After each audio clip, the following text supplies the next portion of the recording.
Good morning, goobers. We are waiting for ads on Twitch to end. I'm sorry if you're getting hit by that capitalism. Ooh. I also discovered a VTuber called StimPackVT today, who also does Warhammer stuff, so I got to watch somebody put together Warhammer stuff this morning, which was really fun. She seems really cool. Oh, nice. Capital. Join the revolution today. Imagine being cool. I'm thinking about it. How nice. How nice that would be. Wow. Bum ba dum bum bum bum. I'm here. You know what? I have a light now. I no longer have to suffer. So good. Anyway, so let me calibrate this real quick.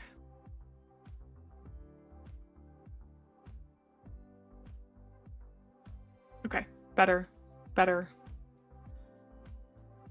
dual streaming you and Ash right now, so lurking in both places. Totally understand, Harp. Totally understand. I know Ash streams for like a little bit longer than when I get started, but not a heck of a lot. So anyway, really glad that I found Stimpack today. Like I said, she seems really nice. I like finding VTubers with calming voices. Hi, Path. How are you? Is she only Warhammer? No, I joined her Discord as well, and she seems to do a lot of other stuff that overlaps with my interests. She's got some gaming channels for Uma Musume, Yu-Gi-Oh, Pokemon, D&D, trading cards, Marvel Rivals, Beyblade, a lot of cool stuff.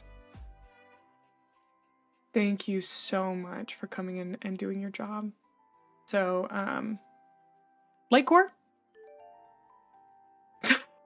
Lightcore, either listen? I'm gonna kick you out of my chat, dude, if you ask me what. I'm not gonna keep repeating myself for you. You're the only person who doesn't listen. And just because you're a founder, you think you can just because you're a founder. What? What? What? Come here. Come here. I will repeat what I said exactly, okay? And you better listen this time. You better listen, okay? Harp asked if Stimpack VT, who I had mentioned, plays anything other than Warhammer. And I said, yes. Thank you. Then, in order to answer, why would you think that? What would possess you to I swear to God, you're my #1 fan who doesn't watch my streams, dude. You're killing.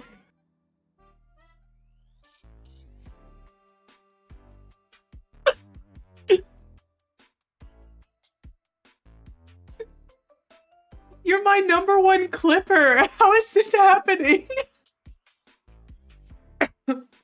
Oh my God. You know you're the only person other than Necro who asked me to repeat myself? Do I need to add the rewind ability on the VODs for you guys? Maybe I do. Just for you and Necro, I'll add the rewind. Too busy clipping to watch stream? That's honestly so true. That's because I'm in my hyperfixation arc and you have none of my hyperfixations. Ah. Yeah, YouTube's pretty delayed. Oh, you're a fan of Stimpack? She, again, seems really nice. I love finding a cool VTuber. So.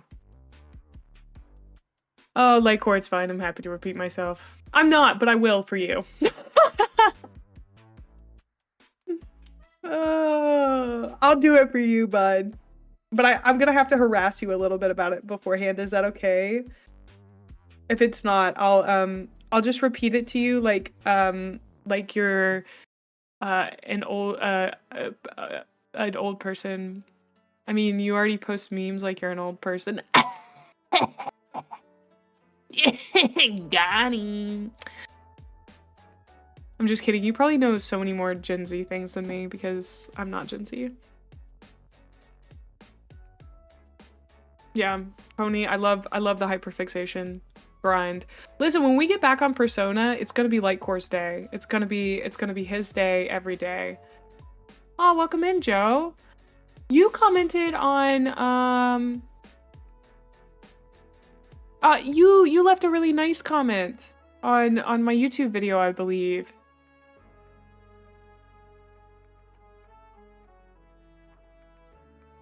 Yours had the little timestamps in it, I think. I'm sorry to call you out immediately on what you did. No? You left a really mean comment? Oh, your name is different. It was a different Joe then. Okay. Hi, Virtual. I thought it might be the same. Somebody left me a really nice comment also with the name Joe, I believe. So. Why is my computer like whirring like it is on its last leg right now? I feel like my model is... I may need to restart VTube Studio. All Joes look the same, so true. I dated one. Okay, I'm gonna disappear for a second, but I will be back. I promise. Wow. Oh, you're in the Discord. That's why your name is so familiar. Okay, yeah. Oh my word, I'm trying my best. I've met a lot of new people. It's been very fun.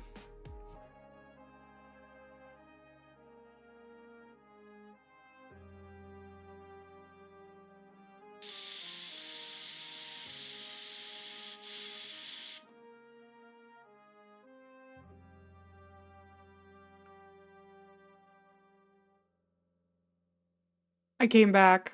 I said I would. I'm back.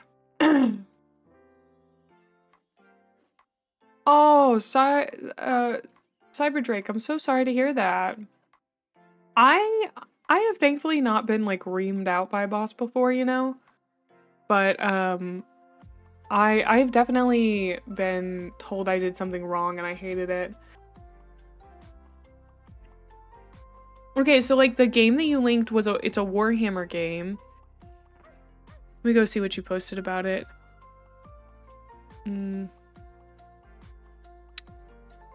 It's 40k Warp Forge. I said I would look into it, but I didn't have any time, so I'm gonna look into it now.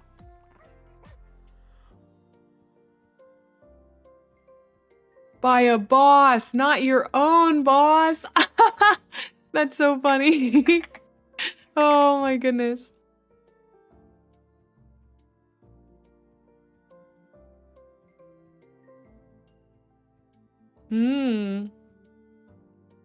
Also, I started reading Horus Rising last night. I really enjoyed it. Thank you for the 20-day stream streak. 20 stream streak, Harp. Appreciate it. Hi, Jolt. Okay. Warforge, this is gonna sound so weird. It looks so bad. Am I allowed to say that? It does not look good. But I think that's largely because I'm comparing it to a lot of other games that I've played that look so nice. Realfie, thank you so much for 3 months. Thank you.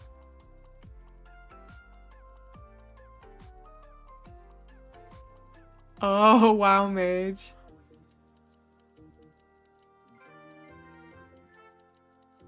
Hi, how are you guys doing? It's good to see you. But yeah, so I'm doing good. It's a cash grab mobile game. Interesting. I mean, like, it's not I'm thinking of it compared to what was that game that I played?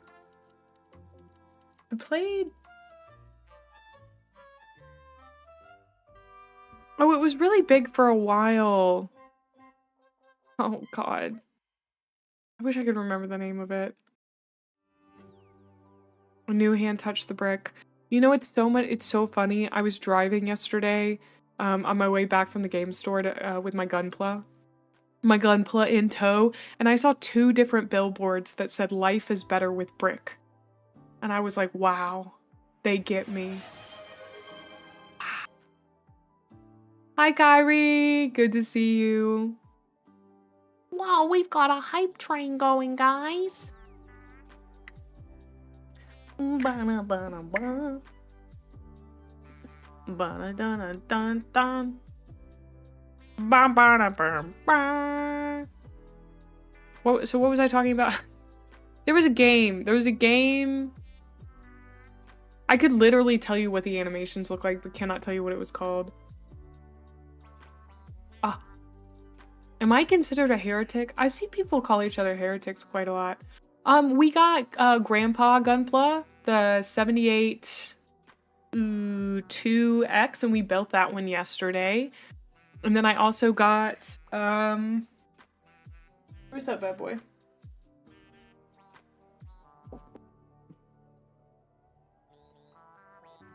I got Rising Freedom Gundam. Whoop. Rising Freedom Gundam. I like him a lot. Except he has quite a bit of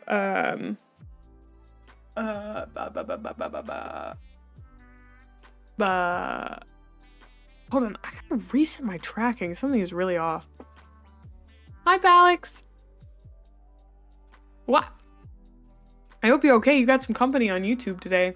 Yeah, the stickers were so small. It was crazy. There is like a big delay on my mouth. Ugh. Be sad, heretic. Cough loudly in the holy district, heretic. Sick on Emperor Day, believe it or not, heretic. Okay. I did, hi, welcome in. So, like I said, I started, Horus Rising last night, and I took some notes on it. Let me pull my notes out. I want to do like a little book club review of it. So far, I really enjoy the writing. That's Abnell, right? Who wrote Horus Rising? I think that's his name. Really, really good writing. It was difficult to start, to like get into it and understand what was happening. But once I got into it, I was like, oh, this is nice. This is fun. Oh, Dan Abnett, yeah.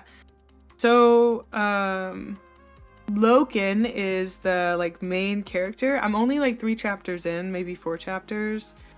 I did want to ask if anyone has read the book and knows. So at one point, very early on, one of the guys, like Loken says about a dead warrior, he's like, the Emperor knows his name. Is that similar to like the Mad Max Witness Me? Where it's like a death cry? It's kind of like glory awaits you in Valhalla kind of stuff. Or am I off base on that? Because then later on, someone else, welcome on in, Star. Someone else kind of, they were talking about, oh, I don't remember what it was. I think it was Loken was talking about the iterator, the main iterator, Cinder or something. Hold on, I have his name written down. Cinderman. Yeah, he was talking about Cinderman, and he was like, the Emperor knows his name, kind of thing. But yeah, I mean, his writing's good. I've read a lot of Golden Age sci-fi. And, well, I wouldn't say a lot, but I've read a fair amount of Golden Age sci-fi. And I said this to someone in one of the YouTube comments that, like, it reminds me a little bit of some of that Golden Age sci-fi. It definitely reminds me of one of the most intense, grim, dark science, hard science books that I've read. Like, science fiction books called The Killing Star. That one gave me an existential crisis, dude. Like, it was intense. So, but this one, I was really surprised by just how philosophical it was, kind of right off the bat. How it seems like Abnell really understands what the themes of Warhammer are. Not that, like, I really understand them, but there are a lot of themes being communicated to me right now with this book. And if those are the main themes of Warhammer, or at least this section of Warhammer, then that's really cool. Because to me, it's basically a book about colonialism and watching how, like, what colonialism looks like from the perspective of the people undertaking it, and specifically how that ideology perpetuates. It's like, it's crazy. Them talking about, like Cinderman saying the greatest thing mankind ever did was to reinvent itself as a secular culture. And then to talk about, like, might is not right. And I mean, it's just, there's so much there that's so interesting, how they're talking about their own ideology so openly as this idea of, like, we're right because we know we are. And I was like, Oh! Whoa! It's happening right in front of our eyes! It's crazy! Why do you say eh? Why is my model lagging? Sucks. Sucks. But yeah, so I've been enjoying it so far.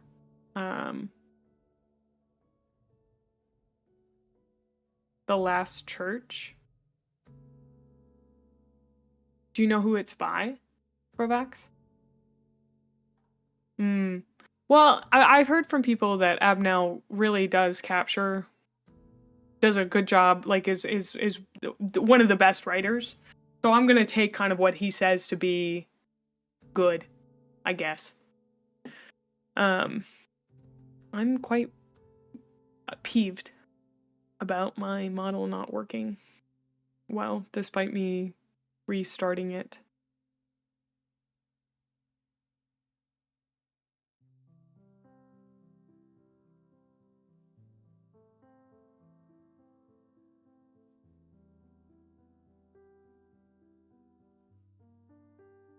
Sorry, this is like something that I would obsess over and you guys probably don't notice. Whoa, no spoilers. No, genuinely no spoilers, please. I don't know if that counts as a spoiler, but he's very interesting. Like he seems to have a lot. I mean, he's obviously very smart, but he's eaten what the Imperium says whole cloth, and I find that really fascinating in a character. Today we're going to be watching Bricky's Factions of the Imperium, I believe is what it's called, or I don't know, just what was it?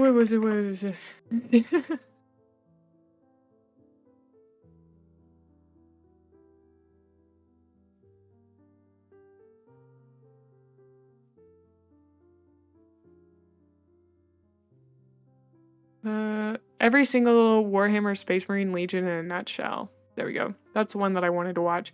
Especially since I am getting into the book that is about Space Marines.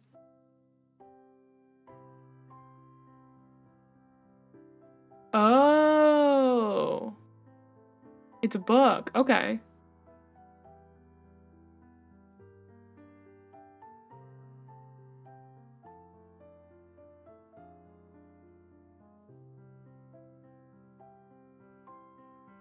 Yeah, every Space Marine faction. Supplier of mugs. Interesting.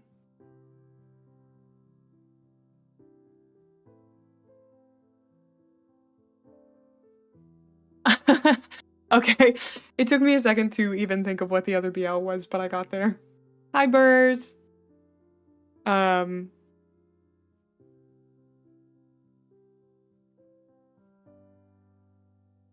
Yeah.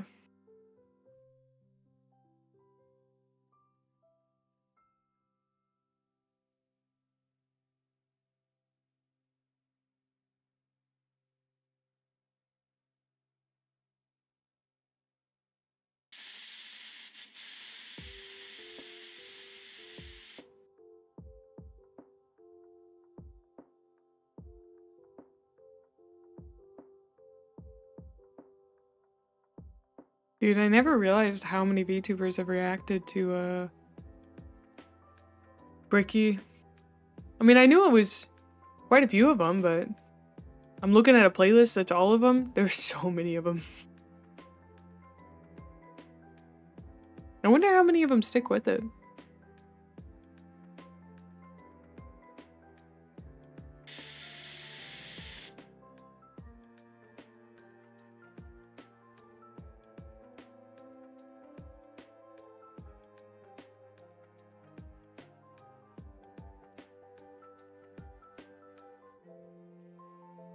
The Emperor is smart but not wise. It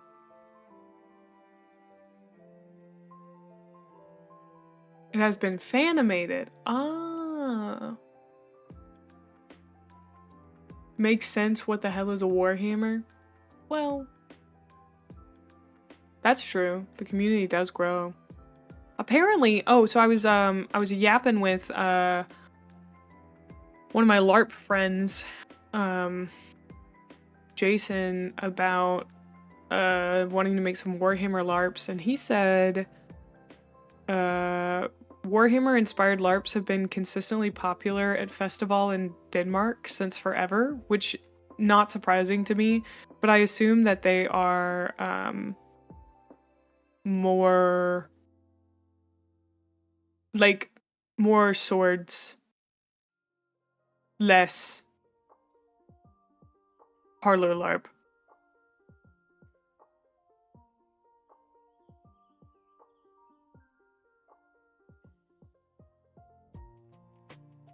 But he recommended a LARP to me called the Butter Forger, and then joked that he was he had done Warhammer LARPs before it was cool, because me wanting to write them makes them cool. Here in Germany, we have a 42k LARP. It's always guards versus cultists and pretty fun. Oh, that sounds interesting.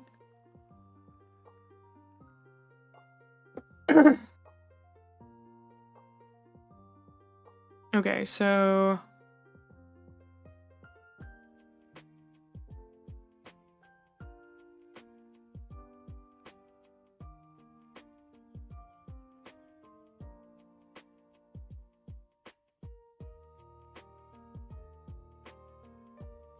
Ooh.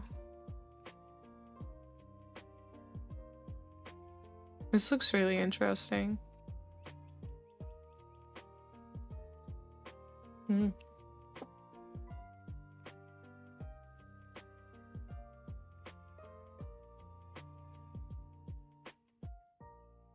am pretty brick-pilled.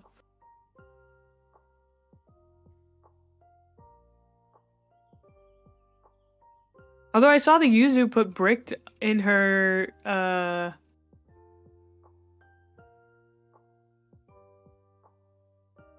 It's so funny to me when they only watch one of them. I'm reading the books, dude. Commit as hard as I am. I'm reading the books. My plan is to read as many as are interesting to me. And I'm a pretty fast reader, so I think we'll get through it. Oh! Well, I hope you're okay, Phoenix. Yeah, the LARPs are fun to watch. That's good.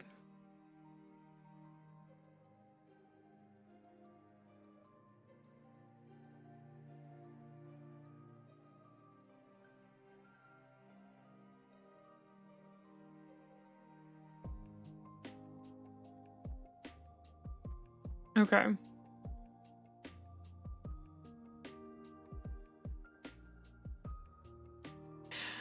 Let's go find the Bricky video.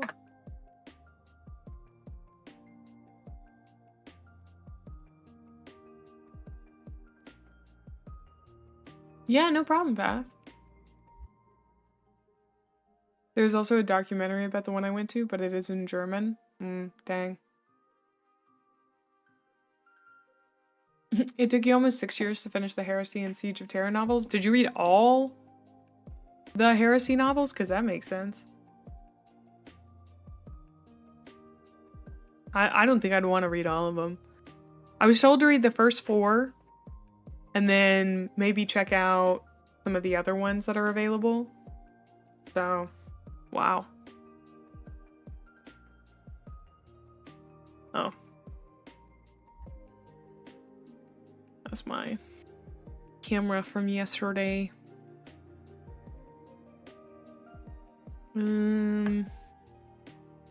Hi Ty, welcome on in. Oh wait. We gotta do our intro.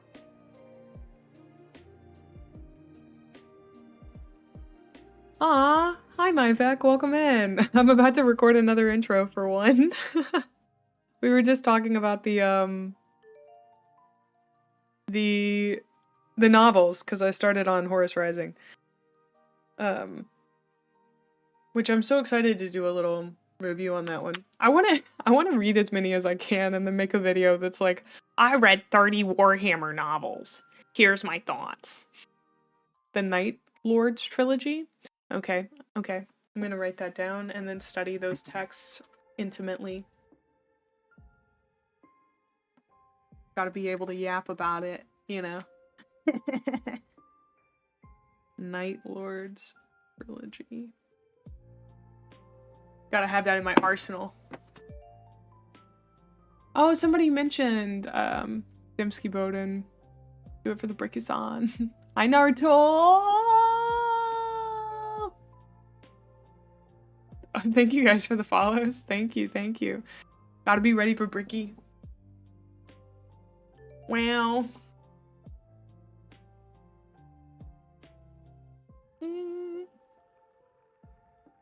Well, so I looked at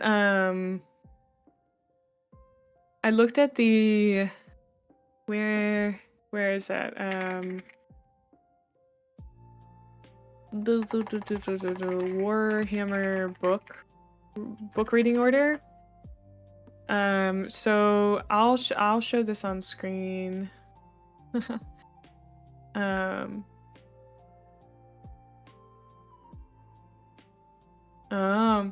Yeah, he probably has done that with somebody. I mean, him and Matara have probably done it. It's okay if he doesn't, genuinely. I will continue to find Bricky attractive, whether or not he knows I exist, so... I will continue to find him good at his job and clever, whether he knows I exist or not, so... we're gonna keep on keeping on. So... please don't ask why I was on the Onsler subreddit, because I don't know why. I think I was doing a bit about Tumblr sexy men. Okay, so this was the chronological order of Warhammer 40k books that I saw. So right now I'm reading Horus Rising. I plan to read False Gods, Galaxy in Flames, and The Flight of the Einstein. If I really want to continue, I will keep on. I'm not entirely sure. We'll see. Then I wanted to go and read the Eisenhorn trilogy because I heard that one was really good. And then I guess... I don't know, do they have the dang it, I already forgot it. The Night Lords trilogy. Is that on here?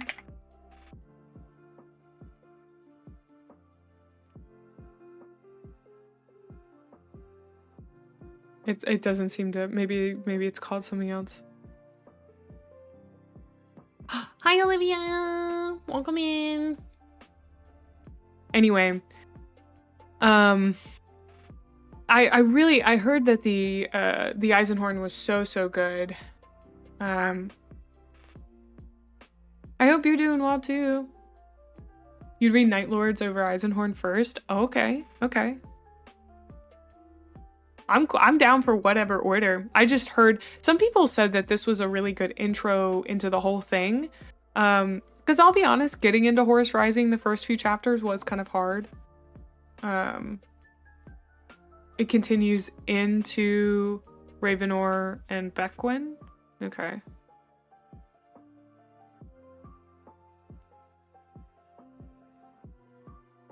I mean, it seems like there are few bad ones. It just does seem like... the way that the guy at the hobby store described it to me, because I had a long conversation with him about it, he was like, read the first 4, and then you can kind of jump around based on what you want to know more about within this era. And I was like, oh, okay, cool. That sounds sick. That sounds nice. I kind of like that. Because, like, if I wanted to go learn more about Slaanesh, which I do, because I really want to see how Slaanesh and the Eldar are portrayed within the novel format. Because I don't know if you guys know this, I'm a secret English major. I didn't major in English, but I used to write quite a lot.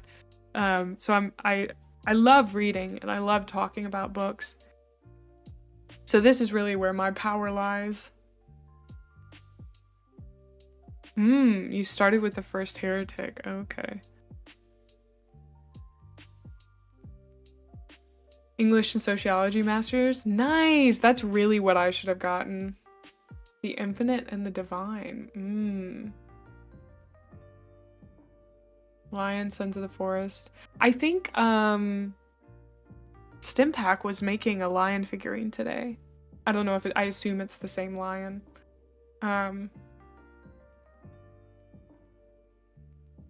Word bearers. That sounds really interesting. See, that's like that's one of the reasons that I was like, when I first got into this, I was like, Warhammer is just a bunch of big men with guns. Big men with guns, war go boom, boom, boom.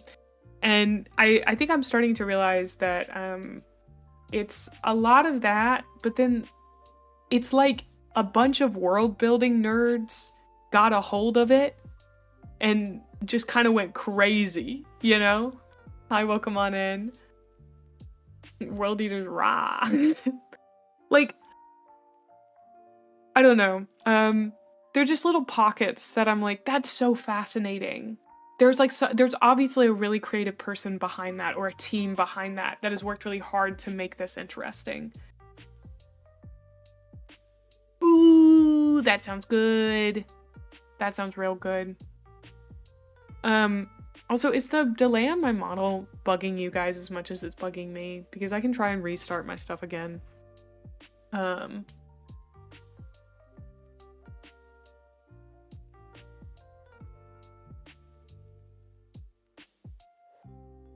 It's... Oh, okay. If you guys aren't noticing it, then that's great. I was gonna say, it's kind of like in D&D where, like, I don't really like D&D mechanically most of the time, but some of the world building, I'm just like, ooh, that's good, that's tasty. Like, that's really nice, you know? I'm lured in by many of the cool... Oh no. I really don't know what's causing it. I think it's because I didn't restart my stuff at the beginning of stream from yesterday, so. But it's okay. A little bit of scuff never hurt anybody. And I think it's only at certain points. I'm not entirely sure. I should probably like close things like Notion, because it could be something from my computer causing it rather than the model stuff. But yeah. Okay. Well, let's do our little intro to the Bricky video and then we'll get into it. A little bit of scruff never hurt anybody either. Yeah. Okay.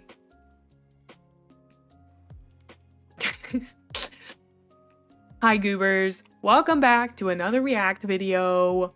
I'm here to learn about Warhammer, fawn over Bricky, and have a good time. So let's get into it. We're going to be watching Bricky's video on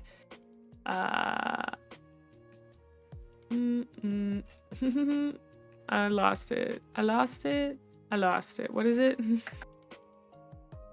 Is it should I look up Imperium?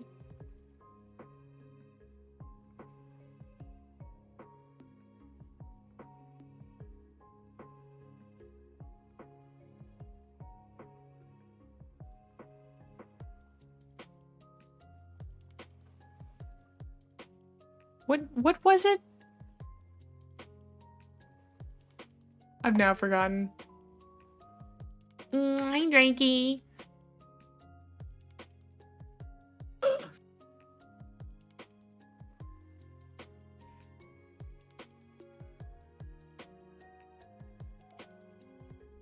No, I don't want to see them in order. Hello, Ricky from 5 years ago. There we go. To the people on the internet. Okay, so today we're gonna be watching. Oh wait, I forgot to start recording. Hi YouTube goobers. I'm here to learn Warhammer lore, fawn over Bricky, and have a good time. So we're gonna be watching every single Warhammer Space Marine Legion in a nutshell today. I'm very excited to get started on it. Ignore my chat laughing at me because I re-recorded this. Anyway. We're gonna get into it. Just to let you know, I did start reading the first Warhammer book last night, and I'm having a lot of fun with it, so I might ask some questions related to Horus Rising, as well as some other stuff. Stop laughing at me! But yeah, we're gonna get right into it. You goobers, you absolute goobers. I can't believe y'all. Oh, that's a great emote. I love that.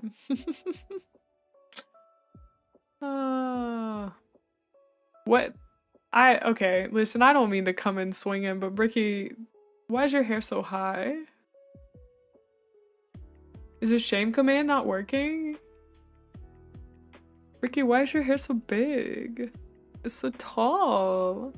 It's the tallest hair I've ever seen. Not really, but... I don't know, I'm sorry, Olivia. I can't be shamed today. I'm having a good time. Oops. Shame command broke. Well, I guess we'll just have to do it the old-fashioned way. Point and laugh. Anyway. Let's watch the Brickster do his thing. This is every single Warhammer Space Marine Legion in a nutshell. Again, super excited about this because I started reading Horus Rising, and so I'm getting a little bit more of I would say an in-depth perspective on like what is kind of what's happening on the ground during, I guess that's the 30th century or whatever. But anyway, yeah, so I'm excited to learn a little bit more. Anyway, it's actually taller, but it's edited out. How tall do you think his hair is? Do you think it goes up to like here? Like he's got like Johnny Bravo hair? Please. Please. Can we get I need an edit of Bricky, but with Johnny Bravo hair. I need somebody to just take his hair here and just make it 10 times longer. Whoa, mama. That's so good. Internet. The time has come. The reckoning begins. Your boy got himself a shaker cup.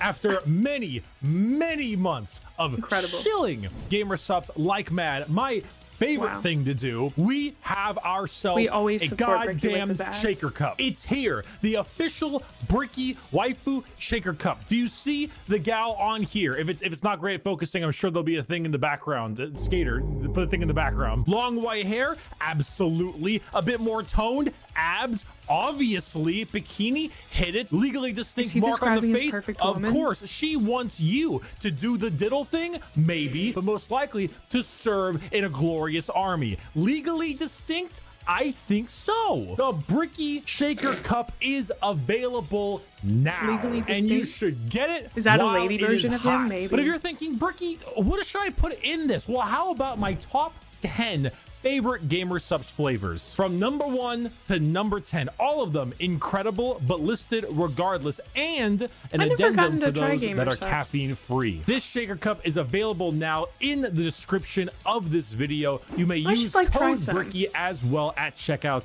to get a discount on your order. I'd have to get the non-caffeinated ones. Amount of profits goes to yours truly, and a huge thank you having a to little Gamer flavored Subs drink, for sponsoring and for getting me this beautiful cup. Go out there and get it. I'm gonna take one more sip for the camera, slow it down, throw some sexy music in there, and I'll see you guys soon.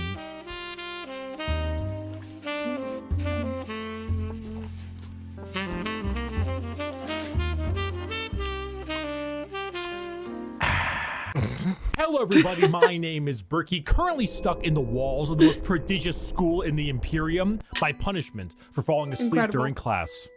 God bless the Skull of Progenium. Many of you have come across my Every Faction Explained video. Firstly, thank you. Secondly, we are here to dig a little deeper. Space Marines are the quintessential poster boys of Warhammer 40,000. When people think 40K, they think Space Marines. But there are many types of Space Marines, formed from 20 separate legions. We are going to rattle them off in order and give you a quick rundown of each one. A disclaimer, like in my Every Faction Explained video, this is a mix of accuracy and memes. If I say the Salamander's Legion specializes in hugging children and petting puppies, they aren't exactly doing that, mostly.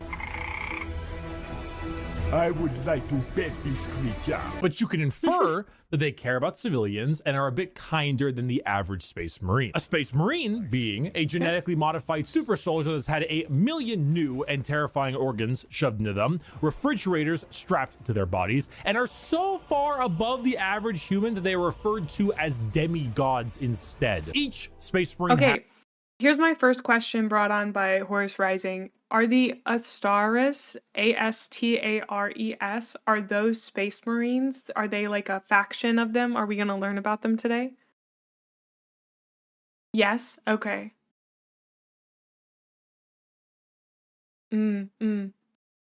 Because the descriptions of them, like in the book, is are the name for Space Marines. The proper name. Oh, their Christian name. Their legal Christian name. Interesting. Because we got a really good description of them from the perspective of one of the rememberers.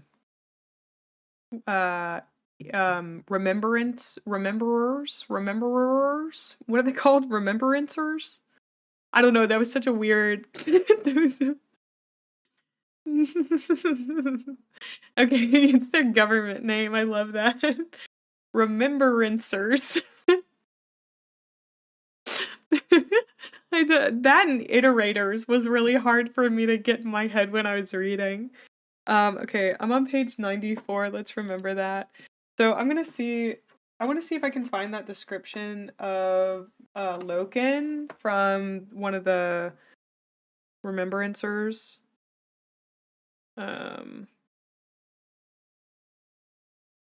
Also, I love the name Mournival. That one's so cool. Every Space Marine's legal name is John Adeptus Astartes. That's sick. That's so cool. I'm really happy for them. Ba ba ba ba.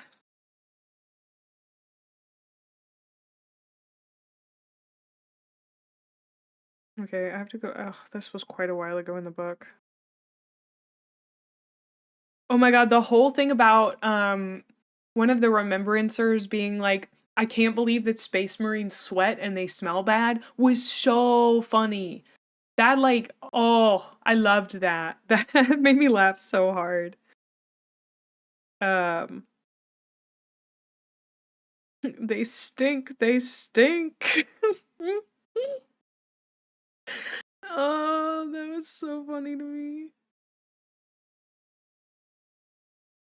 Okay, let's see. I think it's back here.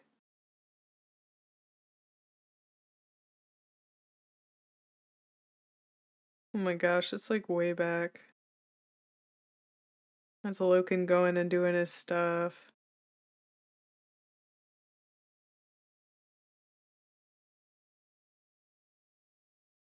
Okay, so this is being described by one of the remembrancers.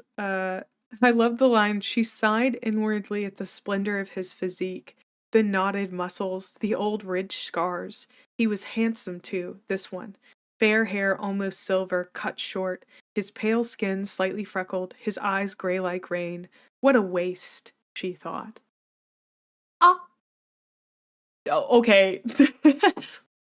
The way that Abnell particularly describes it, it is very brotherly love at times. The power levels are kind of all over the place. Interesting. Well, I found the description. He's only wearing a loincloth in this scene, and I was like, are they about to bang in my Warhammer book? Oh, wild.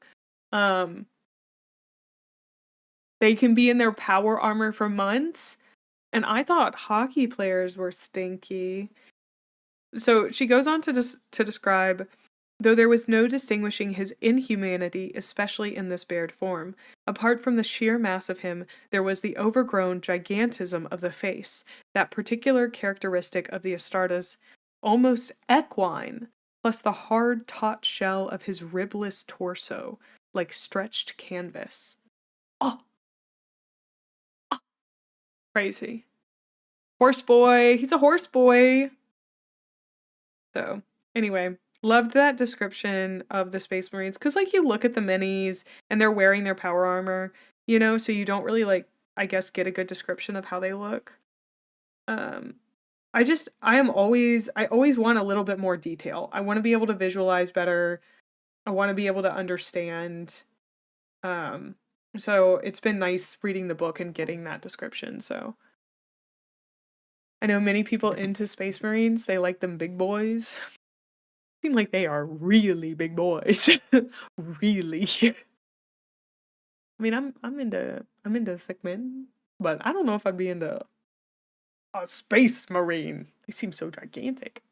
Huge boys. Yeah, that's true. Anyway, going back. As a father, unlike you, a Primarch, which is basically an even bigger Space Marine that was forged in a lab by the God Emperor of Mankind, that gigantic golden dude you see everywhere, who is both the leader and now the martyr of humanity. The Primarchs are his 20 sons, built in a lab, who lead 20 legions of Space Marines, who are their sons, not from a lab, but rather a dissection table, giving them the powers and skills of their associated Primarch via a gene seed, a special organ carrying the genetic makeup of their Primarch and, you know, their seed. So it was also really cool because when they went to go fight the battle in the book, the first battle, we got to see that there's a guy on the battlefield who goes around, and if one of them dies, they pull the gene seed out. And I was like, that's such a cool little detail. Like, they reuse these. Wow. Anyway. Chagatai Khan of the White Scars has the genetic makeup that wants him to go really, really fast. Then his sons, the Space Marines, also want to go really, really fast. I should note that I am only referring to the legions this time around. If you're interested in sub-factions like, let's say, the Black Templars, then it's not going to be here. However, I do have a excellent Black Templar video. I'd argue it's probably the most accurate one I can think of. It goes through the whole lore, everything about them. It's a very long video, and I'll put it in the description. Just look up Black Templar video in the description. You'll get what you need. And now, with the easy explanation out of the way, let us begin with our first legion.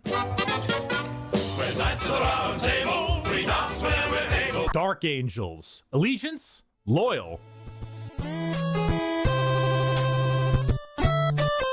Primarch Lion L. Johnson. A duelist. A knight. A real asshole, I'm not gonna lie. The single word descriptor? Paranoid. The Dark Angels are our first legion, hailing from the death world known as Caliban.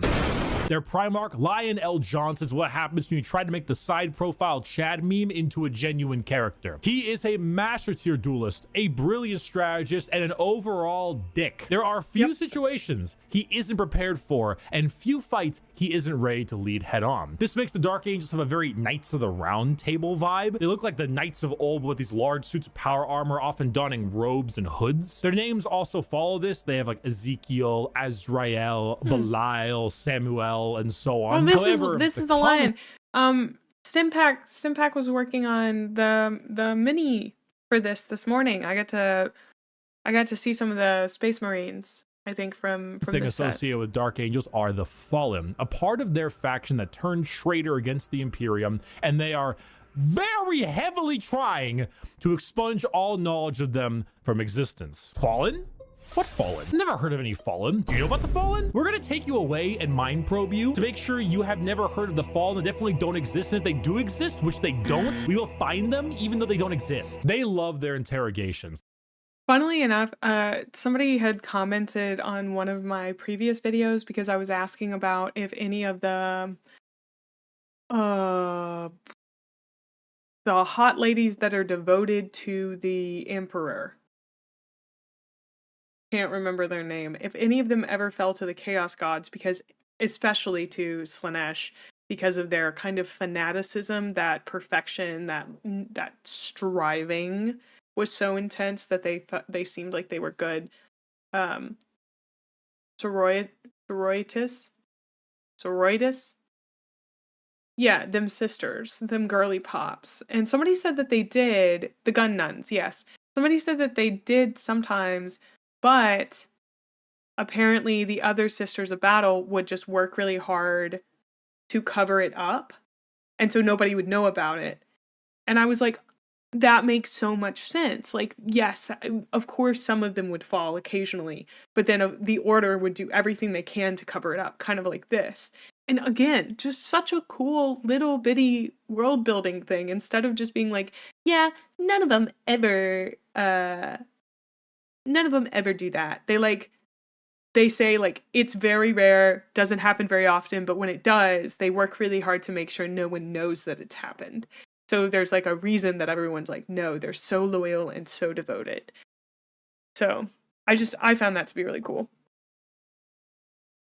Sororitas. I don't know why that's so hard for me to say. They thrive in it. Lionel Johnson has a scorched earth policy sometimes, and it's given to his sons in force, which makes sense considering that when the Lion heard of a Chaos Primarch on a homeworld different Primarch, whose mom was there, he was like,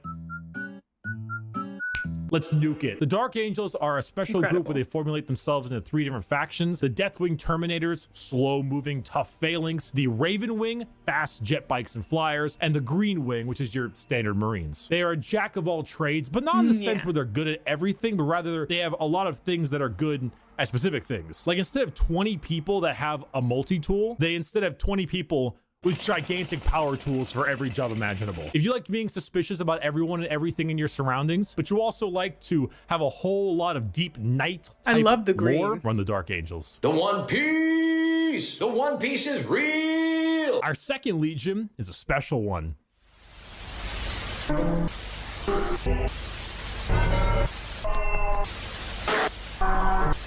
If you can see, the numbers all go to 11. The Emperor's Children. Allegiance, traitor. Primarch, Fulgrim, a perfectionist, an artist, a sneaky snaky snake. And the single word descriptor? Can somebody tell me what the joke was?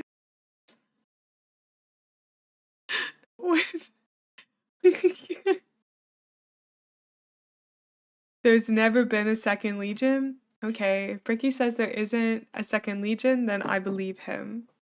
The Redacted Legion? Okay. I've got it. Understood.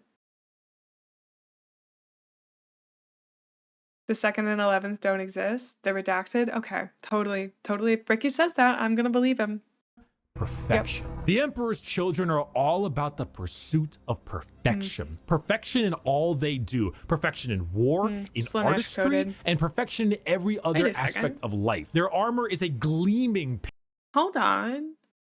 They're purple. Slaanesh is purple. Did Fulgrim side with Slaanesh?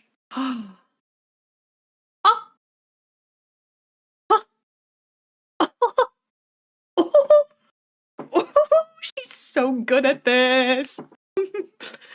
Watch out. She's learning. She's gaining knowledge. Oh my god. I felt so proud of that too. Pink, purple, and gold. Their ships have spires of gorgeous marble and gold statues in their honor. Fulgrim is a man who believes the pursuit of perfection is the goal of all things, and I mean, look at him! Can you truly tell me that he is not perfect? The hair, the features. As Primarchs go, he is the one you look at, and if 40K had a guy that would give you the best sex you've ever had and never call you back, this is the fucking guy. Which is why this pursuit of decadence led them to the evils of chaos. Yes. That, or Bricky, I'm actually gonna hit you up here with this. It would be so bad actually. It's kind of like who's the guy from Baldur's Gate 3, the demon? You know, the demon, the hot Raphael. Is that his name? Raphael? And how you learn that he's actually really bad at sex. Yeah, I feel like it might be like that. Where it would be really bad. Emperor's Children are our first Chaos Legion, and not just a normal one. One devoted to, you guessed it, Slaanesh, the Prince of Pleasure, God of unspeakable excess. The Emperor's Children, in their pursuit, are now horrifyingly mutated beings through Slaanesh's great will. They torture and maim to feel perfection through pain. They screech and attack with sonic weaponry for perfection through sound. And they slaughter, aiming for perfection in war. Fulgrim himself lost the battle against Slaanesh as a demon sword corrupted his mind and transformed him into the sexy man he was, into the sexy... Wait, Fulgrim had wives? And he was nice? Okay. I'll change my stance. But I think he would call you back. Yeah. They used to be one of the nicest legions, believe it or not. You know, the neighborhood just isn't the same. The neighborhood just isn't the same ever since the Chaos Gods showed up. You know, I don't mean to be that person. I don't mean to be a NIMBY. But like, ever since the Chaos Gods showed up, this neighborhood really has not been the same. It's really gone downhill. You know, Fulgrim used to run a tight ship over there. We used to like him quite a lot. Yeah. So, really depressing. Yeah. But hey, you know, maybe we'll be on the up and up in a good 10,000 years or something, you know? He liked his wives, but they weren't perfect enough for him. Shaking my SMH, men these days. Ugh. I mean, even in 30K or in 40K, can you believe that the male loneliness epidemic is still happening? Can you believe? Get a new mini? That sounds cool. Crazy, isn't it? Crazy. Also, we've got ads, so I'm going to take a break from the bits real quick and run to the restroom. And yeah, I will BRB, but people on Twitch, you can fish while I'm gone. BRB.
All right, goobers. The Warhammer 40K lore god has logged back on. Oh. Someone said Fulgrim Before the Fall was one of the few Primarchs that genuinely liked humans. Oh, it's so interesting to me that so many of them didn't like humans at all, but also once some traitor emperor's children got confused for the loyal chapter, they saved a planet and then they were just like, this is cool. Let's just leave instead of corrupting anyone. Interesting. Oh. Yeah, the only ones that I've watched so far are like Bricky's intro to factions, so. Ooh, AI ads, gross. Yeah, pray to May for some Warhammer understanding. Now he likes humans in a different way. What?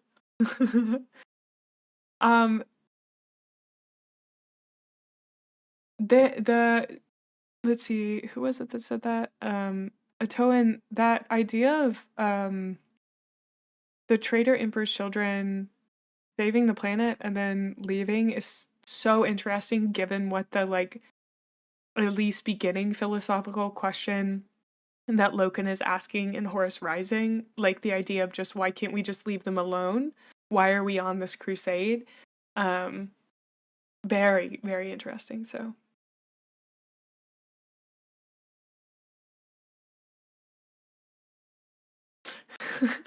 what is that combo of emotes?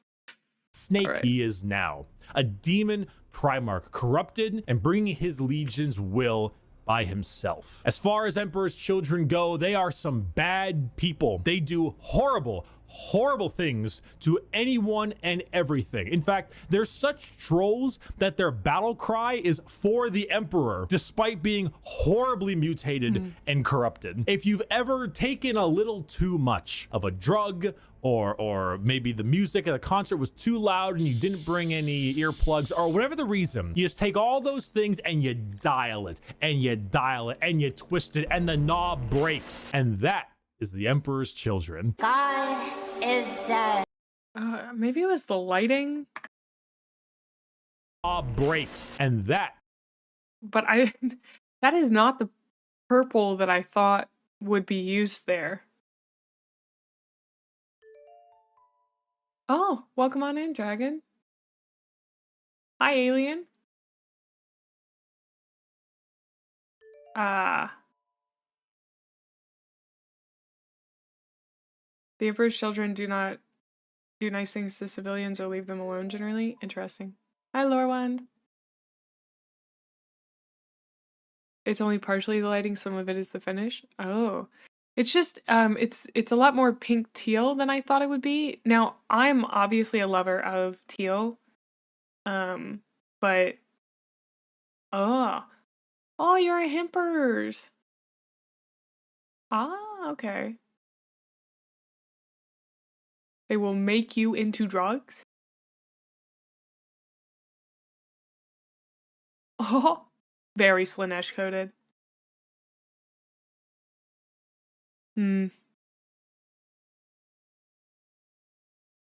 Oh, welcome on in, alien.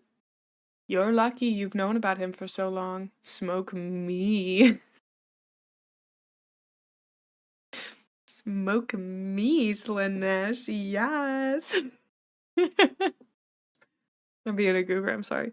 Anyway, I like purple, so I feel like I'd like these guys. Is the Emperor's children. God is dead. God remains dead. And we have killed him. The Iron Warriors. Allegiance, traitor. Primarch, Perturabo, a warlord. Dude, why has he got so many little springy things on his helmet?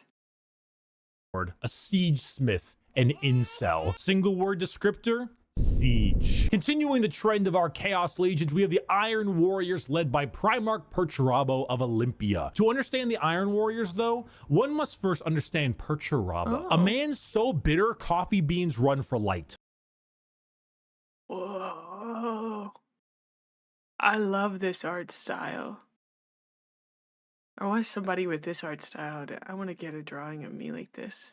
He's so chiseled.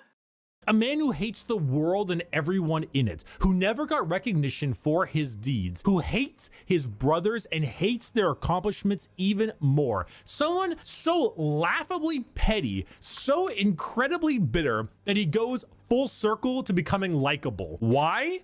Because he's competent. The Horus Heresy. We didn't talk about the Horus Heresy. Intermission. So Horus was the emperor's favorite son, right? You know, so the emperor walked into his room. Horus said, Dad, I just gifted 150 subs to Amaranth, and she said my name a ton, and she loved me for it. I really think that I might get to meet her one day. And it kind of played out something like this. Your feelings for her are not real. They are real to me! And then it started playing out a little bit more like this. Let the seas boil. Let the stars fall. So it takes the last drop of my blood. Yeah. So Iron Warriors, the Horus Heresy wouldn't have gotten.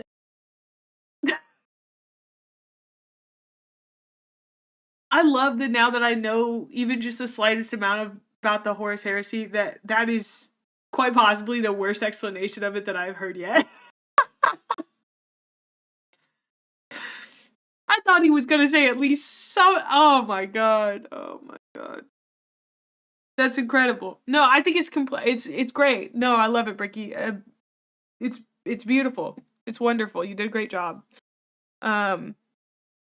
Horus, the ultimate chaos gooner, so true. Anyway, seems legit to me. It is comedy gold. It's an intermission, can't go getting lost in the sauce. Yeah, I get it. It's not, listen, I can't dispute it. It's not incorrect. It is very funny. Do not get me wrong here, buds. Just not what I expected, dude.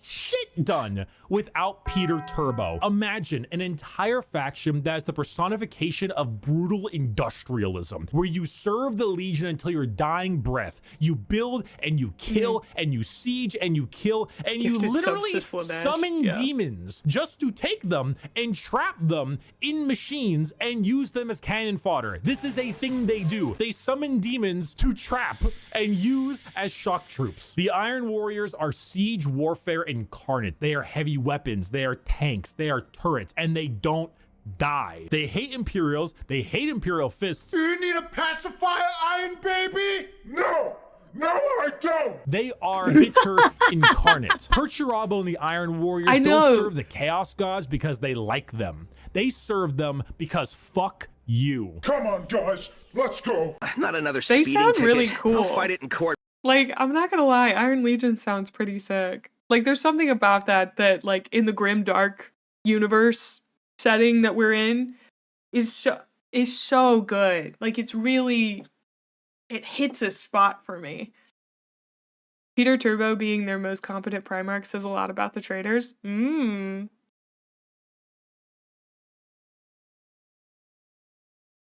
Interesting. But I don't think they're going to accept gotta go fast as a medical condition. The White Scars. Allegiance, Loyalist. Primarch, Jagatai Khan. A speed demon, a plain strider, a roast god. Single word descriptor, speed. Hailing from Chagoris. The White Scars are all about speed. They love. Okay, he looked very blue in that one, so I was going to ask if they were blue because Sonic, but they're actually white, so I'm not melee, but they love it even more when they are doing it from a motorcycle or land speeder. Or, honestly, just running really damn fast. The White Scars are honestly forgotten about. Okay, I will say, the idea of a Space Marine running really fast sounds so scary. So awful. So bad. Hate that. Hate that so much. That's like something dark standing in a doorway and then you start hearing the pitter patter of feet. It's like you don't want that big scary thing to run. No thank you. A lot. And that's lore accurate. They are a legion that doesn't seek the recognition or glory from the combat they engage in. They engage in it because it is their duty and because they love it. Not in the insane. They can run at 80 kilometers an hour? Is that 45 miles? Can I get a refund on knowing that? Can we go back like 30 seconds to where I didn't know that? That's faster than an UMA? Yeah, I'm pretty sure that a Space Marine could run over one of the little Uma Musume girlies. And that would be so sad. You just hear thunk, thunk, thunk in the distance and the sounds of a chainsword kicking in as you turn to the door. Yeah. No refunds allowed, suffer with us? No. It's 50 miles an hour, roughly. Okay, yeah, they seem kind of one note, but that one note is the scariest thing I've heard today.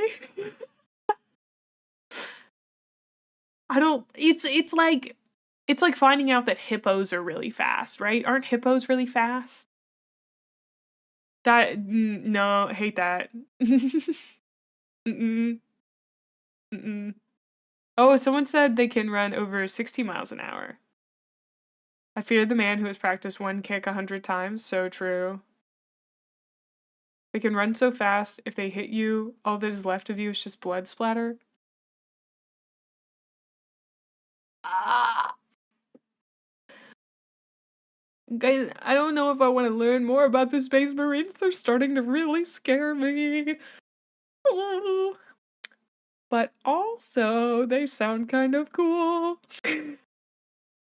Slaughter enjoyment of loving it, but in the thrill of the fight. They are known as the Laughing Killers because they ride into battle with a smile on their face and a chuckle in their throat. And as you can tell by their Primarch's name, they are Mongolian based. Remove horses and replace them with motorcycles and land spears, and that's your style. They are heavily based on the old times of Genghis Khan, and consider this is 40k and everybody's evil. Now that fits. The white scars are actually physical scars on their body, going back to their heritage on Chagoris. The Khan himself is kind of a dickhead, but a reasonable one. He thinks ahead, he's intelligent, he's patient. He is often underestimated because he doesn't scream his accomplishments from the rooftops, which is what makes him and the white scars dangerous. His skills are kept at bay, only to be truly shown when the time is needed. The white scars are a forgotten legion often, but is he wearing leg weights?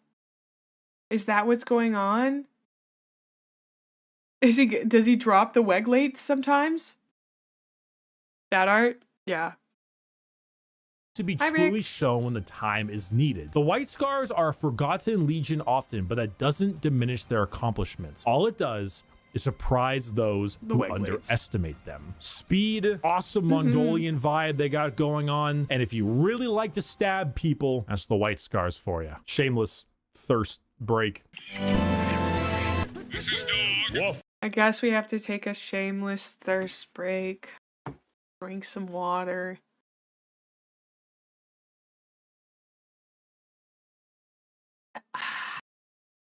All right. Here's my thirst break. Have you guys ever noticed that Bricky has like little hairs at the bottom of his beard that are like a different color than all the other hairs? Pretty cool. Pretty neat. All right, that concludes our thirst break. The Wiglades. Wrong kind of thirst. Oh, I'm sorry. I'll just drink some water. My bad.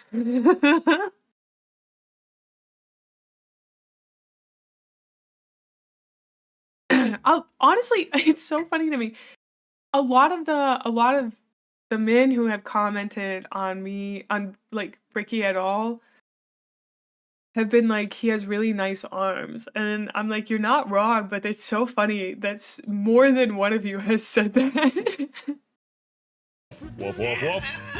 Wolf, bitch. The Space Wolves. Allegiance, Loyalist. Primarch, Leman Russ. A Viking, a Savage, the Undertaker. Single word descriptor, wolf, wolf, wolf, wolf, wolf, wolf, wolf, wolf. There's so many goddamn wolf units. Skater, how many units in the Space Wolves Codex have the word wolf in their name? 13 units. The Space Wolves are the 6th Legion and hail from Fenris, a frozen wasteland of a world with their Primarch, Leman Russ. I don't really need to spend a whole lot of time talking about the Space Wolves because it's very obvious who they are. They are the second most like obvious what their shtick is legion in the 20 legions besides the World Eaters. When you look at the Space Wolves behind, what do you see? Do you see Vikings in space? You've done it. Congratulations, you have found Vikings in space. But they have as much in common with a regular Marine as an all-day Viking with like a Roman soldier. You see, as a Space Marine, your body is so enhanced that you filter out poison, and so you can't get drunk. The Space Wolves distill a special mead out of a... Oh, hold on, they can't get drunk?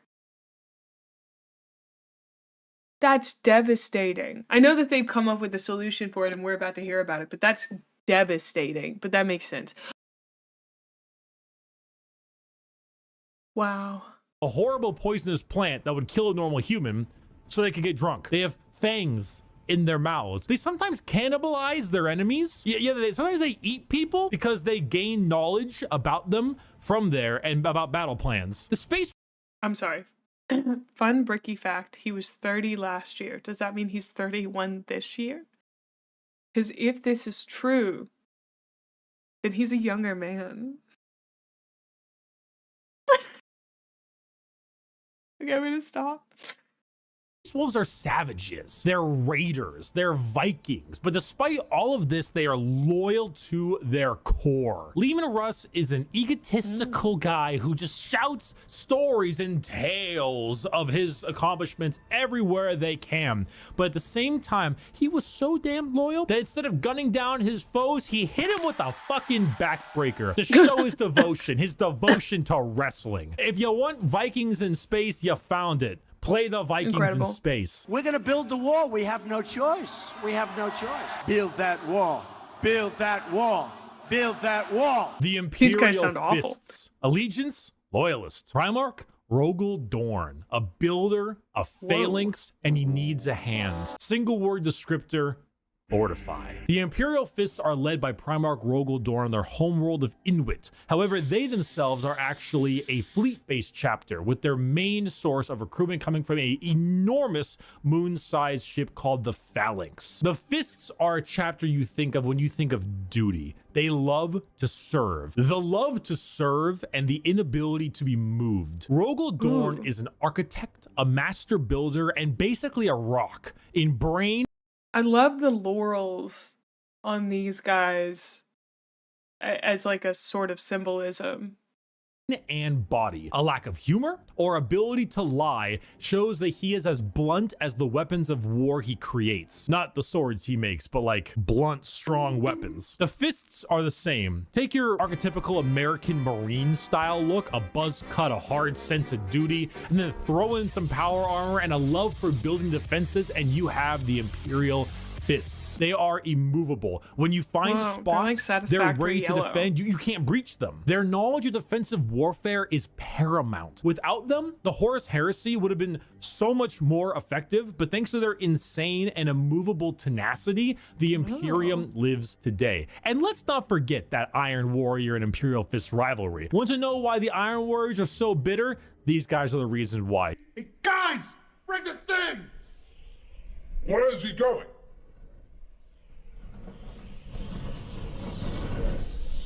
What is this little cartoon? Hey! Hey, that could have killed me! Hey guys! We missed! Get another! Dorn and Perturabo are basically two sides of the same coin. One is a bit more level-headed and got better jobs. If you want to be defensive, to be good at everything Space Marines are good at, bolters, heavy weapons, vehicles, you want a classic military fighting force, start fisting. I am having a very bad day. Today is one of the worst days. Oh boy. Oh boy, here we go. The Night Lords. Hold on. Hold on. A very bad day.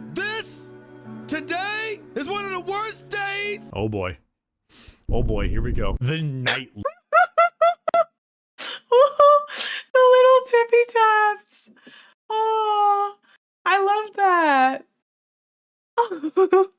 That's so good. That's like when I saw the charts and the graphs and I did my little autistic hand thing where I like shake my hands. I love that. That's so good. I love visible excitement. Hi, Ash. Hi. Hello. Lords. Allegiance, heretic. Primarch, Conrad Kurz, a sadist, a vigilante, depresso espresso. Single word, fear. The Night Lords are my favorite legion, hailing from Nostromo and their Primarch, Conrad Kurz. They are a traitor legion from a planet known as the Sunless World, or the World of Endless. Hey, I'm sorry, we need to pause. Does that Primarch have fangs? Cause like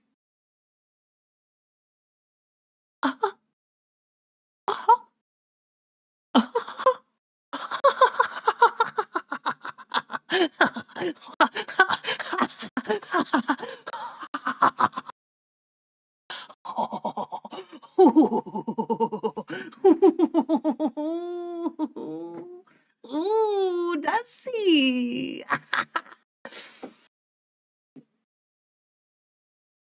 That guy's so crazy. He eats people. Oh my god. He's a sadistic vampire who's into fear play. Oh my god. And Curly Chill, he's the true crime Primarch. What does that mean?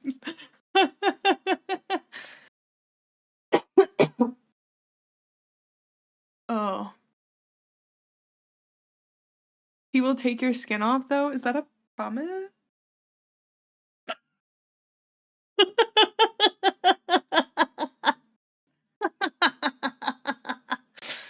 I'll see. Okay. He's evil Batman. Okay, that makes him less hot when you describe him that way. This night. Nostromo is a horrible hive city that is known for being host to some of the worst gang violence, murder, and working conditions around. The only thing keeping the population in check is the suicide rate. The Night Lords followed in the footsteps of their Primarch, a man who believed in a twisted sense of justice and that the only way to make humans compliant is through fear. The Legion's lesson has been lost on them, as their ranks were repopulated by gang members, murderers, arsonists, torturers, and other words I can't say on YouTube, as young as 12 years old. Murderers before they were even teenagers, raised to become demigods. Now, fear is what they sow and flesh is what they reap. The Night Lords are scum. They are the exact opposite of all other legions. They torture and they maim and they flay because they think it's fun. They run away often so they can come back and kill you with more numbers. They prey on the innocent and the weak. They kill normal civilians because it's easy and flee any battle where they don't possess overwhelming odds. They are the antithesis. Oh, hold on. This was before the heresy, by the way? That's crazy.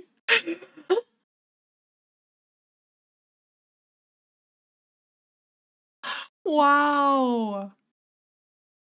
Wow, they're just like that. Okay, listen, their Primarch is like hot when you look at him, but the more I'm learning about him, the less hot he is. I'll just throw that out there, okay?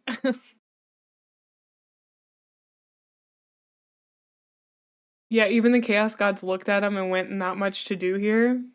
Wow. That is... Yeah, it seems like they were towing the line pretty hard. Kind of crazy that they were still a thing. They're in it for the love of the game. So Slanesh coded, dude. They can't get spare parts or supplies, so half of their armor is captured stuff painted over. Really? He hated how the Legion turned out? That's like a streamer getting mad because their chat acts unhinged when they're unhinged. Like, chat is a reflection of the streamer and your Legion is a reflection of your Primarch. I'm sorry, honey. I just tell it like it is.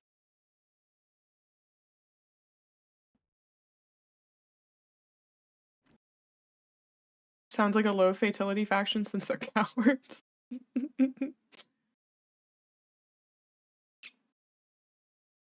Oh, wow. They did have the least amount of civilian casualties? Oh. Oh, he hated that they were doing it for fun, not for justice. Okay, so like it's fine if you have like a moral compass accompanying it, but if you're just like there for the love of the game, it's not fine. That's kind of crazy. That's so crazy. I guess, yeah.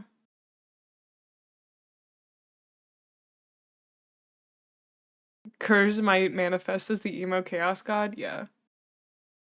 He did it to rule by fear. They did it because LOL LMAO. Like, I kind of, I kind of love that. I love that he was like, my children, we shall flay and maim and kill in order to keep them under our hands. And they were like, yeah, we're gonna do it because it's fun. Yeah, we're gonna have a good time. Yeah, let's do it. Woo! And he's like, no, my children, it is so we can rule. We can rule them underneath our iron fist with fear. And they were like, yeah, we're gonna have a party. Yeah, woo!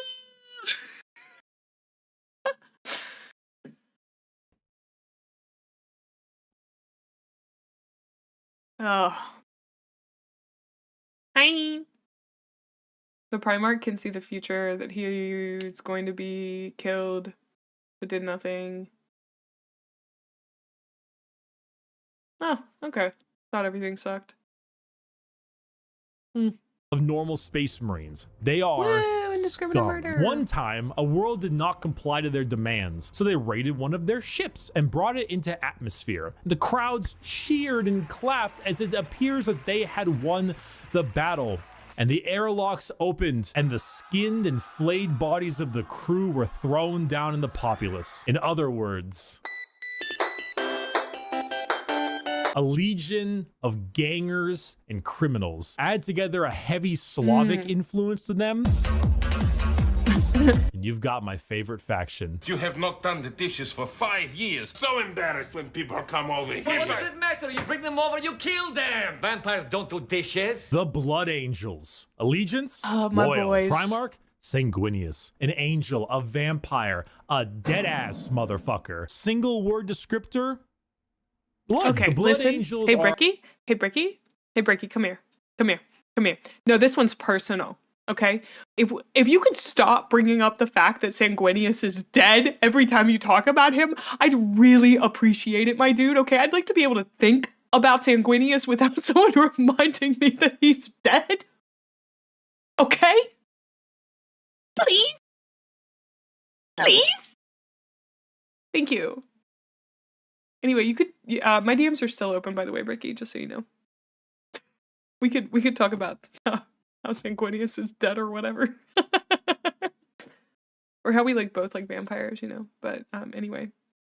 Sanguinius has two main descriptors, sexy, dead. No. Stop. Oh.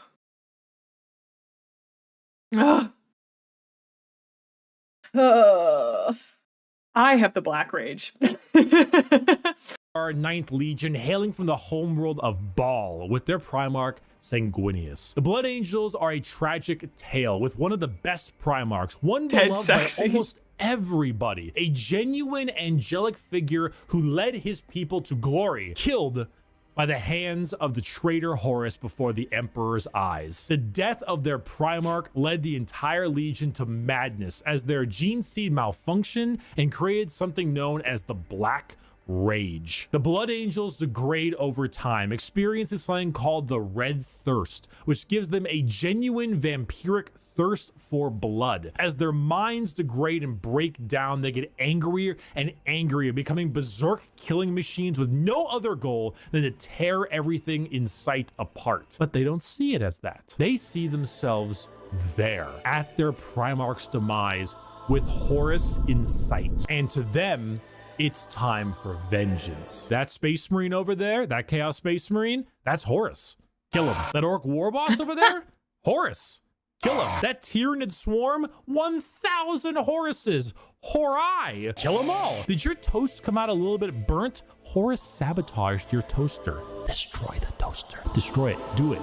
Do it. Kill your toaster. Do it. This slow, debilitating disease takes over the Blood Angels, and it gives them this angelic, vampire, and Catholic-inspired imagery. They have chalices of blood. They rest in coffins. They can even use psychic powers to sprout angel wings from their bodies. They are a tragedy through and through, and the only thing that will look more tragic are the mangled bodies of those they come in contact with.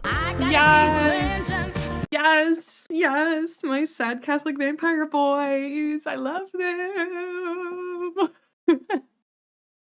Oh, they're so great.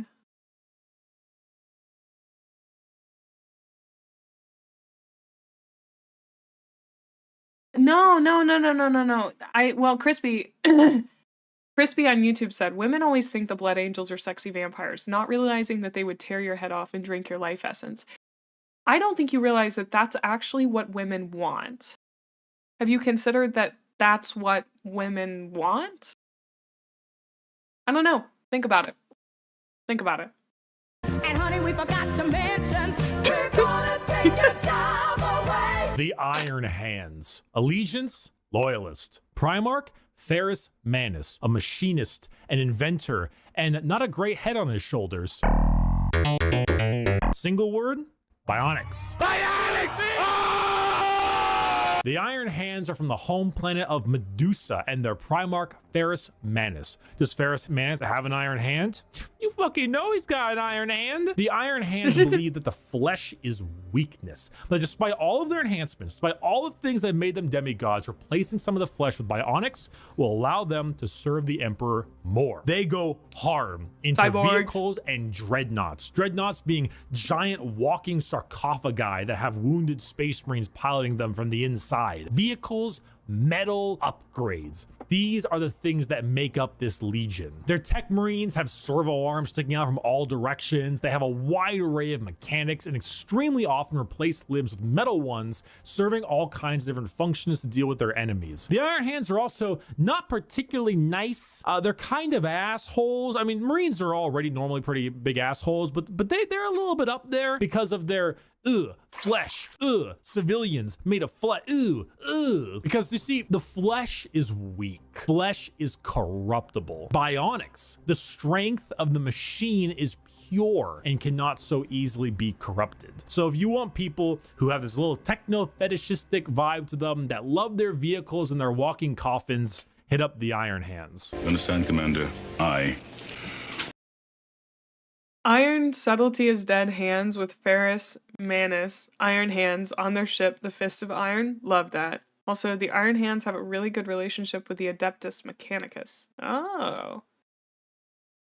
Interesting.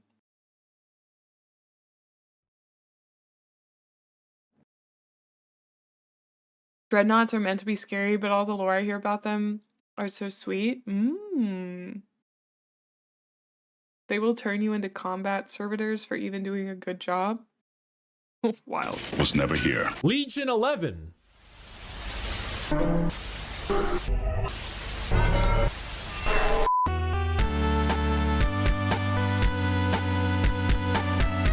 Why, hello there. I have returned from touching grass.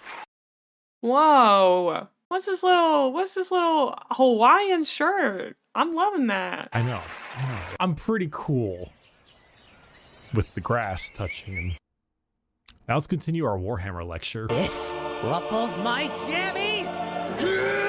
Okay, so what's going on here? I am a super sandwich! The World Eaters. Allegiance, heretic. Primarch, Angron, a butcher, a slaughterer. Like extremely, earth-shatteringly, unreasonably fuck-ass mad. Single word descriptor, anger. Hey you! Yeah, you! Real Are angry. you mad? Do you just fucking hate everything? Do you want to murder everything in sight and get rewarded for doing so? Then you should join the World Eaters. Home planet of Nuceria and Primarch Angron, who, So if the mad. name didn't suggest, is real fucking angry. Angron was raised a slave, forced to fight in gladiator it's that pits. guy. When he refused, they shoved old world tech into his brain, so that if he ever felt any emotion other than anger, it caused him extreme pain. All his sons, wanting to be like their dad, also put a version of these nails in their brain. So now you have an Hold on. Dreadnoughts are century to millennial-year-old tank/libraries. Their wisdom rivals supercomputers. They call regular supermarines little brothers. And some of them like talking about their old war stories with others. That's great. Love that. Yeah, that man is so angry.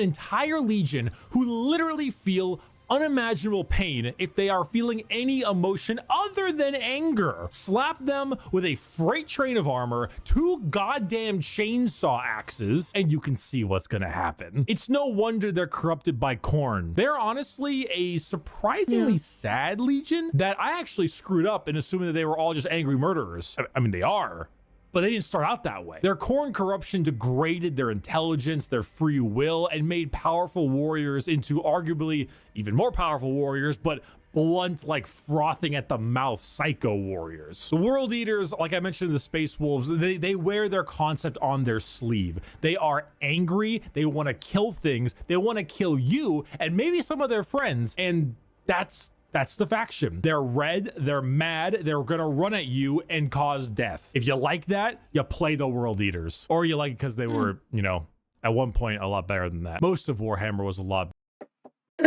I will say one of the things about this that I find really interesting, this like hearing about the legions in detail, is that it makes me want to learn more about, I mean, like I've wanted to learn a little bit more about the tabletop game since I learned about this in general.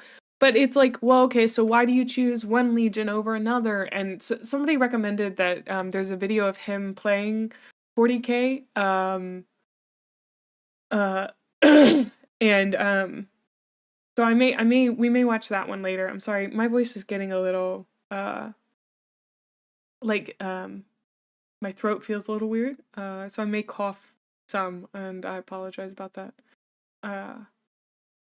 Yeah. Anyway, that just makes me think of wanting to learn more. So I know I'll go do that on our next break. I think 20 minutes or so. Yeah. Better than that. I was once a lot better than that. That was when I was in college. I didn't finish college, and neither did Angron. Hail Caesar. It's not done by sunrise. I'll cut your balls off. The Ultramarines. Allegiance, Loyalist. Primarch, Rabute Gilliman. That's how it's said. An Analyst, a Diplomat, a Blueberry Boy Scout. Single word descriptor, duty. When you see Space Marines on a box or just Space Marines in promotional material, notice how they are always colored blue. These are the blue Space Marines. These ones here, the Ultramarines, who hail from the world of Macrog with their Primarch, Rabute Gorilla Man. Ultramarines are the white bread of Space Marines, the grilled chicken with salt and pepper. This is by no means an insult. They are plain Jane, but that's also because they are so goddamn good at their job. Their skill for warfare is paramount, but so is their ability for leadership. Gilliman for a while was a damn boring primer. But also, listen, this is one of my favorite tropes in media, is white bread, blueberry Boy Scout men. They are so interesting to me, especially when they are confronted with differences in their ideals. We've talked about this before with the TV show Bones, and with Seeley Booth from the TV show Bones, played by David Boreanaz, and how much, like, I don't know, like, there's something so cool about the idea of someone who is driven so intensely by duty that they forsake their own self, right? Like, their whole thing is duty. It's so cool. Like, I like that as a concept, yeah. I might like the story in Space Marines 1 and 2 game. The Logistics Primarch, he is autism incarnate, basically. Won't pay full attention to a fistfight because he is busy organizing supply lines. Moon. You love Bones? I love Bones too. It's basically pick your favorite boys and make an army out of it. Space Marines are a Swiss Army knife, and you can have any combat style for the most part. Oh, okay. It's really interesting when it's actually exploited rather than used as propaganda. Really true. Hi, Skip. Get your paradigm challenged, Paladin Man. Yeah. Love that. I'm glad you also like Bones. They're just good at everything in general. I'm excited to encounter him in the books, possibly. Just because, like I said, there's something about this concept that is so strange to me. Guilliman is also in charge right now. An avenging bean counter.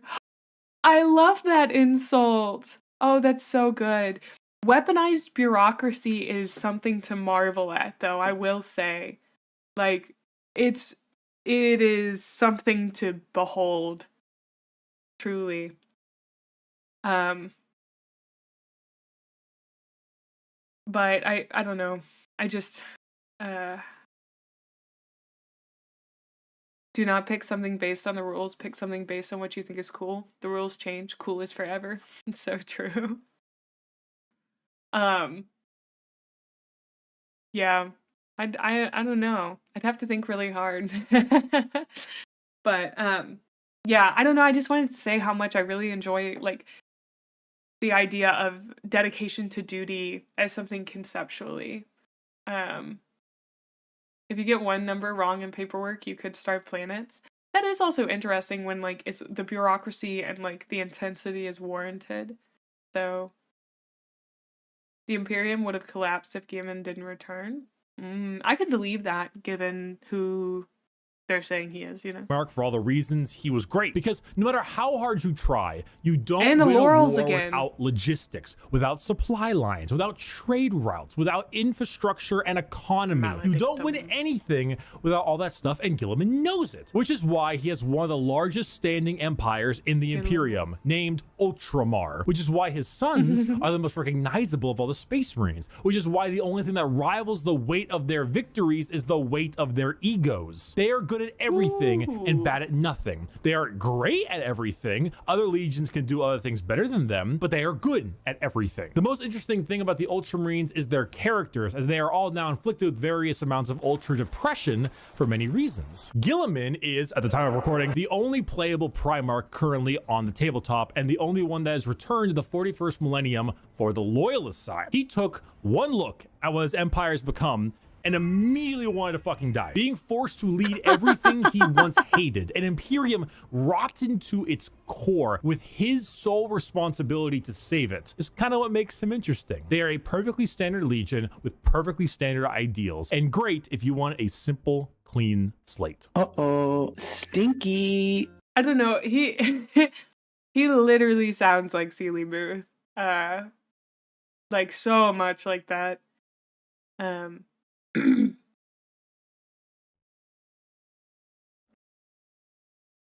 I just duty above all else, huge ego, slightly depressed. Love that. Love that. Funny poop.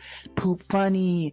Woo! The Death Guard. Allegiance, heretic. Primarch, Mortarian. A reaper, a poison, an ungodly stench. I remember Single that, word yeah. descriptor, rot. The Death Guard hail from Barbaros, with the Primarch Mortarium. The 14th Legion were known for their incredible resilience to damage. That's a lot of damage. Where the Imperial Fists were defensive thanks to tactics and posturing, the Death Guard were resilient because they could take a punch or a gut shot or a cannon to the chest and just keep on moving. They are slow, yet they are resistant, which was only confounded as a Death Guard captain.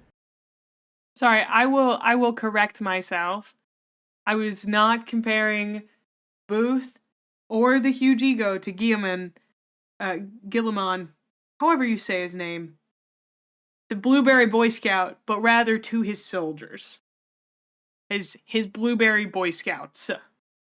Typhus, codename Dickhead, sold them out to Nurgle, god of rot and decay. Now, the Death Guard are a Nurgle-worshipping infected legion whose ability to feel pain and take damage has all but just gone away. They wade through gunfire, able to kill normal Marines 10 times over and continue unharmed, all while spreading rot and disease in the name of their dark, very stinky master. Where the Death Guard enter, plague spreads. People get sick and they die. They spread debilitating disease to all around them. Why would a legion need to be anything more than very tanky when their enemies are falling over, puking, firing out of both ends, and having their skin peel off just they so smelly they win. by their presence. Entire worlds infested with a zombie rot, swarms of insects that eat flesh and metal alike, all while the Legion advances slowly, painfully, allowing the disease they spread to take its toll. I love rot and decay as a slow, grinding experience. It's like so chef's kiss that that death comes for all, even if it is a slow march to the end, even if it is painful, death comes for all. I don't know. I love that. Before they reap the lives they believe belong to them. And look at Mortarian's model, dude. The man is baller as fuck. A gigantic moth with a gigantic scythe. Sick. In the grim darkness of the be wrought swarms of insects that eat flesh and metal alike, all while the Legion advances slowly, painfully, allowing the disease they spread to take its toll. Dude, the man is baller as fuck. A gigantic moth with a gigantic scythe. Come on now. The Death Guard. For my next trick! In the grim darkness. I'm gonna fucking kill myself. The Thousand Sons. Allegiance, Heretic. Primarch, Magnus the Red. A scholar, a sorcerer, a fucking nerd. Single word descriptor, magic. The Thousand Sons hail from their homeworld of Prospero, with their Primarch Magnus the Red. The final of our 4 major Chaos God factions, the Thousand Sons are disciples of Tzeentch, the Changer of Ways. Heavily inspired by their Egyptian theming, the Legion themselves are slaves to the god of trickery and change. Most of them no longer even having a physical form, reduced to just dust, piloting suits of armor at the whim of a sorcerer leader. The Thousand Sons do not deserve their fate. There's a common joke that Magnus did nothing wrong. This is untrue. He has done much wrong. However, he is very sympathetic, mainly because the Space Wolves and Leman Russ sought to end their rivalry through the annihilation of their legion, escaping only through the assistance of the Changer of Ways, and forever changed because of it. Meanwhile, magic is their main tool. Take some Lovecraftian style abilities, the eyes everywhere, and potent spells to be cast at their foes, whether these are bolts of psychic lightning, reversing time itself, opening up portals to unreality, or changing the very fabric of the universe. The Thousand Sons sorcery knows no bounds, and they are very good at it. If you're a fan of like wizards, your classic style of spellcaster, and you want a ton of them, combined with a tragic backstory and a Primarch who, like Mortarian, looks fucking baller, the Thousand Sons. He does look extremely cool. Magnus was told to do nothing and did it wrong. Are for you. You fucking asshole! There's no way. You're a fucking cheater. You're such a sore loser. You're a cheater. My dad works at Nintendo! The Sons of Horus, or the Luna Wolves, or the Black Legion. Allegiance, Heretic. Primarch, Horus, a warlord, a treasured friend, or the traitor himself. Single word descriptor, assault. The Sons of Horus are the formal name of Horus's legion, hailing from the world of Chthoniya. The Sons of Horus themselves were assault troops. The strength of their attack was some of the most powerful in the legions. While the White Scars may favor speed for their strikes, the Sons of Horus were known for their overall offensive power. It was even said that if the Sons of Horus met the Imperial Fists, they would be at a stalemate for eternity. However, the Sons of Horus are no longer, because, well...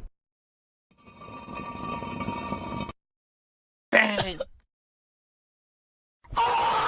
They are now instead the Black Legion, led by Abaddon the Despoiler, who claims to succeed where his father failed. The Black Legion are still an offensive and assault base. Wait, Abaddon's in the book that I'm reading right now.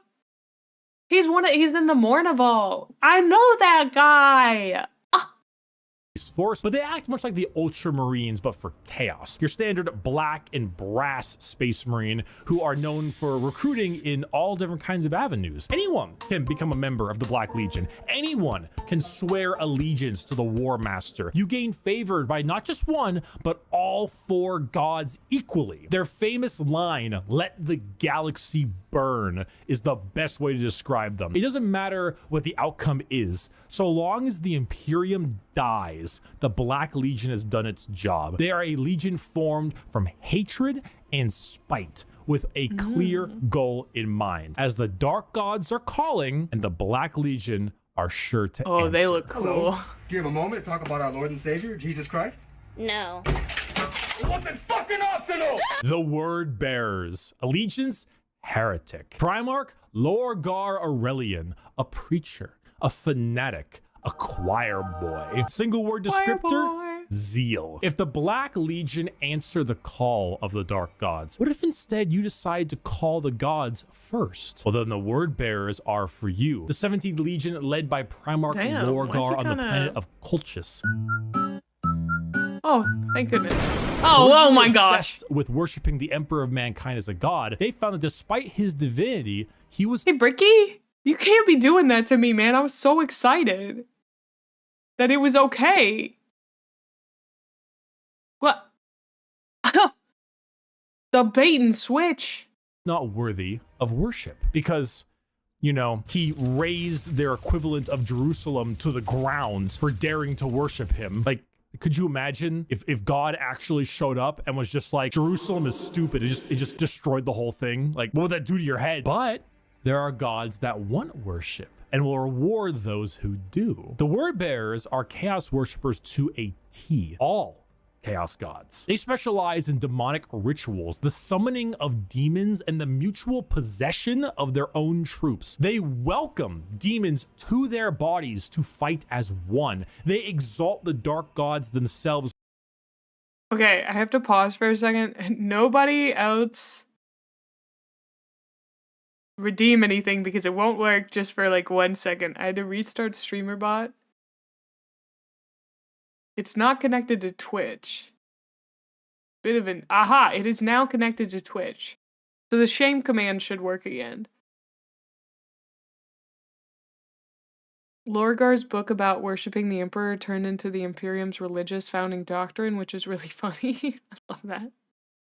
Alright, you guys. Glad y'all redeemed stuff, you silly gooses. You goobers. Yeah, you can shame each other again. For aid, and guess what?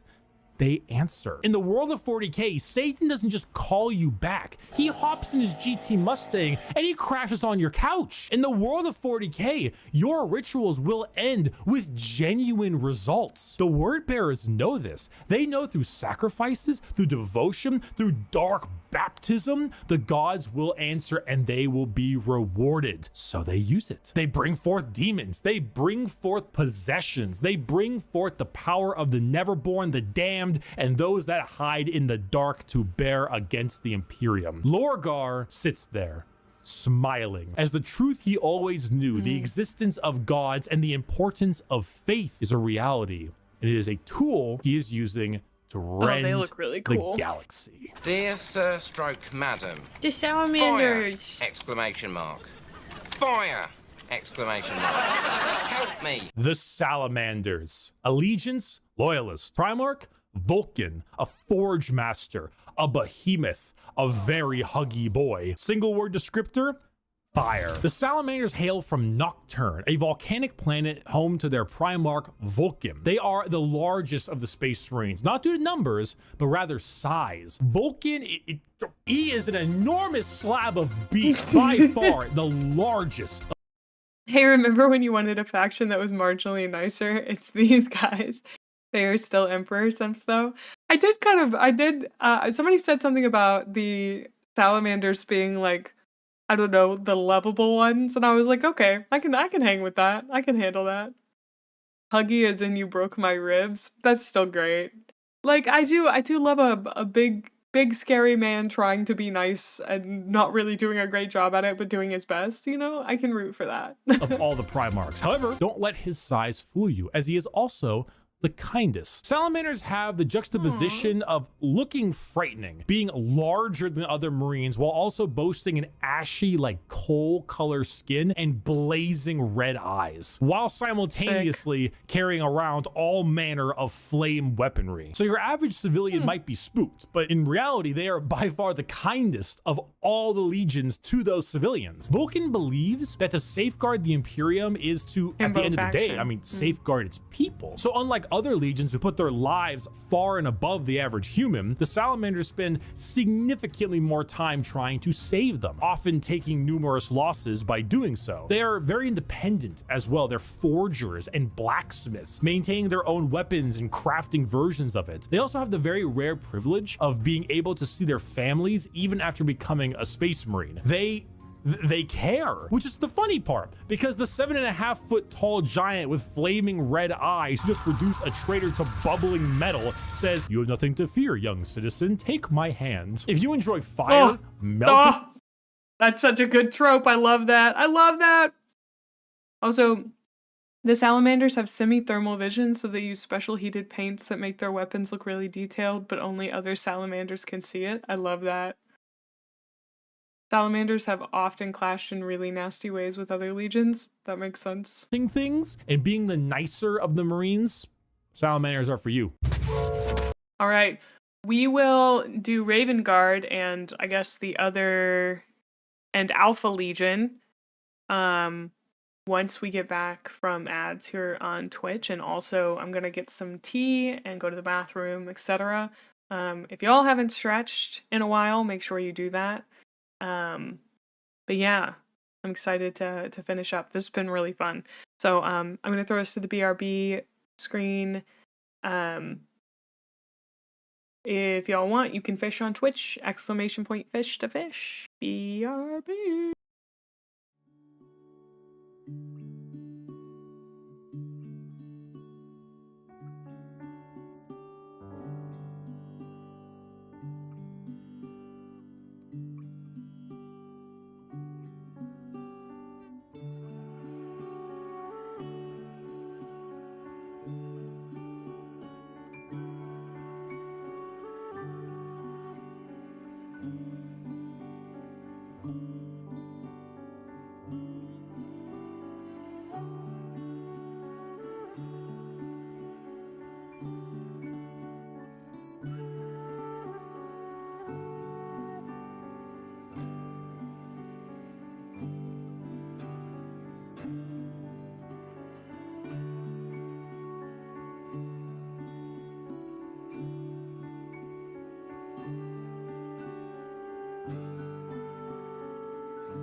All right, my dudes, I am back and I have tea and Takis. Oh, well, Methos, you're welcome to add me as a friend. I did get gifted Dark Tide, by Ash, another one of my viewers. So I do have that one already. But yeah, thank you.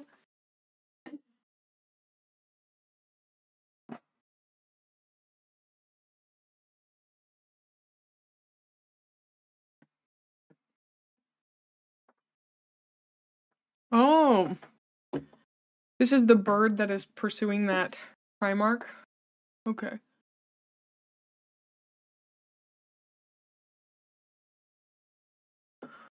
Oh.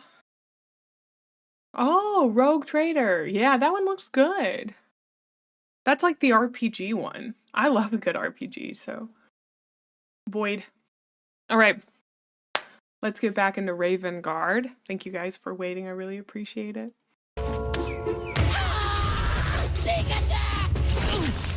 You might hear me crunching and munching. Sneak attacks don't work if you yell it out loud. The Raven Guard. Allegiance, Loyalist. Primarch, Corvus Corax. A Raven, a Shadow. An Industrial Dance DJ. Single word descriptor, stealth. The Raven Guard are the final Loyalist Legion at 19 and hail from the planet Deliverance with Primarch Corvus Corax. If it hasn't been made clear enough already, the Raven Guard are stealth specialists and proficient in all manners of assassination. Despite this, their signature winged jump pack and double lightning claw look is, well, not very stealthy.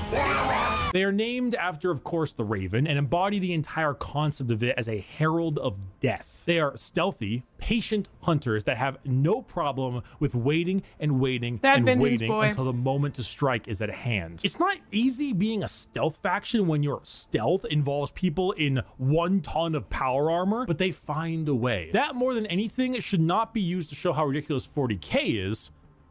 even though it is, but rather to show how good the Raven Guard are at their jobs. It's not about them sneaking around you without being seen, but it's also about them having lied in wait for so long that it wasn't until they were in striking distance that you even realized they had been there. And also, if you want, you know, edgelord Marines with a long black haircut, pale skin, ravens everywhere, if you want to field assassins and snipers abound, then the Raven Guard are for you. He could be in this very room. He could be great. He could be me.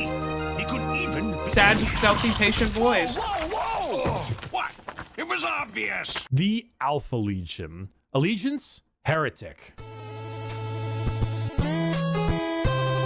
Primarch? Alfarius and Omegon. Saboteurs, destabilizers, they're in your walls. Single word descriptor, espionage. Finally, the 20th Legion, the Alpha Legion, led by Alfarius and Omegon. The only Legion to have two Primarchs who were split as twins. The Alpha Legion are heretical, we think, and specialize in destabilization of society and armies. Their entire shtick is the Hydra, because when you cut off one head, two more take its place. All of the Alpha Legion look exactly like their Primarch.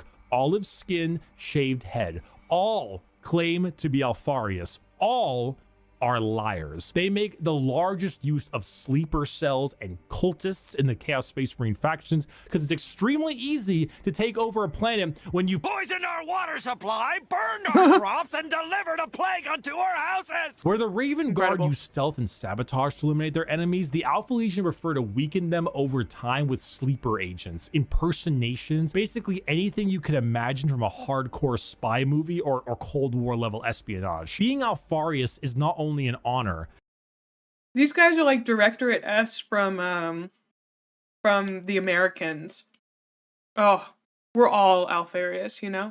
Being Alfarius is a requirement. There's a story of someone chasing down an Alpha Legion agent for years upon years, and when they finally catch up with them and they see that the agent is wearing the same face as their pursuer, because this was the plan all along, to kill him and take his spot. We're talking facial reconstruction surgery, we're talking hacking, we're talking political assassination and impersonation, everything. They are Space Marines in name only, because being a strong stoic warrior is not what the Alpha Legion is interested in. In fact, the Alpha Legion is interested in you not even knowing that the Alpha Legion is a thing. I want 17 books about the Alpha Legion. 17 books. Alfarius, you are Alfarius. We are all Alfarius in his Lord's glorious army. Thank you everyone so much for watching this video. I hope you learned a little something. I hope if you were on the fence about what Space Marines you wanted to field, you would now have a better idea of what you want to play. Buy my Gamer Sub Shaker. It's on sale. It's on pre-order. It's ready to go. Just get it. Just get it. Use code Bricky. It's in the description. Just get it. And a huge thank you to all of my patrons over on patreon.com/Bricky and the members on the YouTube channel. Your names are here.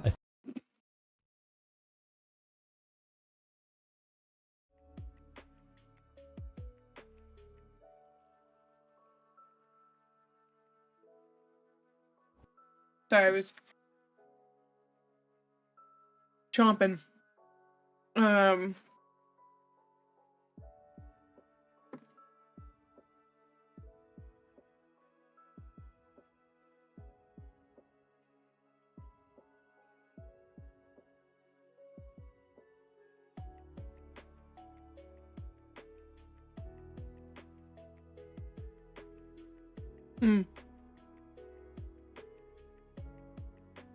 Hold on, I was on the wrong Discord account. I apologize. Hold on.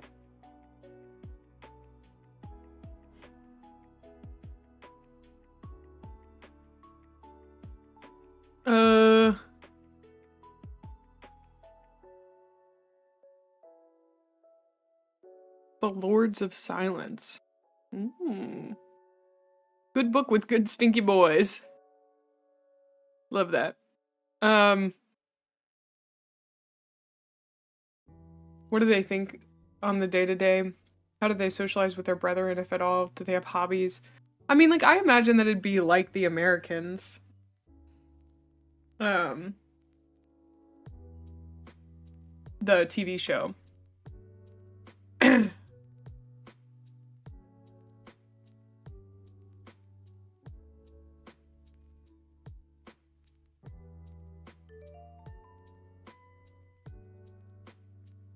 Welcome on in, Hulk Hogan the furry. Oh, let me do my little outro for this. Thank you, Goobers, so much for watching my reaction to every single Warhammer Space Marine Legion in a nutshell. If you like this content, please remember to like and subscribe here on YouTube, but you can always come and watch me on twitch.tv/Gremlin Mae. Thank you. Yeah, Dennis, that's not really my gig. I don't care that much about it.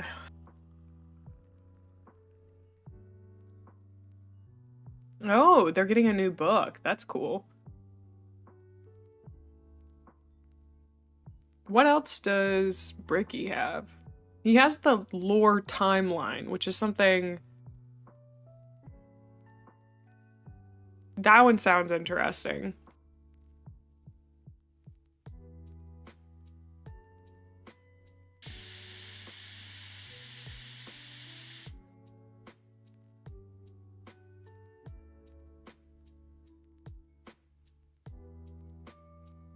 My favorite one of what? Sakoti. Lords of Silence is a great Death Guard book. A Marine cradled a nurgling tiny demon in his arms and asked if it loved him. It farted in his armor and his response was that counted as love. That's incredible. God. They're so goofy. I love that. Stardust? Okay. Sure. Let's check out a Stardust. One of my Twitch viewers said beat you to it, Atoan.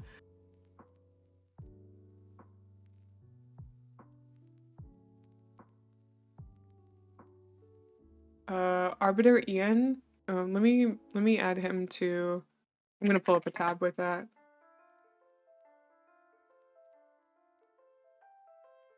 Oh. Okay, thank you, Methos. Arbiter Ian. Hi, gang. I was. Oh, this guy looks familiar. Huh? I don't think I've watched him though.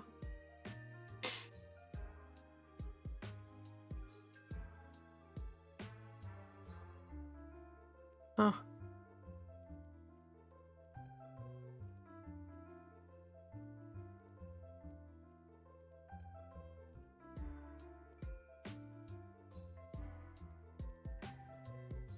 Oh, he did a Warhammer book club. That's fun. Okay. Ooh. Oh yeah, Pancreas No Work. He's also on the list. Okay, let's do a Stardust. I gotta do another little intro thing. Howdy, what's up, Goobers? Thank you so much. We're gonna be watching a Stardust, which is the legal name for Space Marines, but also a short film on YouTube. Yeah, let's get into it. I'm watching this live on twitch.tv. In case you want to come watch me there, twitch.tv/Gremlin Mae.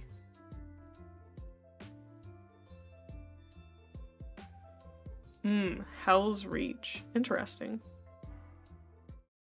All right.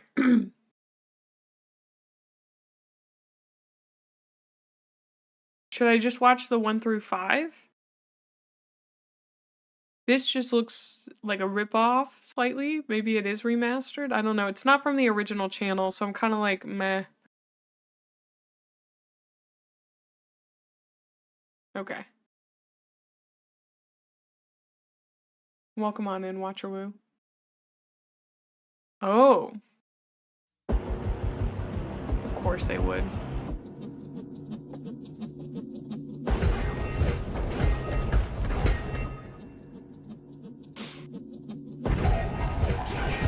Oh my god. Them's the Space Marines?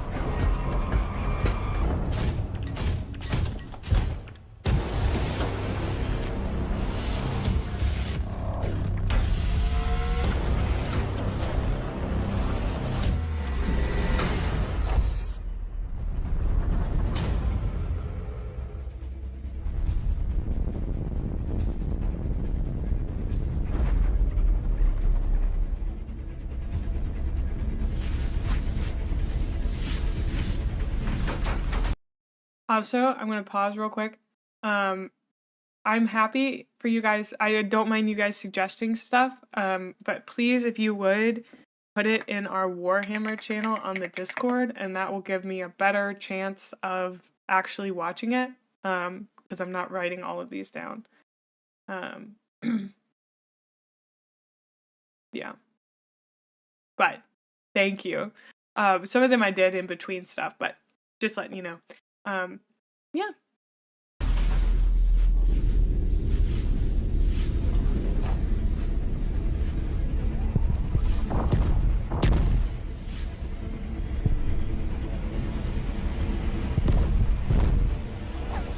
Oh no. Ah!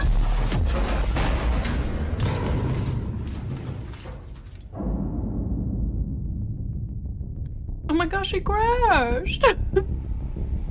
Oh no! Is he gonna be okay?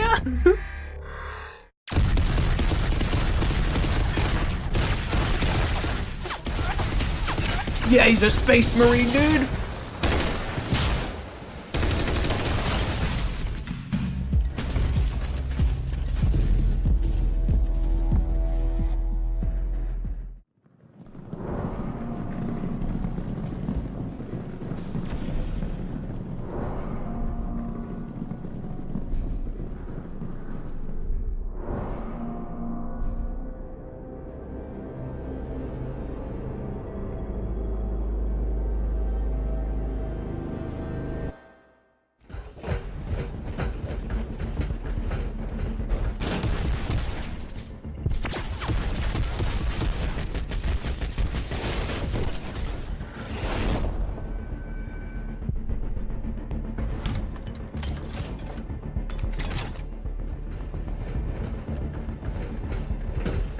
Ooh, stealthy.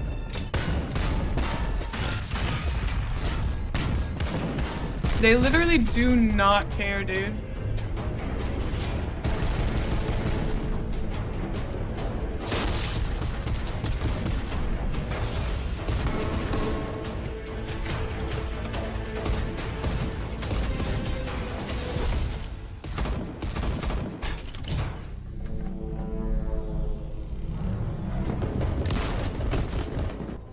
No.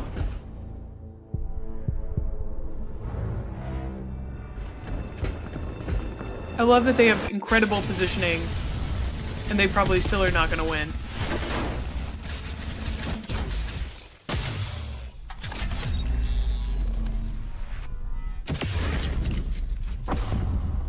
Oh, they are so scary! Oh my gosh.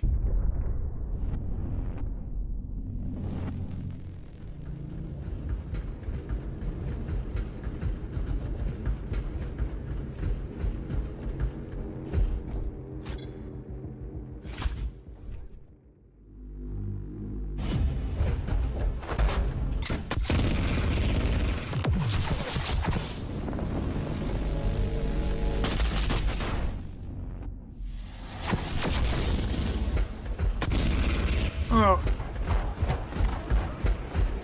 I don't know who those other people are. If there is context, it hasn't been given to me. They look cool as heck, but...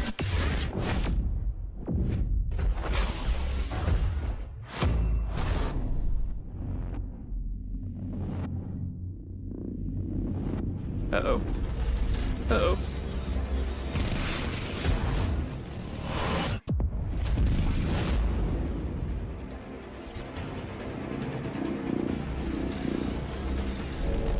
Some kind of psyker? You're right.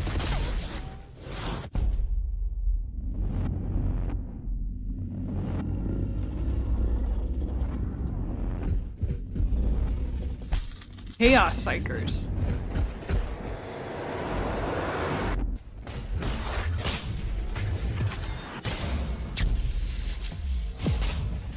Oh.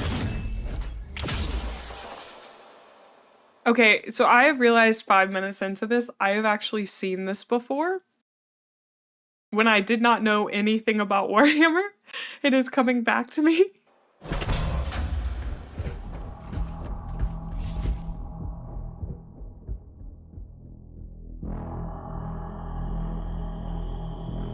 I mean, like, it was a big thing on YouTube. I mean, you guys have got to realize that, like, this probably came out earlier than 5 years ago. Or later, like, yeah, earlier than 5 years ago. And, like, the internet was different even 5 years ago in terms of, like, the stuff you'd see on your, like, front page on YouTube. It was not as tailored for specific interests, so, yeah, very famous animation. Because I remember that scene in particular.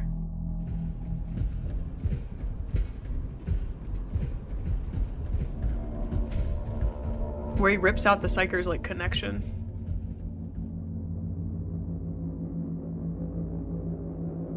I don't remember much of it, but I do remember seeing it. There were a few animations like this that were big in the last, like, 10 years or so. Not about Warhammer, but a bunch of other stuff. That's so sick. This guy like an oracle?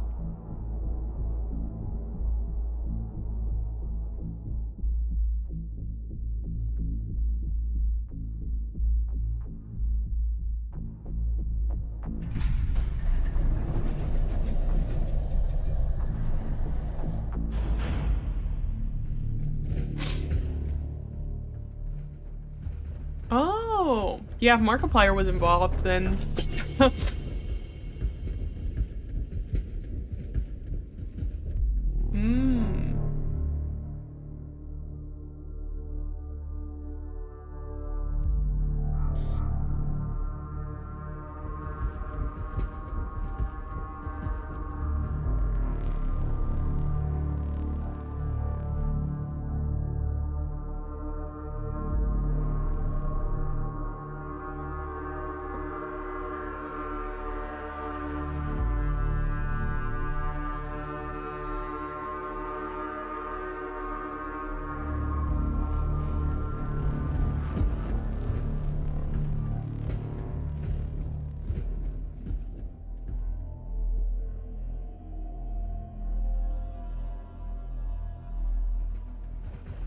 This is crazy that one guy did this. I can't believe that. 2015, 2014? Okay. Yeah, it's not just an incredible animation, it's like an incredible story.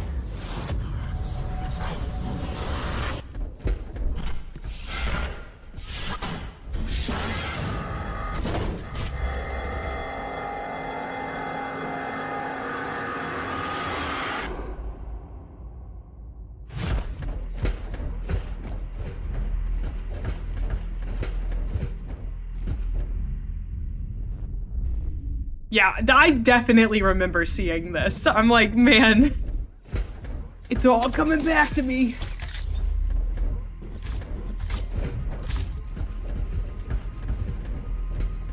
Yeah, I saw the trailer for the sequel.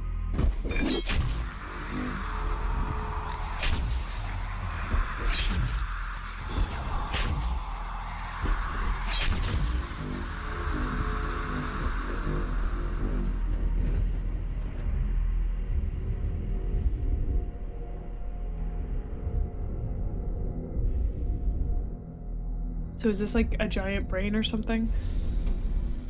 I guess the Inquisitor is hooked up to it.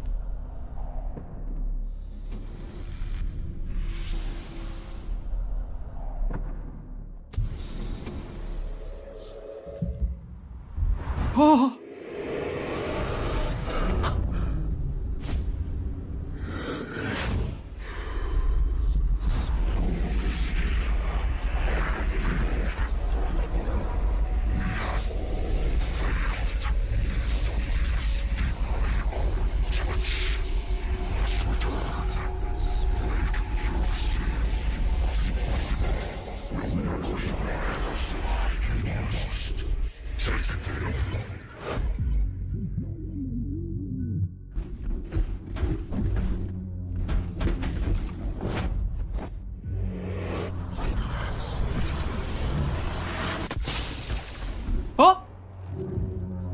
Uh-oh. Oh, our tech priest is having a really bad day, dude.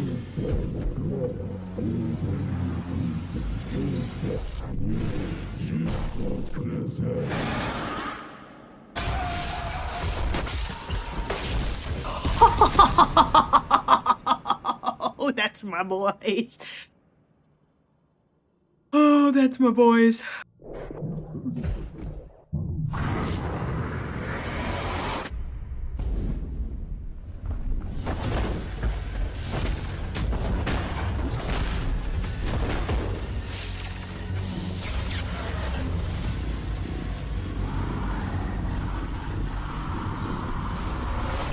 Alien artifacts that we don't understand and can never understand are so cool. Oh my god.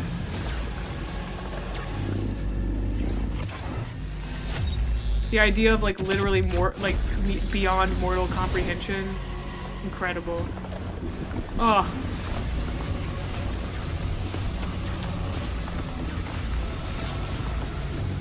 My boys!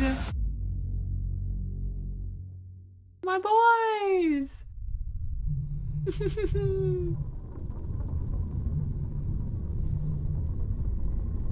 Like, I know they're not good, but...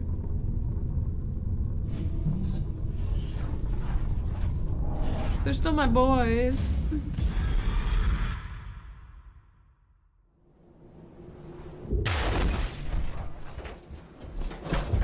Listen, I learned from Horus Rising, missing a hand, not a big deal. So don't feel like it's over for this guy, okay? Missing a hand, not a big deal. One of the Space Marines in the book chopped his own hand off. Totally fine. That might be a little bit more of an issue. Oh, he's missing his legs? Oh, that's okay, that's a bit more of a bummer, I'm not gonna lie.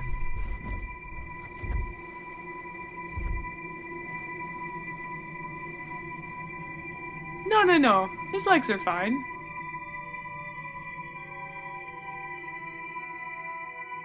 That's so sick. Ah! Ah! Ah! I wanna go back to that frame. Cinema. It is one of the coolest, sickest, most world-buildingest frames I've ever seen. So giant. If you look closely in the background, you can see his brothers being teleported in too. It's a feast for the eyes. Also, remember, just because we focus on the Chaos Gods, the Warp has a lot of other weird things in there. Ooh. Ooh. I know, very good wallpaper. Although, if you join... what's been happening? Get shot and bullet 57 times.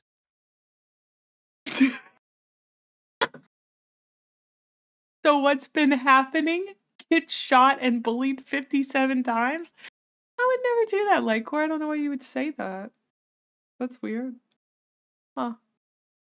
If you join the Discord, you can get me. You can get me in all my glory as your desktop background in my Persona 5 wallpaper. Just a little plug for my cool art by Lilo Dreamin'. So, you know, I know that like Warhammer is cool and all, but have you thought about having a hot anime woman as your background? Because you could. Persona 5. You never saw that? It's in announcements. I believe it's in announcements. Also, hello to all the new folks who have joined the Discord. Exciting to have you. Let's see. Yeah, it's in announcements. You guys abuse emojis. Yeah. You can also get it as a phone wallpaper. Or a desktop wallpaper. Yeah, let's watch the trailer for A Star Is 2. I completely, I zoned out, I'm sorry. I was so busy talking about how much I love the art of me. Oh, bye, Tony!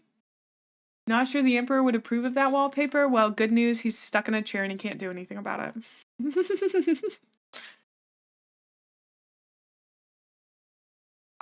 This is probably today all Warhammer stuff, but that doesn't mean I won't ever watch your video. Right now I'm a bit hyperfixated. But it's okay, like, if you hate me for not immediately watching the thing that you like. I'm just kidding you. All right, so this is Astartes 2 official teaser trailer. Any theories for what's happening next? So they've been transported to Big Bad Skeleton World.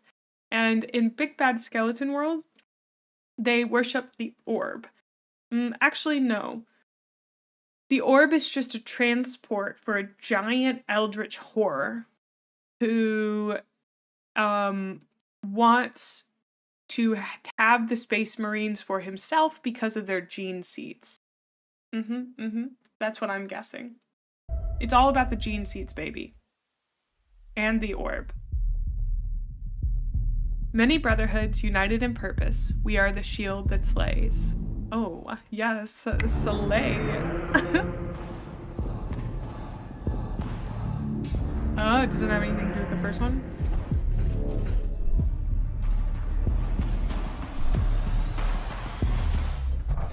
Who's up pondering their orb?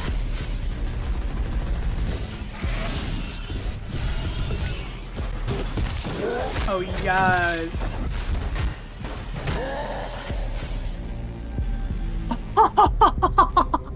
That shot was so sick.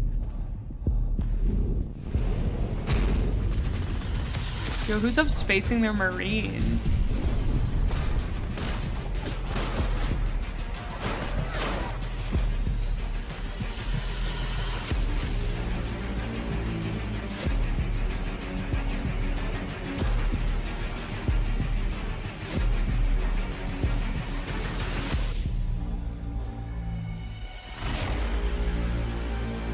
Okay.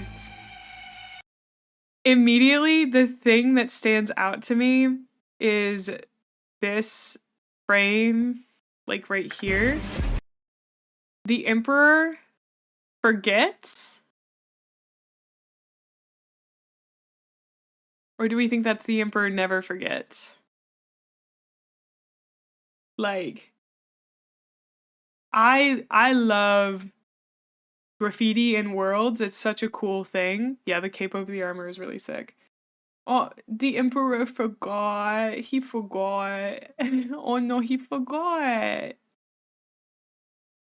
Oh no, he forgot. It's definitely the Emperor forgets. I assume it's anti-Emperor twist on the Emperor protects. Ah, that makes sense. And it looks like Space Marines have probably been mobilized as like a sort of National Guard force to come in. You know? Painted there by rebels. So there are rebels to the Emperor. Yeah, him gripping the civilian by the skull.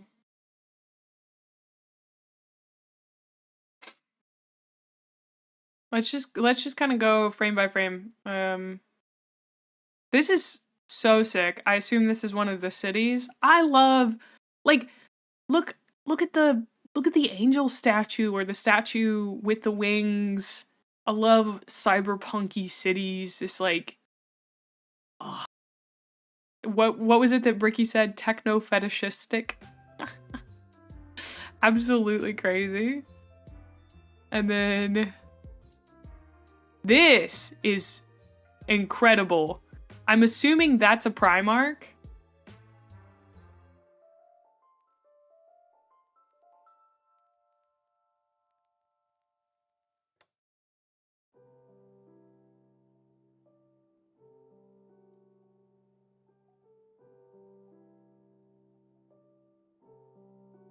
No, that's not a Primarch. Interesting. Okay. Well, that dude looks cool. And he's speaking to the masses. I love giant rooms like this that are round. And then there's a big round platform in the middle. And then somebody's giving a fuck you speech on the little thing.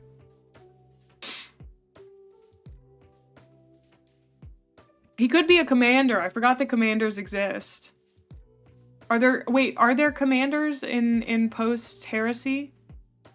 A Chaos Space Marine. That's a dreadnought? It's just difficult to tell from the silhouette. Chapter Masters. Oh, that's probably a dark apostle. Religious leaders of chaos giving a sermon to cultists. Now that you're mentioning it, because it's not like really well sectioned off, it is giving cult vibes.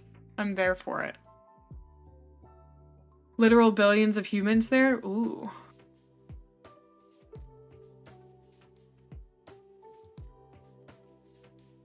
There's one of our space marines with the guns.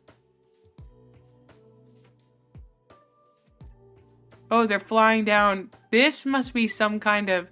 I guess it's gonna probably cover rebellion, given the themes we've seen so far.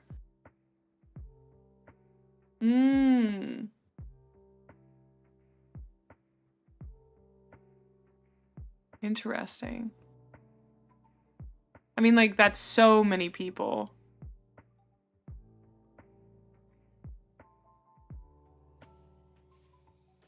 Our boys shooting guns. Our boys killing, I assume that's an orc. Yeah, I think those were the orcs. Yeah, definitely an orc.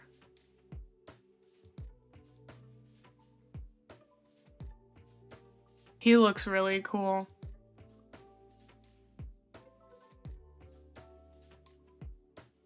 Who's out here spouting misinformation? It's not misinformation. I'm just guessing. There's a difference. That is the view from the other side. You're behind the back of the guy that was standing there. Yeah, I think another Space Marine could kiss him pretty easy. You can only spread misinformation if you have information. No thoughts here. I'm just taking a gander. Y'all ever... Anybody else up taking a gander? Wait, these are the guys who ride the dinosaurs, yeah?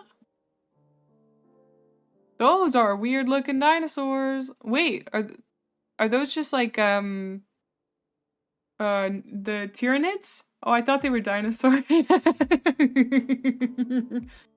You've taken a goose but never a gander? Interesting. Well, they kind of look like dinosaurs, you know? Oh, okay, wow. They should go everywhere. Space bugs. This guy looks really cool. They all have skulls. Skulls and wings. That seems to be our primary way of just doing some... Just that we love that imagery. Not to like rag on them, but hey boys, I don't know if we know this, but things other than like skulls and wings exist. Like, there's wings! It's a bird! Oh, these guys have like pics on there.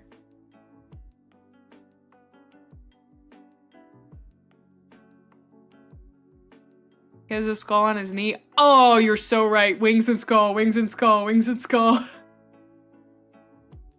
That's how you know they are the good guys, quote unquote. Skulls honor the dead that built the Imperium. The Emperor is actually a type of bird. Wow, I'm learning so much. What kind of bird do we think the Emperor would be? I'm thinking... Robin. You know? They seem really scrappy. Imagine thinking there's something other than wings and skull as decor. So true, you're so right. Size of this Emperor aura farming.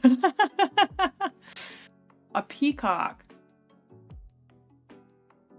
The Emperor is just a 14-year-old edgelord and he wanted his guys to have the coolest getup. I mean, he did a pretty okay job. Who is this boy? Who's this man's? Whose man's is this?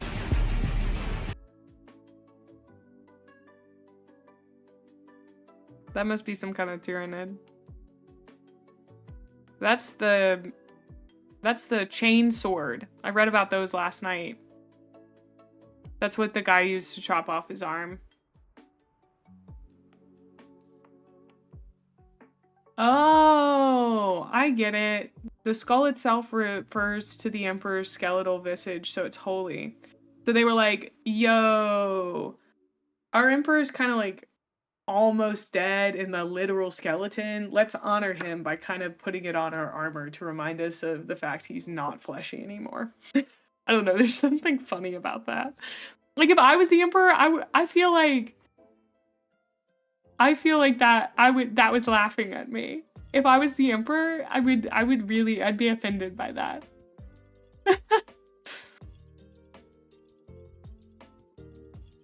Members of the Mortifactors with the chainsword there. Oh. The Emperor would be offended by everything in 40k. That makes sense. That makes complete and utter sense to me. I'll be so for real with you. Yep.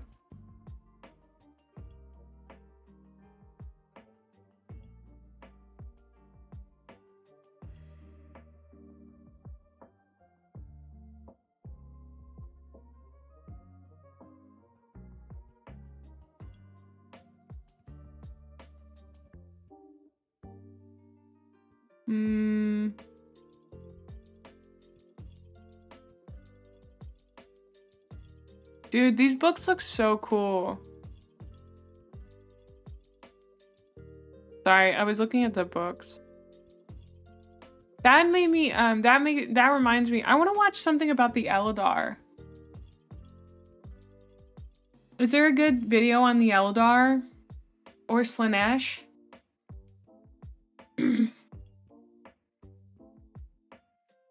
Although I gotta say my headcanon is that the Emperor wanted to become God. I don't know. I weirdly see him as a philosopher king, and I don't know if that's necessarily like how he's supposed to be interpreted, but he seems like he didn't really want to rule for quite a while. He just was like, okay, I'll make sure that humanity doesn't like mess up real bad or anything. And then like he ruled because it was his duty. He needed to. But maybe not.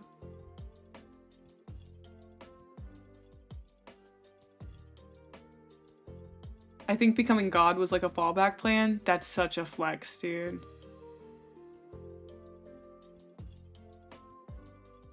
Pancreas No Work has good Eldar videos? Okay.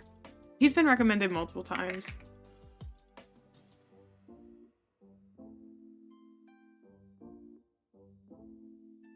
Eldar propaganda. Well, that's pretty good. I want to buy into the Eldar propaganda.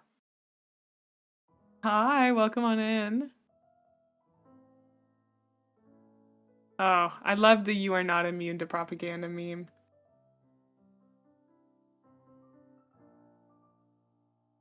Let's see. Whoop. Bricky covers a lot of different 40k topics in his podcast, Adeptus Ridiculous.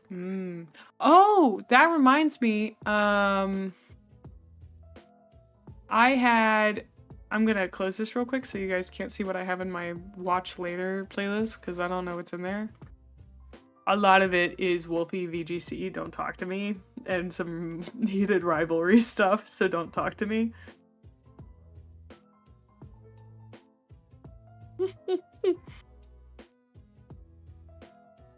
Love Wolfie so much. I have a type, it's man on the internet. Oh, I did want to watch this one.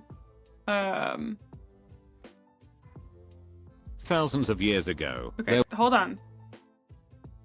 This is what Warhammer 40k sounds like to an outsider. As someone who's still mostly an outsider, I did want to see how accurate this felt. Thousands of years ago, there was a guy who had a very big brain. Everyone would call him Chat, and he would become the leader of all the things. After becoming CEO of the humans, Chad would create the British Empire in space and colonize the galaxy. No one could stop Chad, but owning all the things was going to take a long time. Chad would use his science brain to make big men. They would be large and in charge. The big men would all have 2 hearts, 6 lungs, and could glow in the dark if they wanted. Marine. Their superpower was mega racism.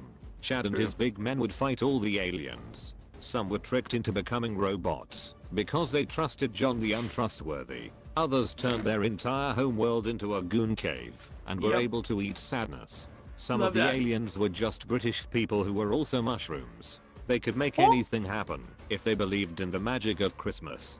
to conquer all of the things, Chad would invent intergalactic public transport. The ships were very fast, but every trip would risk opening a portal to Ohio. The humans would also invent artificial intelligence, but the robots tried to give humanity the authentic JFK experience, so now they are banned. Computers are now lobotomized tax evaders, who are turned into ChatGPT. Everything was going great for the humans until Horoscope, the largest of Chad's sons, was convinced by magic mushrooms to fuck up everything. We hate Horoscope. All my homies hate Horoscope. Chad would eventually murder Horoscope to death, but would end up really tuckered out. Chad would then sit on an enormous throne for 10,000 years, as his corpse would make the space trains run on time. Humanity could still go to work, but since Chad was the only IT guy in the galaxy, everyone was now stuck with Windows Vista forever. In the grim darkness of the far future there is only war. That will be 900. Okay, so I agree, Harp. This is not really the outsider perspective, it's the brain rot perspective. The outsider perspective is like, okay, so it all started, like, it is Earth today. Yeah, so like it's Earth, it's like Earth, but they call it Terra. Don't worry about it. It's called Terra now. And then there's this, the Emperor, he's in charge, and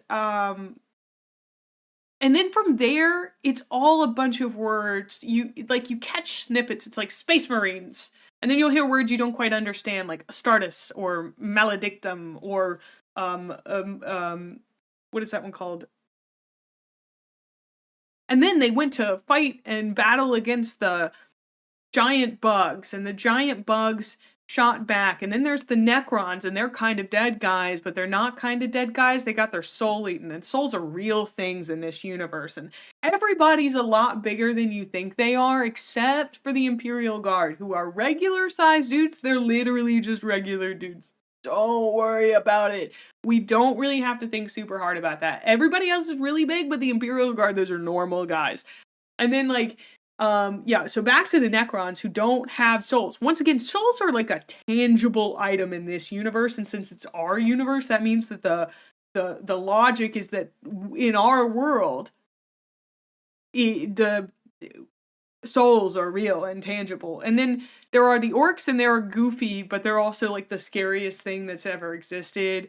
And they go rah rah rah, and they're basically like, they work off of like tulpa logistics. So everything that they think large enough in a group becomes true to a certain point, because they've tapped into this thing called the warp. And the warp is kind of like a universe that is parallel to ours but not perpendicular. So if you've ever participated in any sort of like or seen any sort of TV show where it's like the Upside Down in Stranger Things, how it's like it is the world on top of it. So then there's but maybe that's not true. Maybe it's like next door. I don't really know for real. But then there's like the warp is like where all the souls go, and also everything that humanity feels. So like all the way up until like now in time, every single thing that you've ever felt lives in the warp, I'm pretty sure. And like your soul is in the warp right now. And Slaanesh is currently eating your soul or something. I don't know. I hope Slaanesh eats my soul. But then the warp, they kind of like jump through the warp, but they have to have a guy inside of a ship that is like literally holding on to reality for dear life by creating a shield of like stable unreality around the ship as they drive through.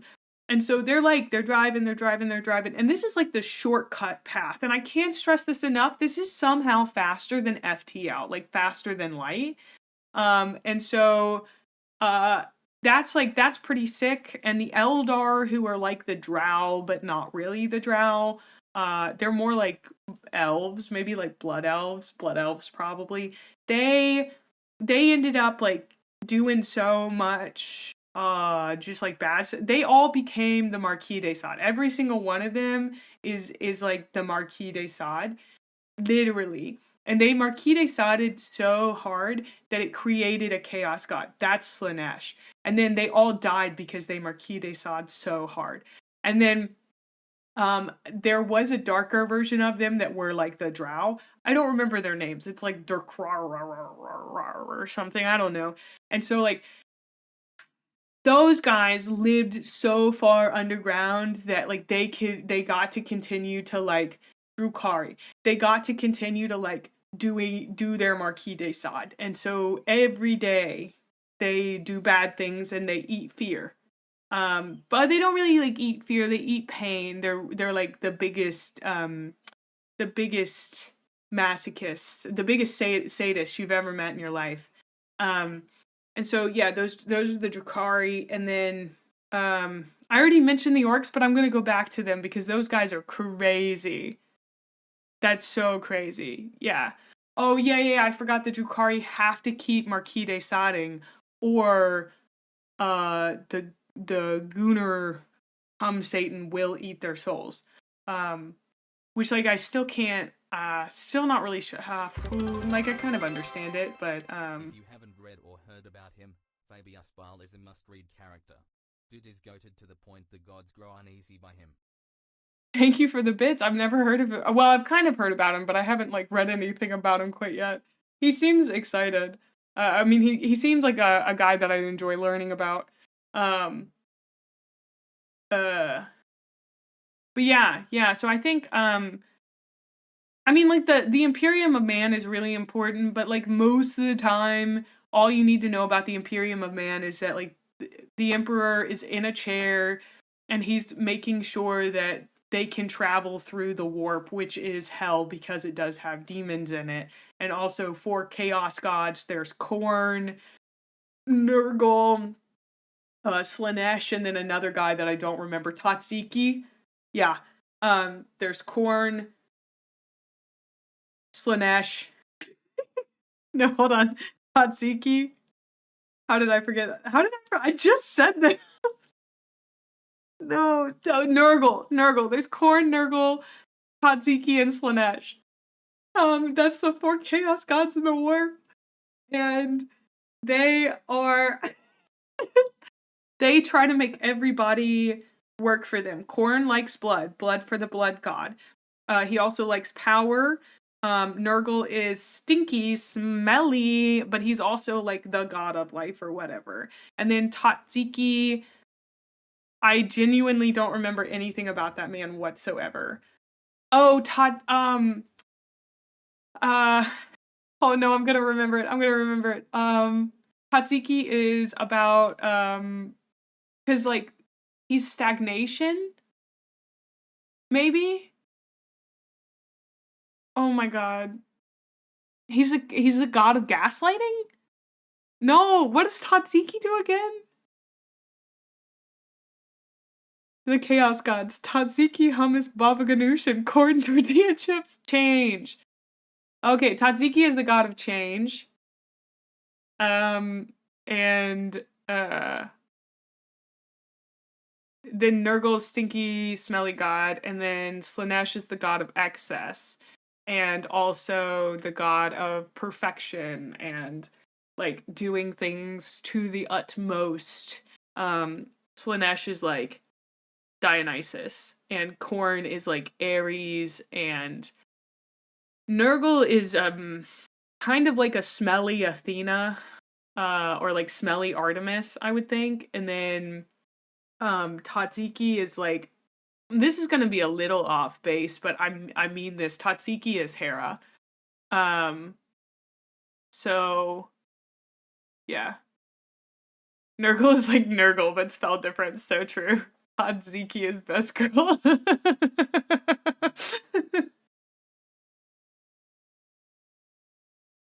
Tulpa logistics is going in my immediate vocabulary, BTW. Loving that for the orcs.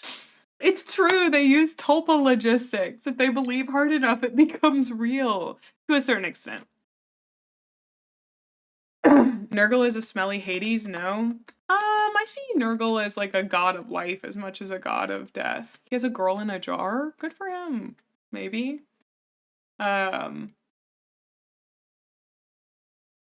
Yeah, so I think that's the entirety of Warhammer lore. I think that's everything you need to know. Do you guys think I did a good job of explaining it? I covered the Emperor. I didn't talk about, well, yeah, the Tyranids are bugs. I mean, that's really all that they tell you. Oh, there's the Tau. The Tau are like, they're in a flotilla. The Hurricane Katrina, more like Hurricane Flotilla. That's all you need to know. The Tau are like a weird caste society. They remind me of those guys from Mass Effect, but that are also in a flotilla. No, the Tau. Oh, there's also the Votan. The Votan are in the Dark Mechanicus. So there's the Mechanicus, which is on Mars, and it's a part of the Imperium of Man. And they have they've shaken hands with the Emperor and agreed that it's okay for them to be tech priests because the Emperor has outlawed AI everywhere else. So these guys get to do a little bit of AI is fun because they worship the 3-in-1, the machine god. And then there's the Dark Mechanicum, and in the actually the Votan's not in the Dark Mechanicum, right? The Votan are space dwarves. Are they in the Dark Mechanicum or the regular Mechanicum? I can't remember that one. I think they're in the regular Mechanicum. They're their own thing in the galaxy core. Oh. They count as Xenos. My bad. So the Votan are space dwarves. What happened with the Votan is that they created this great system where their memories all got uploaded to one big computer. But then something happened. Don't ask me what. Don't tell me what. I don't really care. Something happened. And then when the Votan came back from whatever happened, they had forgotten all the stuff about the technology and the big supercomputers that were so cool. Unless they are the big supercomputers. I was a little confused on that. But oh, okay. The great big computers are called Votan. The dwarves themselves are called the kin. So the great big computers, the Votan, hold all the memories of the kin. But the thing is, I guess the kin didn't learn how to purge their own, cache or whatever. So, the Votan, are now getting really slowed down. And I'm pretty sure they're gonna, experience a system crash soon if they haven't already. They've gotten real slow and don't really do things very good. It's I have an old laptop that just doesn't run very well, and I only use it to program electronics stuff, Raspberry Pis and things like that. So that's kind of the Votan. They used to be a nice laptop that you could use for normal stuff, but now the only thing you can do is vaguely put files onto something else. Yeah. So they're not having a good time, as far as I can tell. But yeah. So now I think I've said the entirety of Warhammer lore. Just a reminder, I learned this 2 days ago. So I think I'm doing pretty good. Yeah. I can tell you there's yeah. There's also, so I know a few things about the stuff in 30K. Okay. Keep studying, there will be a surprise test next Friday. Is Bricky the one administering it? Because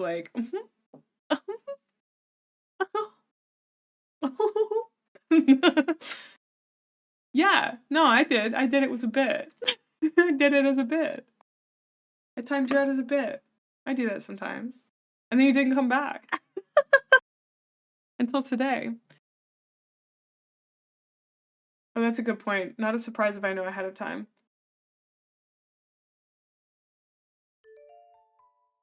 Wow, you really did unfollow me because I poked fun at you.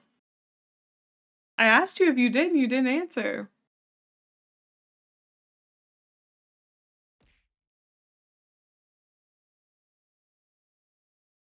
What about the space sharks? There are space sharks? I have to go to the bathroom real quick. I'll be right back. Hold on.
I'm back. So, you know, I went to the bathroom. If you had been paying attention, I'm just kidding.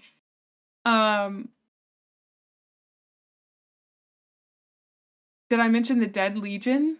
I don't even know if I know what the Dead Legion is.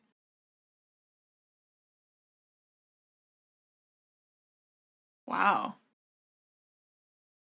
Don't even start with me, girls. So, there's your basic overview. This is what I've learned. This is my book report. My book report about what I've learned about Warhammer 40K in 2 days.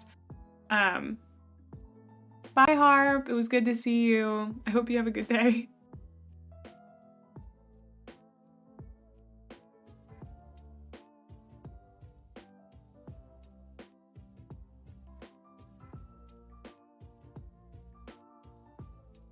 Yeah, I don't know as much about the legions. We did talk a little bit about the Necrons. The Necrons the Necrons all got sacrificed to a bunch of old gods, so now they don't have souls, and they're basically soulless and mindless except for the nobility and their big god king. Their big god king made a mistake at one point and decided to put himself in timeout for a really long time, and then the Necrons run a slow game. That's their big thing. And they fear the Tyranids because the Tyranids basically eat all organic matter on a planet, including the air. That's like their big thing, is that they eat all of the organic matter. And the Necrons want their flesh back because they used to be beings with flesh, but now they're robots without souls and brains. And some of them I think have gone a little crazy and started to cover themselves in flesh. But anyway, the Necrons, they're afraid of the Tyranids because the Tyranids represent a very basically there could become a point where if the Tyranids overrun the galaxy and eat all the organic matter, the Tyranids will die. But then also the Necrons won't be able to take over the galaxy. And that's like what everyone wants to do. Everyone wants to take over the galaxy. And there's a lot more I could have covered about the Imperium of Man, including like the Thunder guys, the big Thunder guys that were the first Space Marines. And then they got absolutely blown up by the Emperor because he said, I can't fix you. And then he made the Space Marines and he was like, I love each and every one of you. But the Space Marines are actually, what he did first was he made all of his sons, but he was like, they're not really my sons. I love them, but I don't love them. Do you know what I mean? And then his wife was like, I don't know if I like this. And so she shot them into space and they all ended up on their own worlds. And so they all had different upbringings. And when they all came back to their dad, he was like, I guess I'm not going to tell them about the giant chaos gods. And that was his downfall. So, because Horus, his son, did a heresy, but that the whole reason is because the Emperor, Horus's dad, was like, yo, my guy, you're going to become the War Master while I go and I work on a webway. The webway is basically how we make our way through hell. The Eldar currently have one. I can't seem to hack into their system despite me trying really hard. So I'm going to make our own webway. You're going to go be the War Master and run the Great Crusade. The Great Crusade was basically when the Imperium went to a bunch of different worlds and reclaimed them because they went through this thing called the Great Night, I believe it is. Hold on. Old Night? Yes, so they went through the Old Night, which was essentially their Dark Ages. There was a reason for this, but I'm not entirely sure. So, Old Night, they went through that. And so a bunch of the planets ended up adopting beliefs other than the things that the Emperor was the true Emperor. Because the important thing to remember is that although the Emperor has banned AI and religion, very important, they still have oh,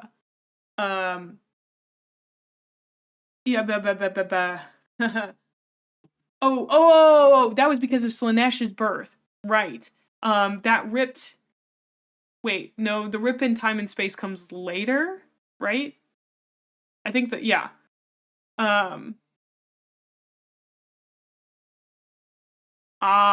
It's not that the Necrons couldn't still conquer the galaxy after the Tyranids, it's that they want organic bodies back and one day intend to use some of the life in the galaxy to do it. Interesting. So, anyway, so the old night basically meant that the Imperium, which had a ton of rim worlds, a ton of worlds that were connected to it, those got cut off from the Imperium, which was like where the Emperor was. And so they lost touch and they no longer know that the Emperor is the true Emperor. And so it was like 5,000 years or something. I'm not entirely sure about that date. The rip is recent. Oh, okay. Yeah. So the Great Crusade was led by Horus and his wolves, his lunar wolves. They were all space marines that followed Horus, and Horus led that Great Crusade, and he would show up to the planets, and basically they would go to them and they would be like, we have the truth. What I was saying earlier was that the Emperor banned religion, but religion does still exist in some form. They just don't call it religion. They have a strict belief system, which is that the Emperor is the Emperor of the Imperium of Man. He is the one who is to be followed. You do not deviate from that. AI is not allowed. And so they go to these planets and they're like, hey, we have the Emperor of Mankind, the true Emperor of Mankind. How would you like to swear fealty to the Emperor of Mankind? Would you like to come and hang out with us in the Imperium? And oftentimes planets would be like, nuh-uh, we have the Emperor of Mankind. And so the Crusade was all the legions. Oh, okay, my bad. But Horus was the War Master. He was the one in charge while his dad went and worked in his garage on the Webway. The Imperial Truth. Yes, that's what they feel is very important. We haven't gotten to his coma yet. I'm working my way to his coma. So wait, it was late in the Crusade? Oh, so the Emperor ran the Crusade for quite a while. But anyway, so they were reclaiming all of these planets so that the Emperor could, like, I don't know, unite all of humanity back together or whatever. And then at some point, Horus got made into War Master. And then a bunch of the Chaos Gods were like, hey, Horus, why don't you come hang out with us? And Horus was like, what the heck is this? And so they tempted him with a bunch of power, I'm pretty sure, and maybe other things. I'm going to learn more about that when I read all 64 of the freaking books or whatever. And then Horus goes and breaks Sanguinius's back right in front of his dad. And then tries to kill his dad, but instead his dad kills him, obliterates him from all of existence, and then his dad is mortally wounded.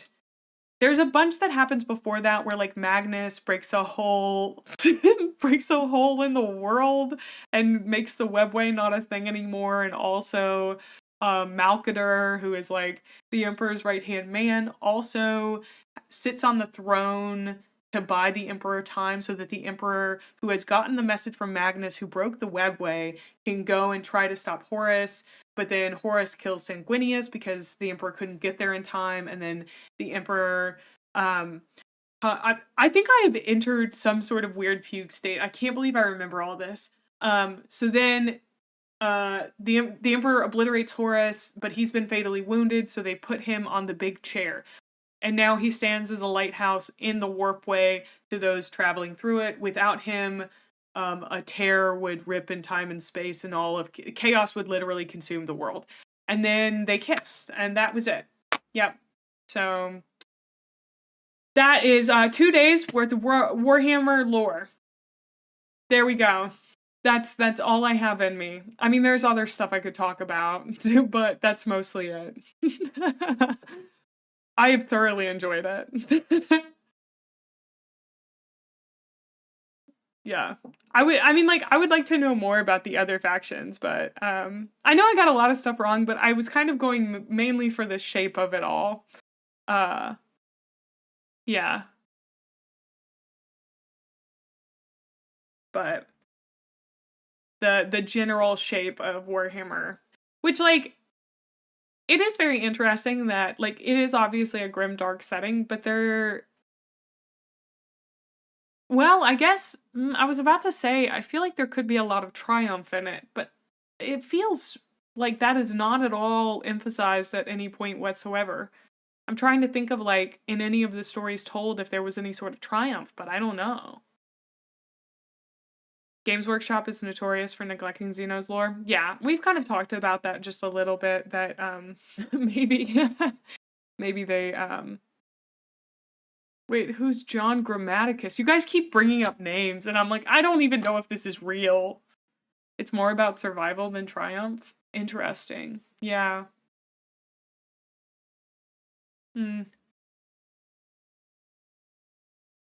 Well,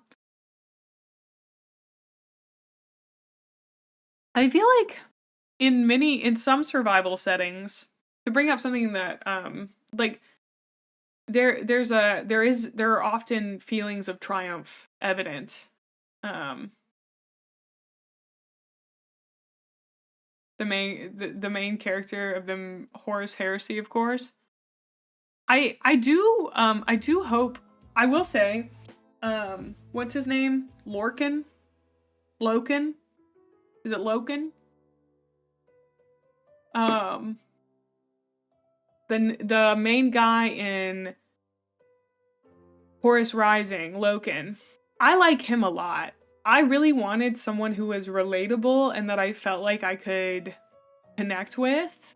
I guess maybe connect with is a weird word, but like understand on a character level, and I really got that in Loken. I'm like 4 chapters in and I'm like, I'd die for this boy. I love this boy.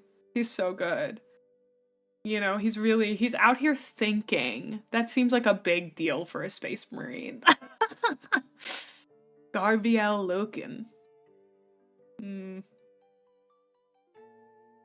It's the appeal of the light and the darkness. Yeah. Loken seems really cool. Like, I've enjoyed him. It was nice because he is really giving off these like big stoic vibes. Oh, and I wrote this down in my notes about the book, but the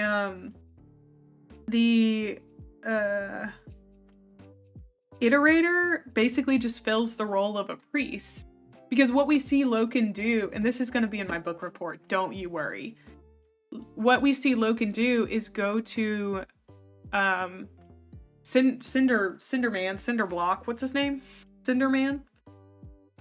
Why do I forget their names so much? This is crazy. I've looked at the names so many times.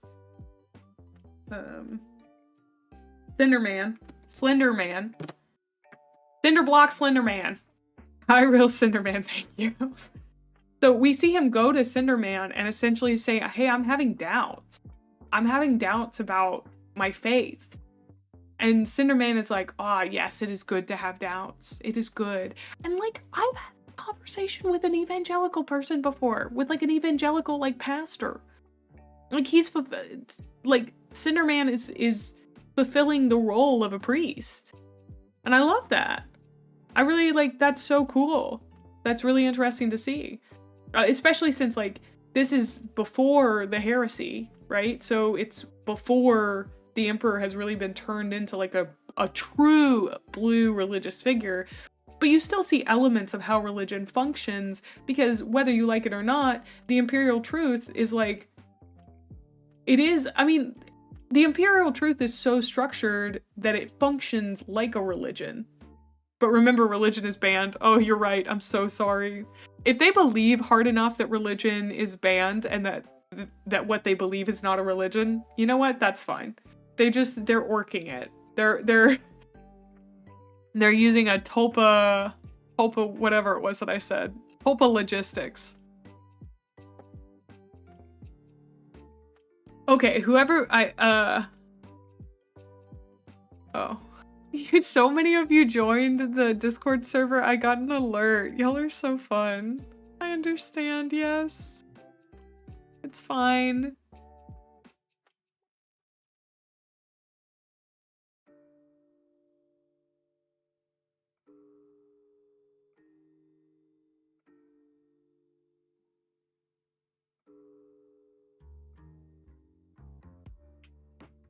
Okay, so I saw in the Warhammer one, whoever posted the Horus model, that is so cool.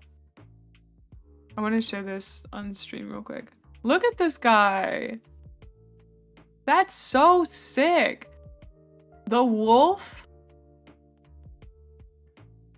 The paint on this is so crazy.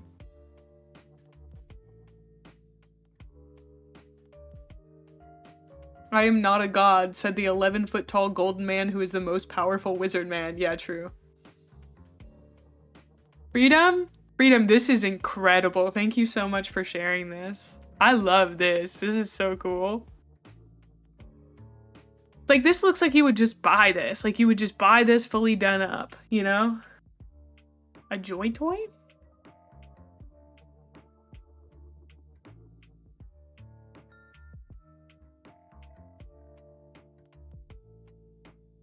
Hi, local. Oh, so you just buy it like this? Oh, they're pre-painted? Whoa. Do they still cost $1 million? I feel like they could. Wow, I really do feel like I was possessed by I don't know, Bricky, and was able to barf out a fairly cohesive idea of what was going on. That was wild.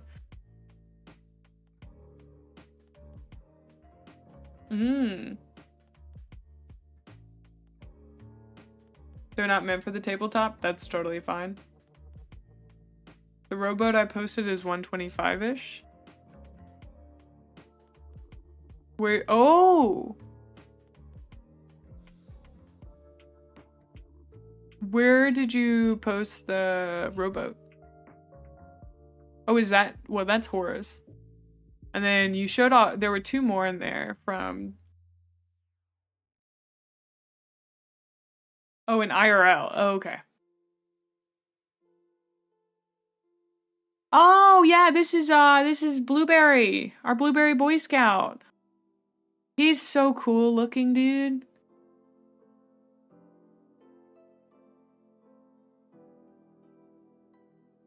So I could just get figures like this?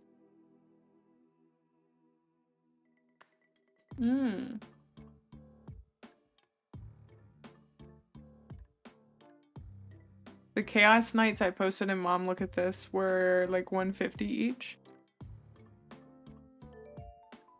Oh, the big Chaos Stompies? Oh, were those pre-painted as well? Or were those look like figures? Hi, Cetrix.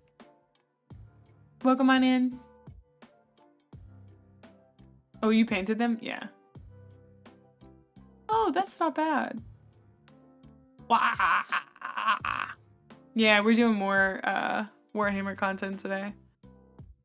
We just watched what Warhammer 40k sounds like to an outsider, and then I explained all of the lore that I remember.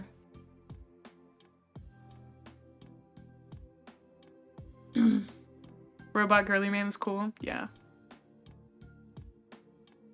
What I genuinely want is just Warhammer but Gunpla. No gluing. I just want to click it all together. Warhammer Gunpla, please. Can I get a Warhammer Gunpla? Sorry to be so demanding. I just really liked Gunpla.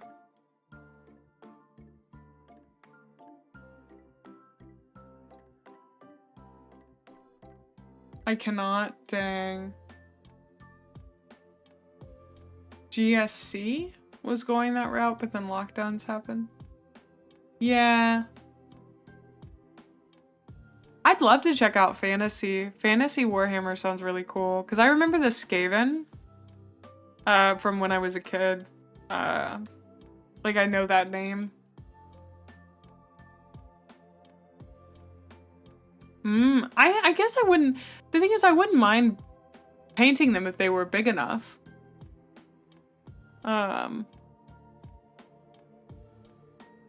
They rats. They do have some push fit figures, which are meant to be more newcomer friendly. Ah, well, as long as they're good, I'm down for that.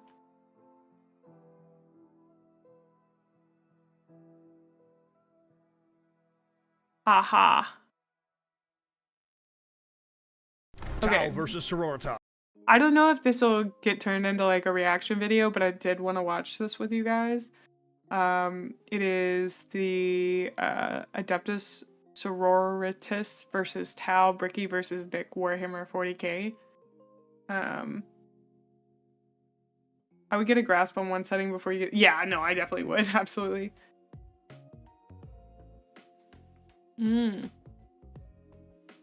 It sounds like it would be cheaper to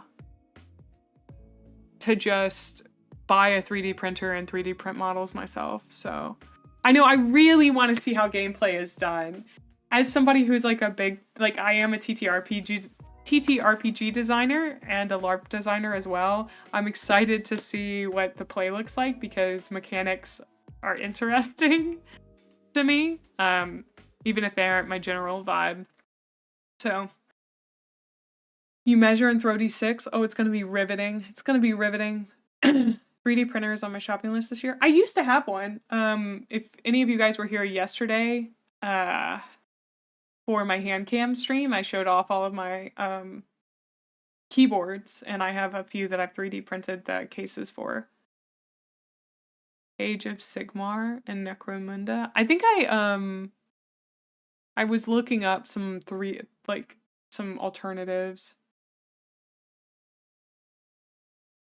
Yeah, I haven't looked at the rules. What form do the rules come in? I do know they have a TTRPG. This is considered a war game, very different, usually kind of on the opposite end of the spectrum of what I tend to play, which is a LARP, which has no mechanics, whereas this is only mechanics and no roleplay. So, very different. You need to buy a book. Oh, okay. That's what I figured. Yes, the codexes. I don't know if you guys are familiar with this, but sometimes I just find things on the internet. So, there's a quick start guide PDF available for download. Interesting. Wahapedia is an okay place to look at as well for rules. Okay. One of the fun things that, I don't know if you guys know Tiefling Melissa, she's a D&D VTuber. She used to do read-throughs, I think she still does, read-throughs of the Dungeon Master's Guide. Which you can do because it's written in a voice, but I wonder, I mean, like, are the Warhammer books written with any sort of voice, or like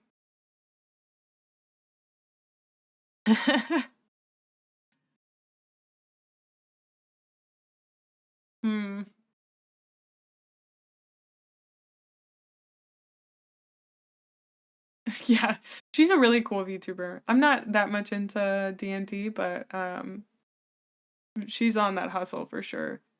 There are many different authors. Okay. Well, let's get into this and see how the game is actually played. Adeptus Sororitas versus Tau, Bricky versus Nick, Warhammer 40k in 40 minutes. Let's do it. Plasma versus Promethea. Greater Good versus the Emperor's Holy Wrath. Whose dogma prevails? This is 40k in 40 minutes, Sister Act 40,000, The Fish of Fury Fry-Up. I just want to know if it's at all comprehensible to me. Greetings 40k fans, your host JT, the voice of Play on here, and do we have a treat for you?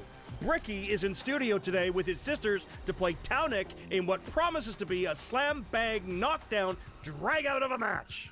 Taunik is back to his roots as an agent of the greater good, bringing back a classic list in what was once known as the Fish of Fury. He's looking to sweep some sisters from the sector toot sweet.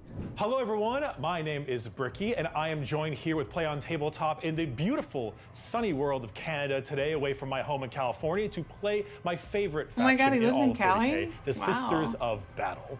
Bricky isn't necessarily known for his Warhammer content, however, he's a big fan of the lore, the setting, as well as the game, and he's created his own universe on YouTube where you can watch him play all the games and do all of the things.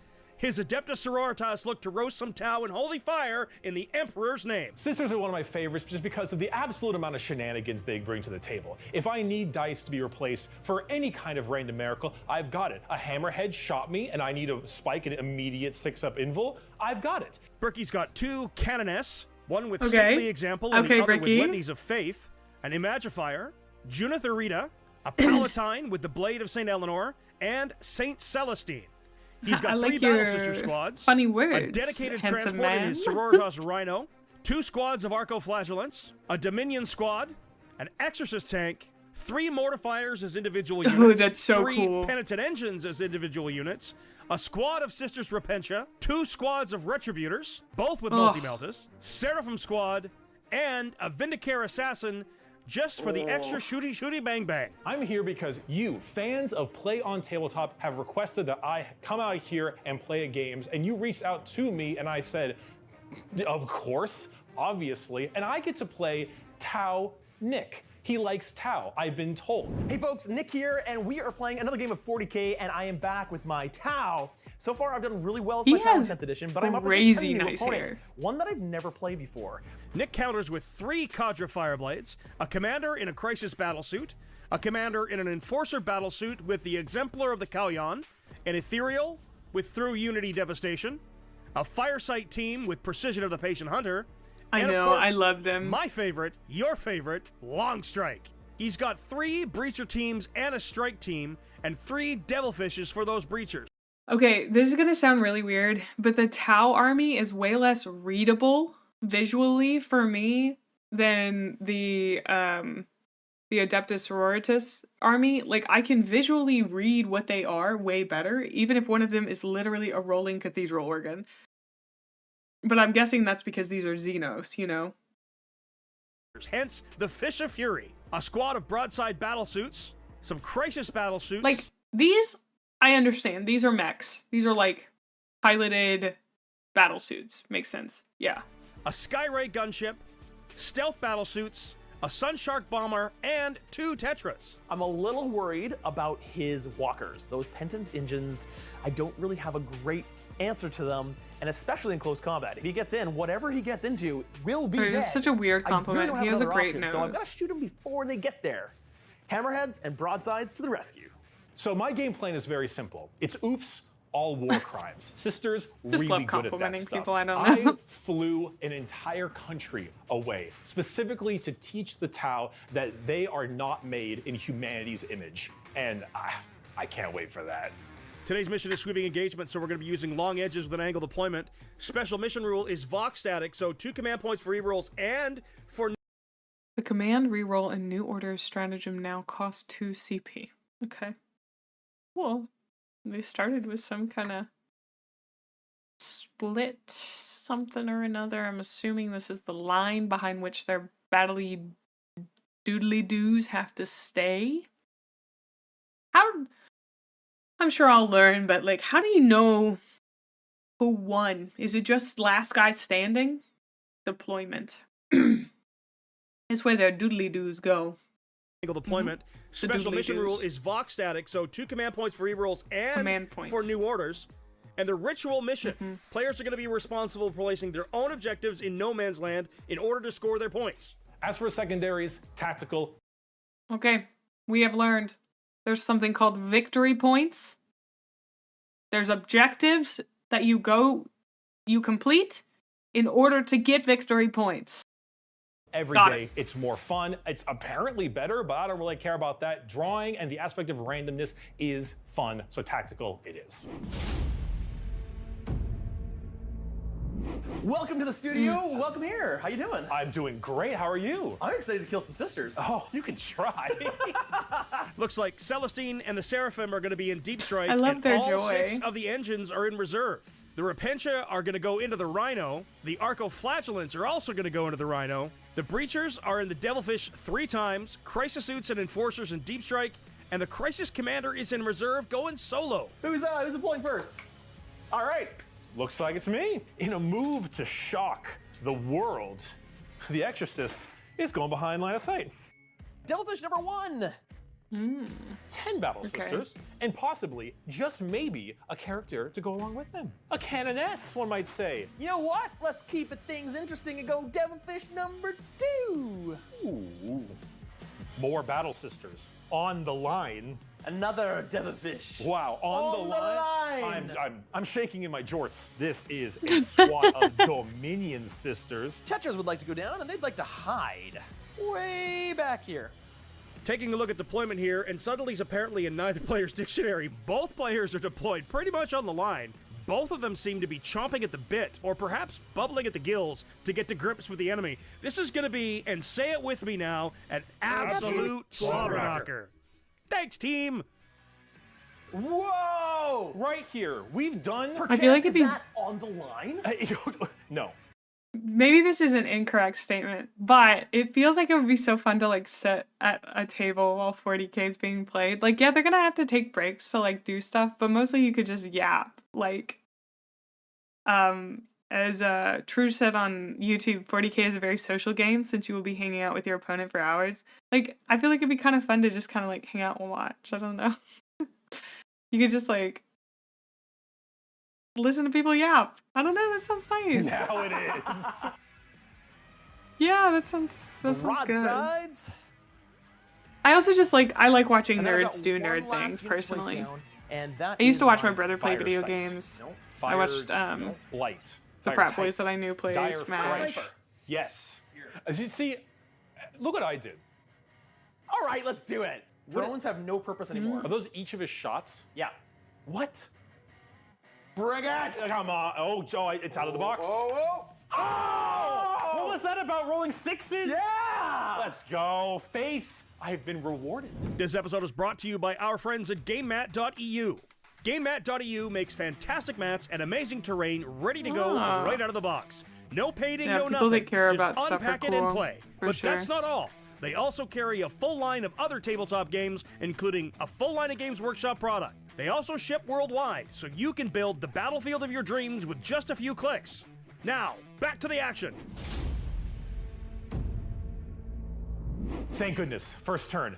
I needed that really badly. Tau, shoot really hard. I deployed on the line, mainly for my own gusto, but that may have been a mistake. So thank goodness for that. Emperor, truly, faith, rewarded. So first things first, we have a 6-inch scout move because the Palatine is combined with a group of Dominions. So let's get them moving. Start of Bricky's turn 1, and he's got himself 2 miracle dice, both 6s. Oh boy, here we go. He's drawn air. Okay, so does anyone know why Games Workshop decided not to use hexagons? I just wonder if anybody has ever commented on, like, from Games Workshop has ever commented on why hexagons are not used as, like, why do they make you use rulers rather than just counting hexes? That seems better to me. And I know that is like how D&D progressed, but I don't know. Inquiring minds would like to know. Hexagons too mainstream? The minis were circular bases and it just evolved that way. Interesting.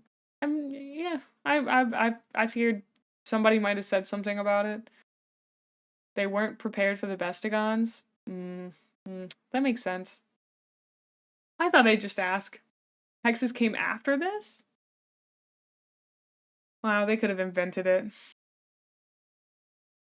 Yeah, circular bases does. I mean, it makes sense. I guess, like, as someone who has mostly seen how D&D progressed. But yeah. Formation war games? What is that? They originally had squares. Oh. Again, I think I'm just used to D&D, so. Bye, Rashi. Thanks for hanging out. Denial and cleanse, and gets an extra command point from Judith Eurita. Movement phase. Aggression continues to be the key to Bricky's tactics here. He's absolutely advancing as far as he possibly can. He's moving up into position to ritual and to drop another objective. My main goal is to move all the infantry into all the little nooks and crannies that go on with the entire map. The whole reason for this is not only to try to get up to some objectives, place my own objectives for the ritual, but also to funnel all of his units into firing lanes for me, because I have a ton of reserves, and they can easily torch the infantry. Judith and her friends will be placing down an objective at the end of the turn right here. The Rhino will begin its firing directly upon thine Devilfish. Thine Devilfish. Thine Devilfish. And a Rhino shall lead them. 5 wounds to the Devilfish, and a Melta shall finish it off. Nope. We will it's now really fire fun how much he's like getting into the whole like Melta squad right here. role play of all it. the Meltas in the Dominion Love squad that. need to kill this Devilfish now, because we need to blunt the movement of the Tau. Melta squad now using a miracle dice to hit for sure. Wounds into the Devilfish does. Also, it is so funny to hear you guys say, well, it makes it easier to play anywhere if you aren't relying on a hex mat, which is true, but most of these games were developed to be sold, and so they're not going to care if it's more accessible because they can sell you the hex mat, right? Like, that's how it works in my brain, is they make it hexagon so they can sell you the hex mat. 7 damage, and it's dead. And the Devilfish explodes. Oh no! Oh, no! My Devilfish like, I get what you mean, but in my backline. I love this for how cinematic it is, but I hate it for how much it kills my guys. And on the Hammerhead, Long Strike takes 1 mortal wound. My infantry right here take 1 mortal wound. Lastly, my Tetras take 2 mortal wounds. Nothing. That was an incredible roll. Excellent. I'm not gonna give you an easy charge here. And another miracle dice for a 6. This is fantastic for Bricky. I don't really know what's going on, but I love watching firing them. upon thine Devilfish. Some more Melta Madness and a Cherub reroll for a 1. That makes a 6, 3, and a 1 in his miracle dice. 7 wounds remaining over here. 7 more bolt guns. Quick, give me them 3s, and we're aiming for 6s. Full saves? Full saves. Down to 6. Exorcist, it will begin her firepower. Here comes the organ gun. Gotta love it when the church starts firing Meltagun. How much damage does it do?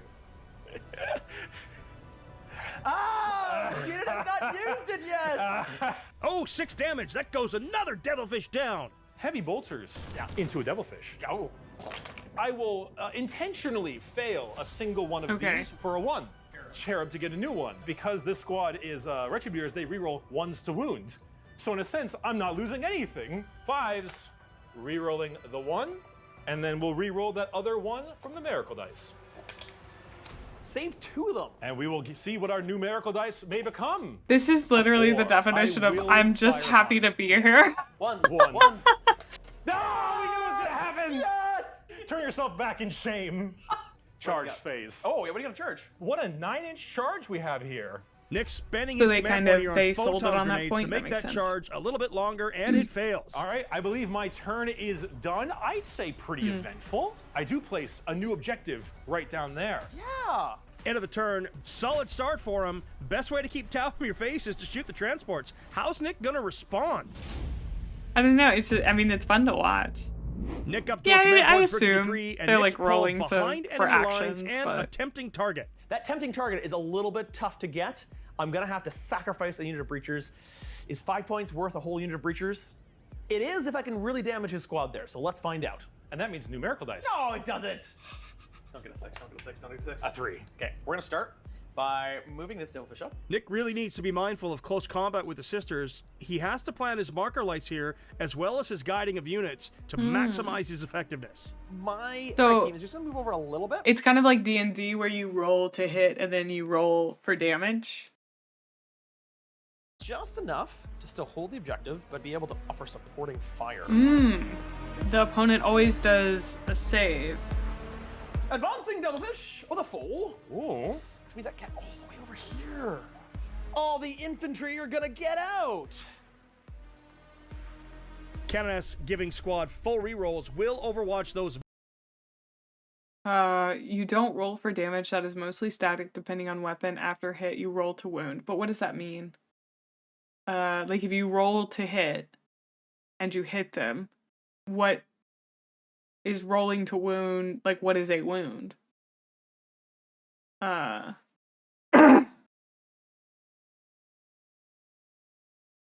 You guys are saying that like that makes sense.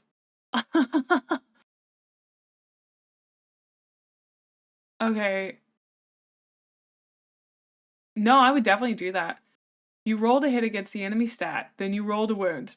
The enemy rolls an armor save, and then the enemy can also roll special saves. Also, armor reduces damage and weapons have armor pin. Units have toughness values, and your weapon has a strength value. Wound equals HP. If wound equals HP, that means that you're rolling for damage. Right?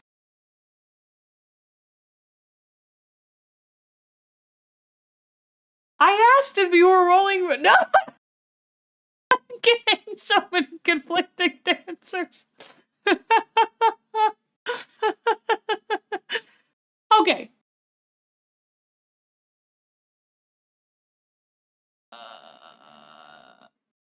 Rolling to wound is basically if the bullet/blade goes through the skin. So instead of 3 rolls, 1 to hit, 1 to wound, you roll the weapon strength versus the toughness of the one's hit.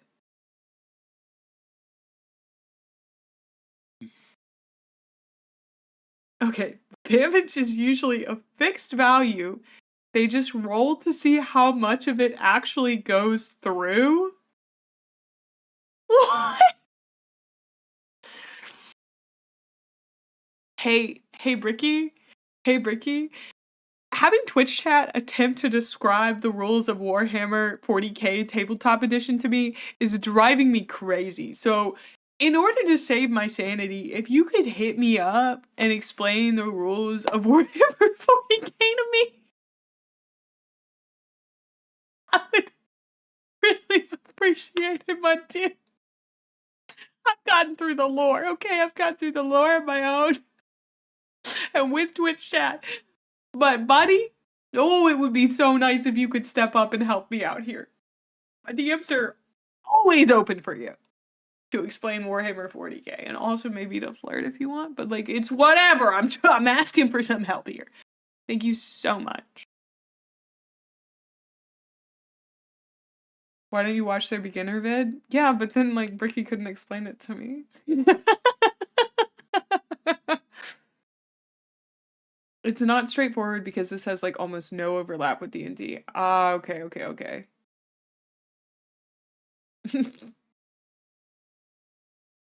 Oh, I have to roll for seduction. Each save cancels 1 wound. I think I would have to see the written rules.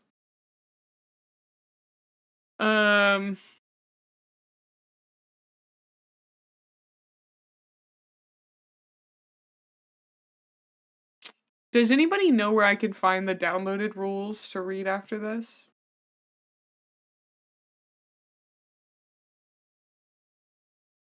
Maybe a quick play-by-play, yeah.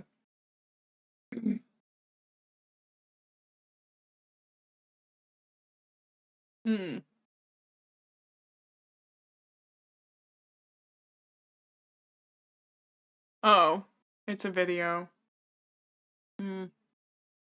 Games Workshop community download section. Okay.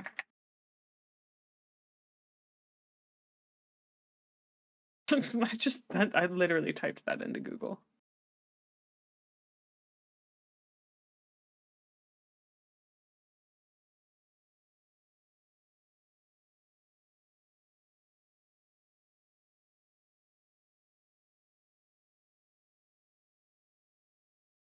There's a 4-page quick start guide we will be reading through after this. Absolutely, we will be reading through after this.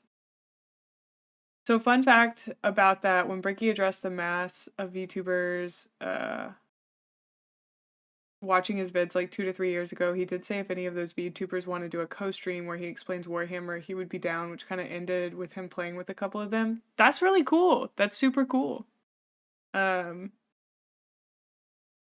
I do want to make it clear I am flirting with him when I ask that. I want it to be so clear. Not that it is there's no non-flirtation happening in this area right now. You guys say that. You got to understand. I had a CCV of 25 before you all showed up. For legal purposes, this is not an endorsement. Oh, we are well aware. Well aware of what? Oh, the flirtation. Waha, Petey. Great, okay. Waha.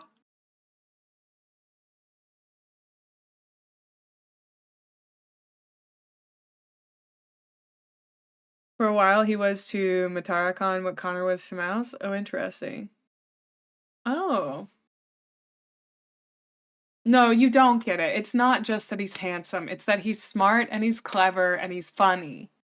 All right? Or at least that is what his videos have led me to believe about him. And he's done a good job of making me believe that about him. All right? So I did find this is the quick start guide, which I will look through and attempt to see what it says. I just want to lay down the law. All right.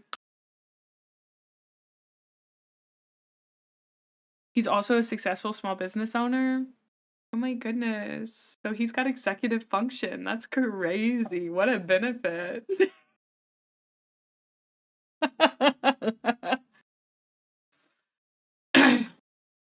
They're not jokes. They're truth. Okay, we're gonna keep watching. Mid-objective breachers takes Bricky down to 2 command points. Multi-melta. 2 shots. That's 1, 6, 3. No. Oh, my faith is being tested. Get out of here. My faith. Wounding on 4. 4-ups.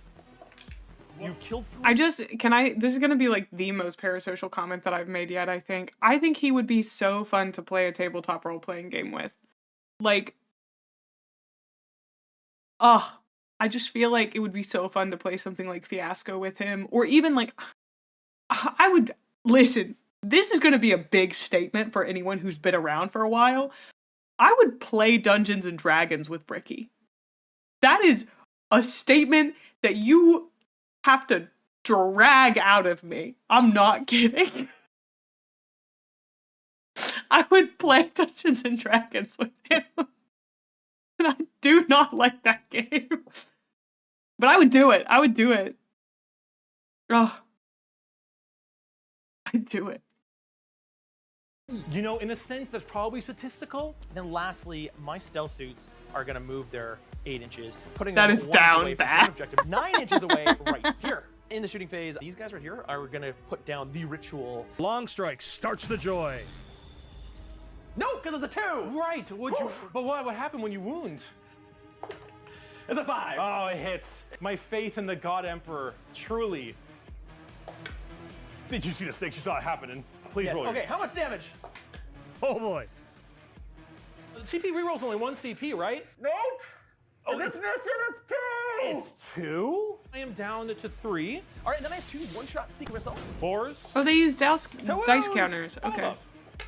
Oh, don't roll a 1, my friends. 4 damage. It's done it. Okay, so that was the rhinos down, and a third save. free for the miracle dice. The Arcos, come on out. Their programming is ready for problems. It was a pleasure to know you. Breachers are going to be guided by this unit of Fire Wars. 30 dice. Ah! I will wound you on 2s as well. Oh dear. -1. You know, the Palatine lived. That's okay, fine. so they roll all those dice, and then they do a bunch of counting on the dice to see what they have, is what I'm assuming. And then they kind of square those 2 dice rolls together. Okay, got it. And 1 person survived. Because we get miracle dice. A 1. So the rest of the strike team that can see the 1 unit might as well fire it. Ooh. And wounds you 3 times. 3 up it is then. Okay. I believe you get a miracle dice for that one. I wish I did. We're going with these breachers right now. Wonderful. And they're going to be supported by this devilfish. You dare fire upon my pulpit. Rerolling 1. 3 ups. We make 2. 2s now. Down. We lost another 3s. Now 4s. 1, 2, 3 more. So that means we lost 6 girls in total. The cut of Fireblade also fires into that unit. Yeah, it seems like it would take a long time. No minus. Bricky spends his cherub to turn the 3 into a 5, and using Rejoice the Fallen for a command point down to 2 to shoot back at Nick. 4s. Hurrah! We had a multi-melted. Wounds on 3s, however, so there's 1 at AP 4. Yeah, let's take one guy off. Yeah. And then D6 shots with a flamer, but -1 because of you with twin linked. One more dead breacher. Fire Slate Marksman is going to guide my breachers in firing into this sister squad. I am going to pop my Canoness's 2-up invul. Ah! Hitting on 2s, please. Hurrah! Faith in the Emperor, guide my hand. Canoness, 2-up invul save. We're good. Rejoice, sisters. You join the Emperor in light. 2 to 3 hours. And you get a miracle dice. Oh. Okay. A 1. 3 shots from the Conjure Fireblade. But luckily for me, I have a 2-up. Okay, so this is going to be a wild question. Do some people do this digitally? Like, do some people do the dice digitally? Because it feels like Bricky's playing as the sisters.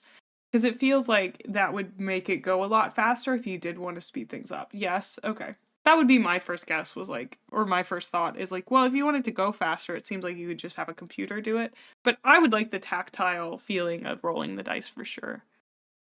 Yeah.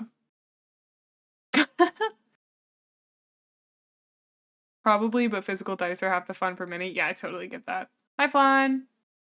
Yeah. All right, what's time for a railgun to kill her? Oh my god. So these stealth suits are going to spot these guys and guide the broadsides. Hurrah! Hit them all. Oh boy. I meant just doing the dice online. But... 2, so 4 wounds at -4. Does that mean we might end up getting 6s for my invul save? Because the light of the Emperor? Wow. No, we don't. Miracle Dice pops a cherub, turns a Miracle Dice from a 1 into a 1. That's not all she wrote, because I also have 4 drones there, all with missiles. Ooh. I mean, it's 4 dice. If I roll a single 1, that's all she wrote. That dead squad gives up a 5 on Miracle Dice. Bricky now has a 5, 2 4s, 2 3s, and a 1, and another 1 for the Miracle Dice pile. The last unit I have to fire is my Skyray. Tetra's right here. They're going to support the smart missile system. So far, 3s to wound. Here, let's just roll them up and see what we get. And then his 3 secret missiles from a secret missile whack. Yes. All failed hit rolls. They hit once. And for a 4-up invul save, we do not. Okay, I've got to ask, what is Bricky's tattoo? They did not shoot. They will put down. I've seen it a lot now, and I can't figure out what it is. For tempting target, discards behind enemy lines for a command point, goes to 2 command points to Bricky's 1. Bricky still has area denial and cleanse, so he doesn't have to draw. Did I do enough? We'll find out, because there's a lot of ladies that are very angry with my guys. There's a lot of things coming in now. And there's a lot I have an of Assassin's fire we're Creed about to tattoo. bring. Oh, by the way, did I tell you my flamers are strength 6?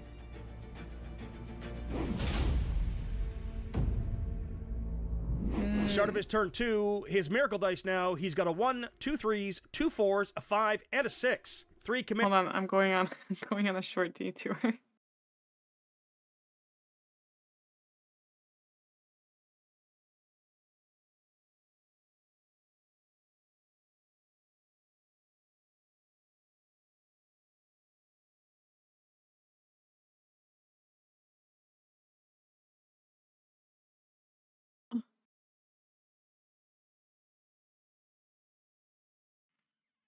I was just trying to see if I could find an image of it, but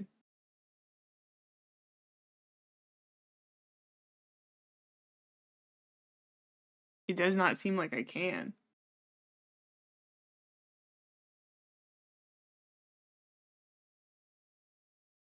Oh well. Command points for Bricky and 3 command points for Nick, 5-0 in Nick's favor. I am declaring this beautiful Palatine to make her way up. Overwatching some sisters is Tau Nick. I'm not sure it's the best choice, but it definitely is one. He's down to 2 command points. You know what happens when someone dies, right? Thanks for the I confidence. spend 1 CP for Divine Intervention. Oh, there's a dead unit. That's a Miracle Dice and a command point for Bricky. I kind of feel like that was worth it, but maybe not. Yeah, I have nothing is true. Everything is permitted. We want that hunter-killer missile. From Assassin's Creed. Incoming Dude, that reinforcement. tank is so cool. 1 penitent engine there. We're gonna choose to take that whole flank. All that infantry, completely mulched. Flamers, heavy bolters, all the options, it's right there. Celestine and her girls are coming down. Where do they want to Celestine and her girls. Nick reacts with a 0 command point rapid ingress. The bomber has arrived, hopefully to fly over something on his turn. Divine intervention with 1 wound remaining. We have a shooting phase ahead of us. More importantly, we have a flaming phase. But first, round 2. Don't get a 1. We hit it. There you go. Okay, I'm gonna pause it here and I'm gonna run to the restroom. We've got ads starting over on Twitch. I don't know anything about the sisters either. I'll be back in like 3-ish minutes. You can fish if you're on Twitch. ! Fish to fish.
I'm back, nerd.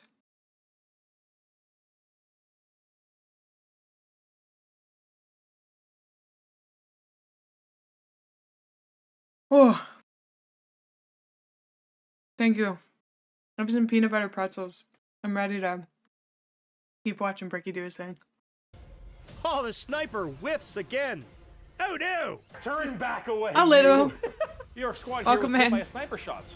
It did not wound, but it hit. Take a battle shock test. Oh, yes, indeed.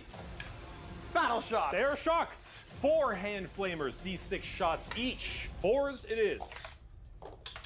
I see none of them. Bolt pistols on 3s. 4s. Say one goes through. One more. Killed another. D6 shots with the Ardent Blade. Wounds on 3s because of your Guardian. You've killed 3 more. The Seraphim Squad's ability allows them to move 6 inches after firing. That's beautiful. Multi-melts. Yes. Everything into the Devilfish. 3s. We will save a dice just in case we need to miracle it. Bye, Trush. Have some faith. 2 wounds go through, and the first one does 4 damage. Okay, so that brings me down to 7 wounds remaining. We will take a 6. Ooh. And we will bring you down to 1. Let's give ourselves a new miracle dice for the Cherub. This penitent engine will fire its flamers at the back squad in white. 4s with twin linked. What? 5 up Feel No Pain from the Ethereal. Oh my. I say 1 more, so 2 go through, and you have damaged this guy. Goodness. And killed this guy. Flamer coming in at the red squad. 2d6 shots. Wounding. Yeah. I don't think Bricky's winning. I know exactly how to deal with the Devilfish. It's our favorite word. Grenades? Grenades! Spending a command point on grenades here. He's down to 1 command point left. You won 4. Explosion! No. Oh. That same squad will fire upon the Tau currently on the objective. Bolters, they hit on 2s. All right. You have killed. Yeah, I'm like pretty dang sure he's not winning. D6 shots with her twin Ministorm Flamer. Guardian Drone ain't nothing. Because he's got way less points than this guy. You killed both creatures and 1 wound off of the Conjure Fireblade. My single cannoness here will cleanse. The backline mortifier will say will fire its double heavy bolters into the stealth teams. Woo! 4s. Oh, 2 damage each. Wipes the squad, takes me off the objective. What is going on? This squad of Arcoflagellants will begin placing down the ritual objective here. You know, I'll fire at the white squad. Sure. Let's get it. -1 to wound to get 4 ups. Save. You're right, he could come back. 5 Philippines. First one dies, the second one dies. We're firing the whole payload directly at the flyer. D6 shots, 4s, and see what we got. I really can't believe I almost gave up on him. Dice with a 4 to hit the last one. 3s. Okay. 5. Well, I didn't almost give up on him, but I disparaged him. 3s. Sustain hits 1. You got this, We're Bricky. looking at 5s to wounds. Oh, it goes through. 2 damage. 100 killer missile. It hits. 3s. It wounds. On a 6. No. D6 damage. I already miracle dice. And I don't have a 6 miracle dice. God, gotta have faith, Emperor, you're be right. with me. He's with us. Oh wow, the Sun Shark gets popped. Faith in the Emperor apparently is all it takes, folks. I did not expect him to kill it outright like that, down to the wound. The amount of 6s this guy has rolled for damage. I mean, let's just say there's one faction that has faith and one that doesn't. And one's rolling really good on their miracle dice and one's rolling not so good on their damage. Is it correlated? Maybe. Who knows? Cadre Fireblade. Charging. Let's begin. Oh no. Junith is into combat. The little spending eyebrow a 5 pop and rolling a too. 6 to get the Palatine in. We shall drop down ourselves and discard 1 miracle dice. Doesn't matter what it is, just a miracle dice in general. This gives us Rapturous Blows. She has 4 attacks at 4/2/2, hitting on 2s really with works. hits. Palatine with the blade of St. Eleanor almost murks that entire squad with the discarded miracle dice. He's so smug about it. My own blade. 4s. 4 4s. The power that comes from this. How? Miracle dice. Junith Yaruta with her Mace of Castigation. I'm alive with 2 wounds. Following up on this, we have 4 attacks with punching. Threes again. 4 ups. Fails. Second one passes. 1 wound remaining. He fights you back. Oh. Hiya! Oh. Slice. It's underrated, but I do an place ego a is new kind of hot. objective. Yeah. Bricky sits at 10 points to Nick's 5. He scored both secondaries this turn. That's going to be big as we head into Nick's turn. Look at Bricky go. He's winning. I never doubted him. Not even once. I knew he had this in the bag. That's a 3. Bricky now sits at 2 4s and a Easy. 3 on Miracle Dice. And Nick has drawn Deploy, Teleport Homer, Easy. and Cleanse. I now have no units on any objectives, and I'm going to score no primary points on my turn. This is going to be tough, but I know I can bounce back. In the movement phase, we are going to fall back with this Cadre Fireblade, and then all these infantry are going to run away as well. Scary. All that matters is if you can complete those mission objectives.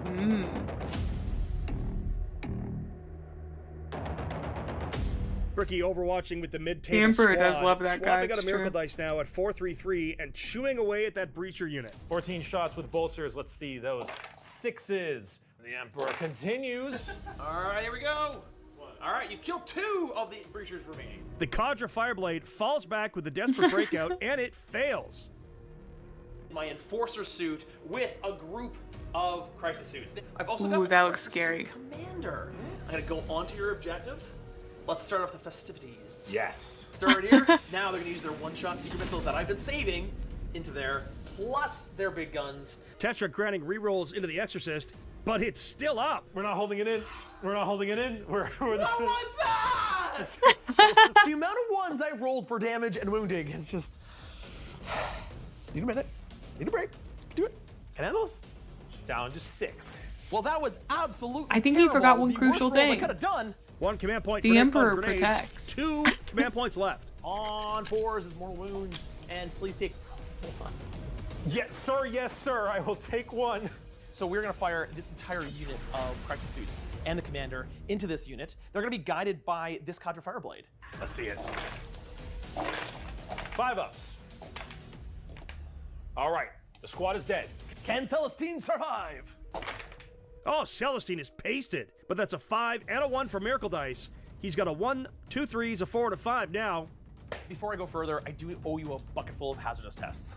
3 dice, 3 guns. You just- he did not yeah. take any damage. Oh There's no, too much hazardous rolls, holiness kills and in the crisis cathedral suits. tank. No, Nick's got command points. I'd be tempted to re-roll that. The Firesight Marksman will support into the organ gun, hitting on 2s. 8. Into the Exorcist now and fails 2, miracles the 3rd, and the Exorcist has 2 wounds remaining. You need to take hazardous tests? Yes.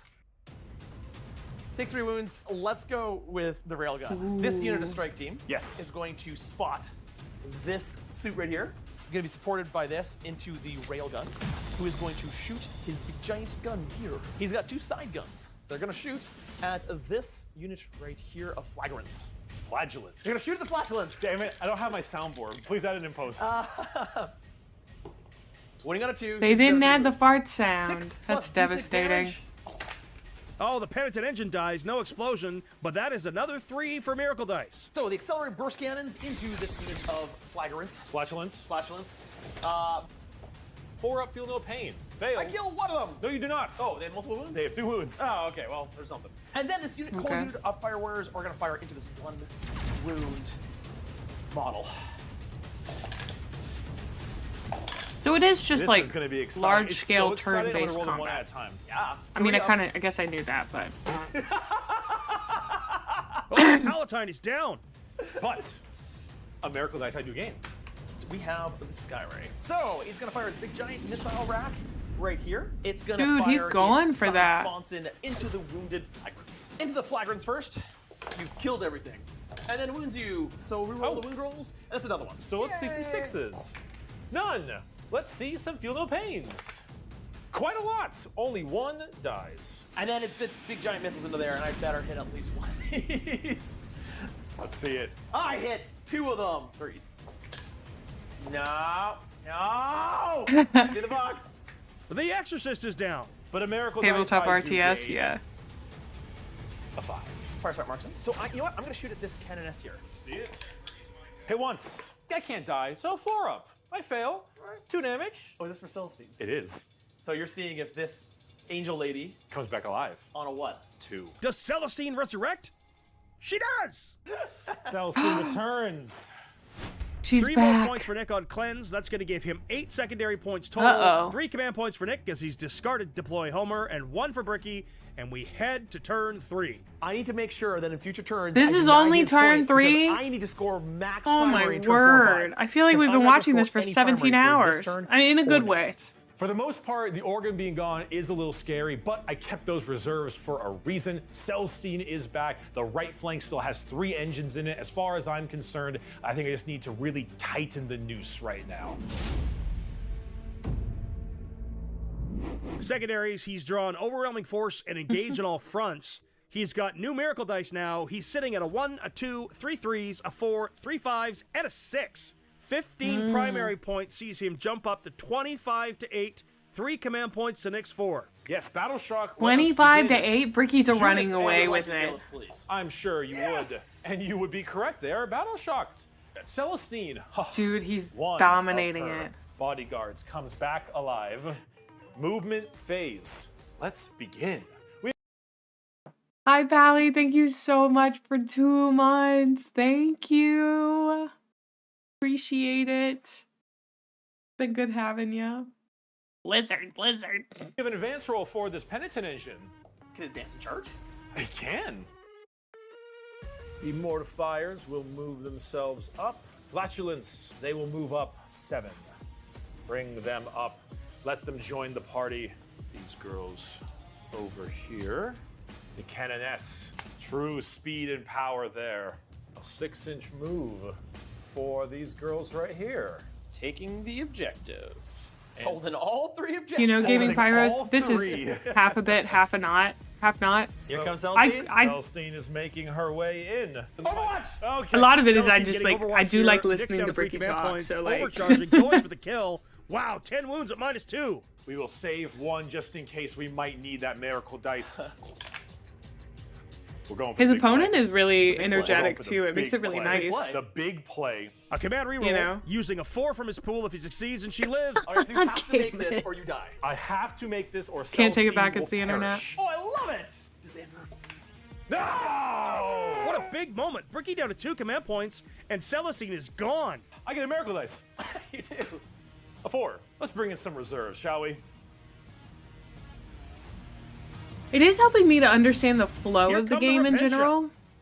I love flamers. Everything is so good with flamers. Like this penitent engine about to burn your crisis commander with 2d6 shots with flamers. 4s to wounds.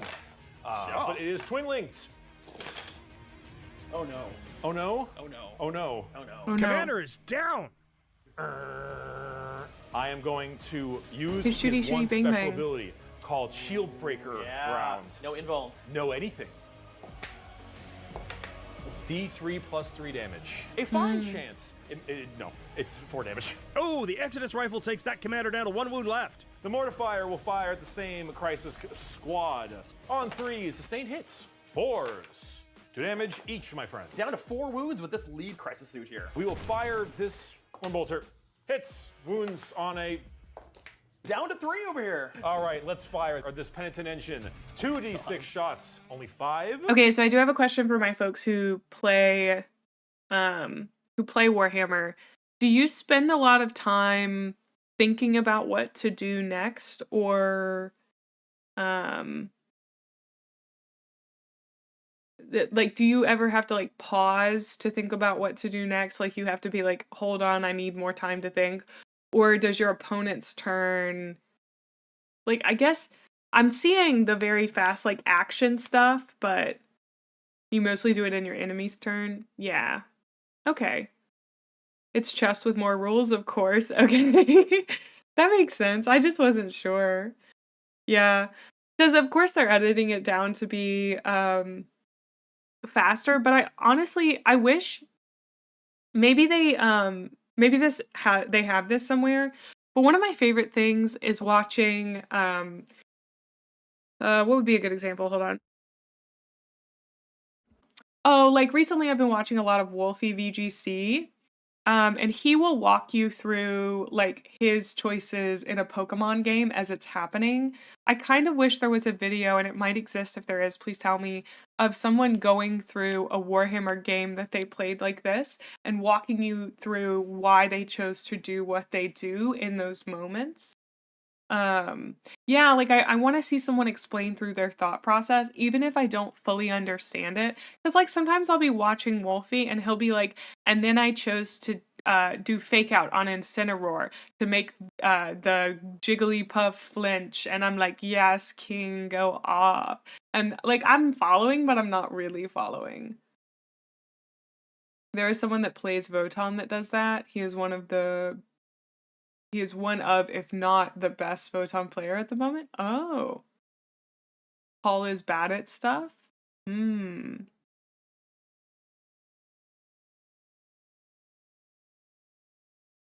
Also, is it like Pokemon where, like, are there type matchups? Does it matter who you're playing against someone else? Yeah, Mage, it's so fun. I love listening to that. It is? Yeah, so like okay, I'm getting yes, no's. Like, should I not play Voton against Voton against Tau because it's bad, you know? No, not like that. Oh, okay, okay. Kinda. It's more unit-based. More about different play styles. So, I guess that's why someone compared it to chess earlier.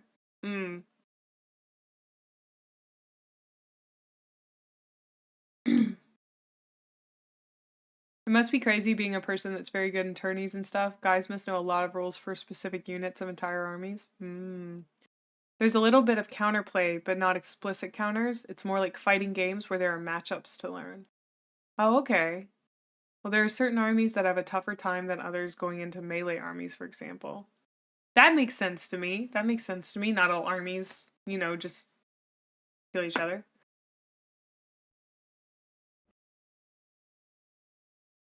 So, like how assassins are good against immobile carries and MOBAs? I don't know. Because, like, what I noticed was that Bricky seemed very well prepared to handle his enemy's ships, given that he had grenade folks, right? So, it seems like his matchup and the way that he has played it so far has been good because he was prepped with units that could take out aircraft, which it seems like the Tau have a lot of. Oh, okay. It's you have guys that are good at killing tanks, and you have tanks that are good at killing tanks. But it's down to both the decisions of the players and the luck of the dice. Almost everyone can use grenades. Okay. Usually infantry have grenades. And so, I guess maybe I didn't notice, but has Nick been launching grenades? Is that how he got rid of Bricky's stuff? Slow things with big armors are easy to hit but hard to wound, I think. And so, something that's accurate but without much power won't be good against that. So, is there like... This is going to be a weird comparison. In Blackjack, there is a, like, perfect way to play. Where, like, you are playing against certain odds. And, like, is there a perfect strategy? Perfect is the wrong word, but, like, there is the idea that you can play perfectly in Blackjack. It's the same for chess, like, making the most correct move every time.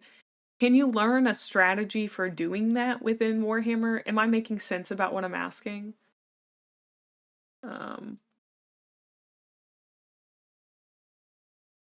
They probably talked about what army is going to fight what, but also these guys have also played for quite some time. So it's also hours and hours of playtime and strategy. I think the game is too dice heavy for that. I guess that makes sense. Okay, so again, going back to Wolfie, Wolfie VGC's videos, he does this strategy where he basically maps out every possibility within a Pokemon game if he needs to, And it seems like you could have a series of like, okay, my plan is to open with these moves, and then provided this group goes down, there's a path you can follow. Does that make sense? Can you create those kinds of paths, or do you have to make decisions completely on the fly every time? Once again, am I making decisions? Am I making like, does this make sense to anybody? You can make more optimal plays based on the units and stats, but yeah, the dice mean anything can technically happen. I run Chaos Knight, so units that are anti-vehicle and Titanic are strong against me. Ah. Like, you can make a statistically correct play and just roll badly and it screws your entire strategy. Yeah, it's similar in Pokemon. I think in Pokemon is more set than in Tabletop Turn. Well, Wolfie calls it degen play. Like, if something messes with percentages, he calls it degen. Like, a degenerate Pokemon is something that works with percentages, whereas technically all of Warhammer is degenerate in Wolfie's eyes because it's all based on that, right? So I guess, like, I'm very interested in how one might come up with strategy for this, even if I myself don't really particularly care about it. Hearing about how someone does the strategy is really cool. Someone mentioned someone, like, blank is bad at things. Let me see if I can go back up and find it. Paul is bad at stuff. Oh, is that the Voton player? Who mentioned the Voton player? Yeah,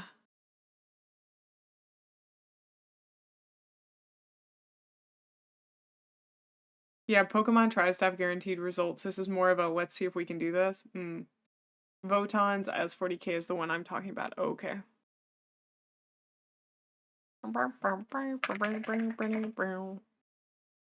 Strategy revolves a lot around what units you initially build your army with, and then the other half is basically executing against an opponent. Hey, Paul, shush. A lot of finesse play focuses on positioning since there's less randomness there. You choose your army's units, send them against stuff they should theoretically do well against based on the math, and pray for the best. Yeah. Maybe Bricky could talk to you about it. Oh my god, maybe he could. Maybe he could, like, I don't know, take me to a Warhammer game and then, like, explain what he's doing. Like, ooh. You guys can't see it, but I am contorting my body in such weird ways. No. Maybe he could. I have such a fun time with that. You also often play tactical objectives, so you don't know what you'll have to do in each turn to gain victory points. It reminds me of a board game I played called Britannia, which is all about the invasions in Britain before 1066. And I rode into battle with King Arthur and his cavalry with overwhelming odds on my side, and I rolled badly and everyone died. Incredible. Yeah, I gotta find a Warhammer vid for opening plays like chess.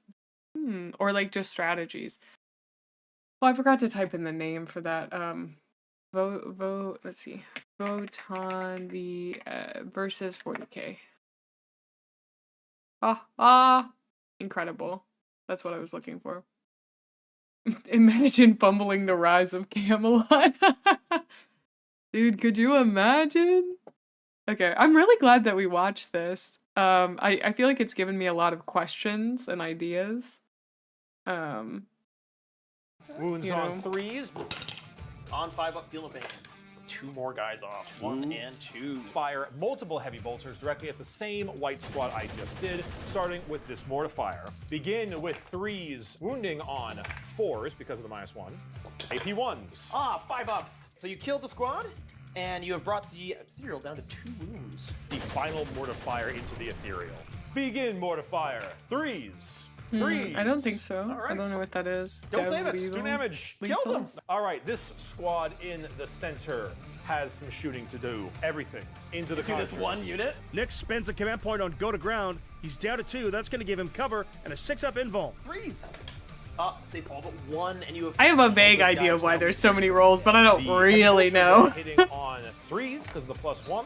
Wounds on 4s. Oh, yeah. Save it. Very nice. He's alive. He did. And now a 4 on a miracle dice. Jeebus. All right, first things first, we have a penitent engine who needs to make a 6 or something in charge. Photon grenade now for Nick. 1 command point left, trying to slow that penitent engine using a 5 on a miracle dice, and he rolls a 5. He's in.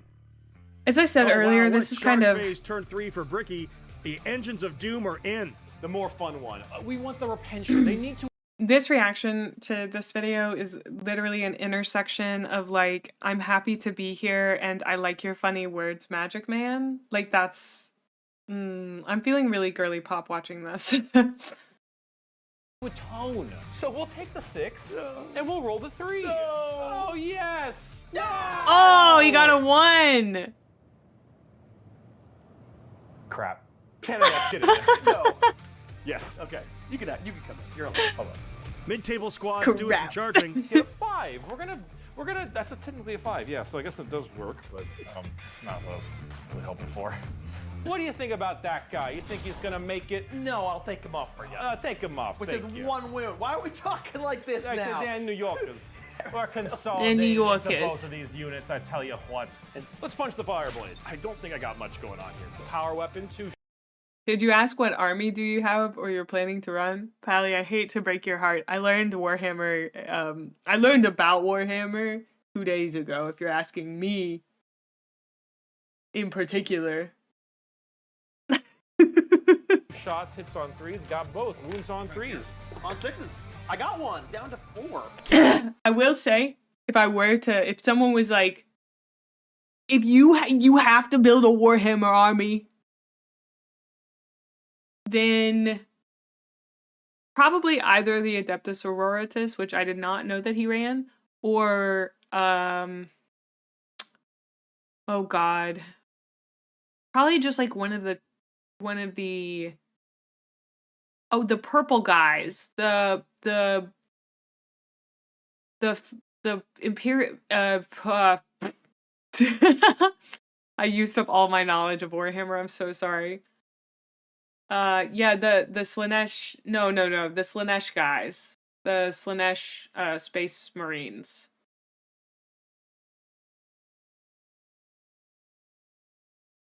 Bricky is trying to get close while Nick is trying to stay at a distance, so most of Nick's attacks start with one squad spotting the target while another shoots. Interesting.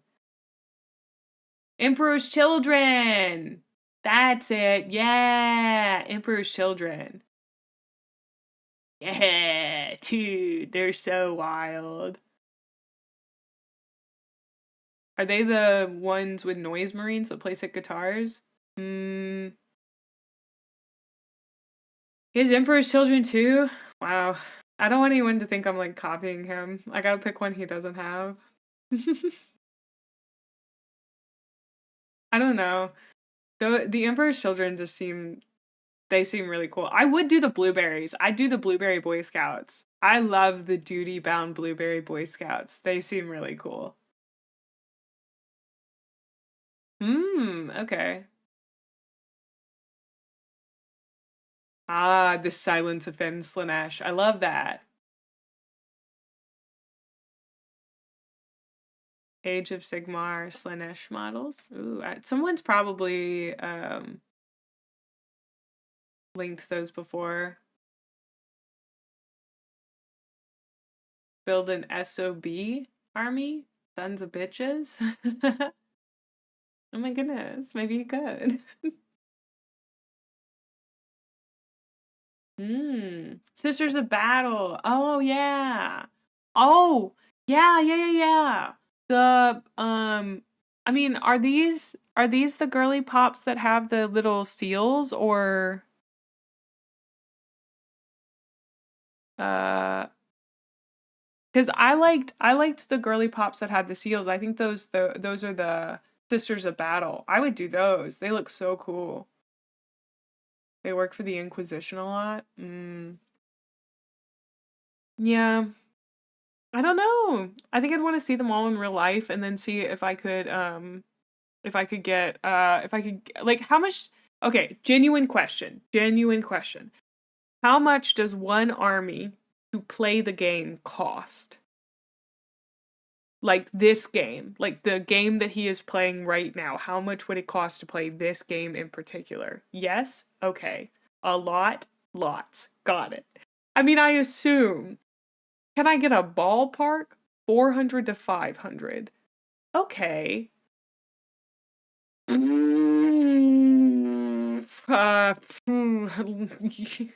Usually at least a month's rent. Now that's much more than 400 to 500.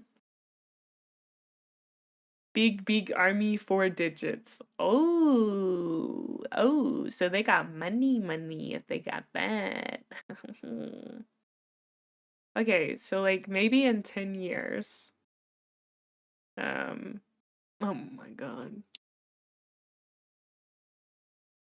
Too much money for a Twitch streamer, I'll tell you that much. All you do is bully me. All you do is bully me. Like her, when I become a big streamer and I make a lot of money, I'm not gonna do anything to you because I won't think about you. I'm just kidding. I'm just kidding. I love my viewers. Kill team. Okay, so can you get a kill team for each faction, or is it like a specific type?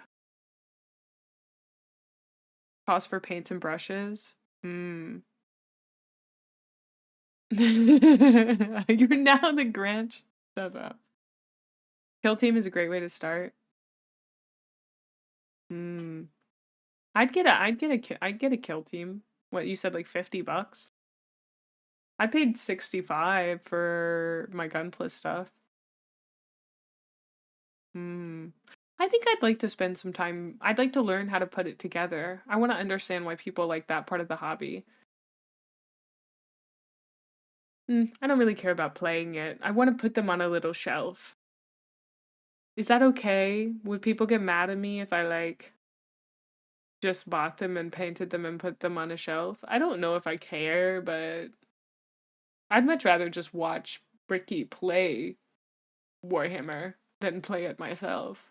So, okay, great. That's the only type of Warhammer fan I know. Got it. Bada bing, you're ready to go. Okay. Warhammer. As long as you paint them, don't leave them gray. We don't want to start the gray pile of shame. Yeah. Oh, that reminds me. I gotta show you guys. I've been saving some Instagram reels to show you guys. We're gonna take a short detour. We've been taking a lot of detours. Oh, thank you. I should drink some water. I haven't thought about water and the fact that it exists in a minute. Let me go. I saved some stuff for stream watches. That is Warhammer stuff.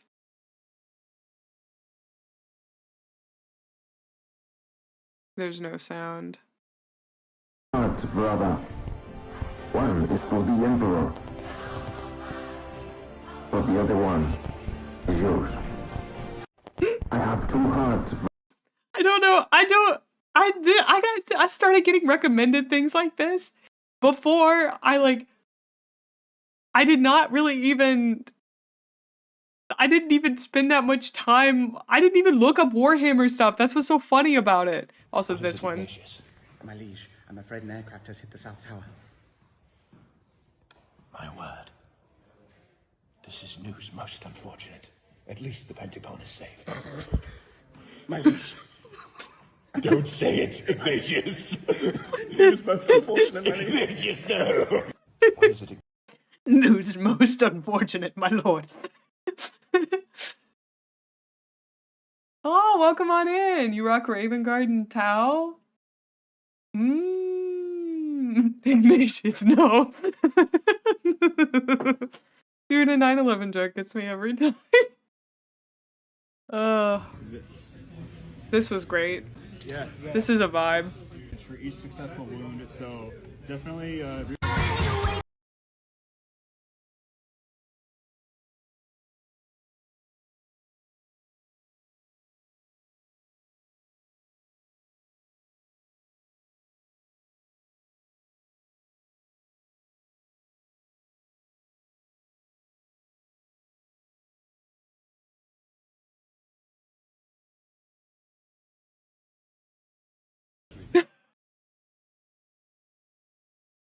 If you look at his Las Vegas Open videos, what is that?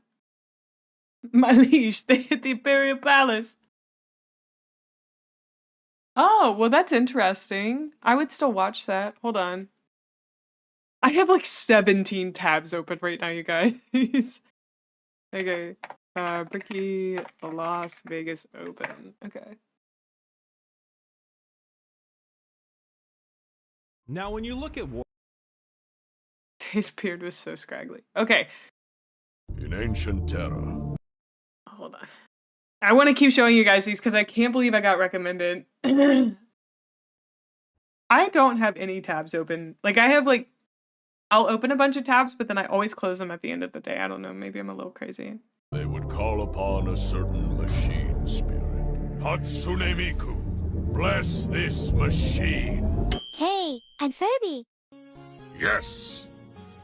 In ancient... Incredible. I don't think I can... Well, I probably can. Tell me why this made me laugh so hard, dude.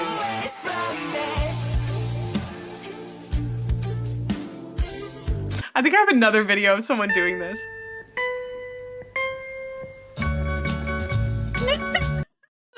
I forgot this one was in here. I want to get art like that. Anyway, moving on. Girly Dreadnought.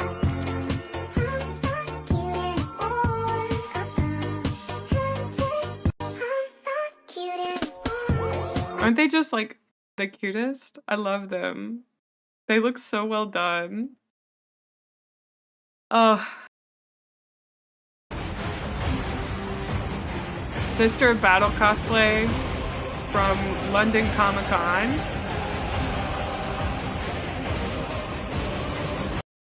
I loved the comments because I'm gonna be real, she deserves way more than just a couple of purity seals. She's personally served the Emperor for sure and survived this long. Oh. And then of course someone comes in on this incredible cosplay and says, still don't like the banner or that you were carrying it. Someone of your rank should have a servant to carry it. Just awesome cosplay. Like, come on, dude. Like, come on. It's crazy. Of that era. Yeah, someone was like, fear the in a world war, fear those who are older or who have aged.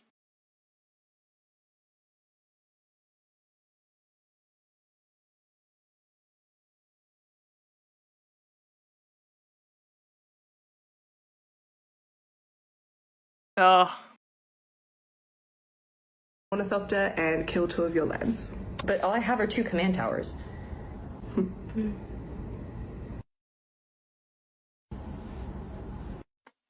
you seriously about to commit? I'm gonna resign. Okay. I'm laughing with that sound right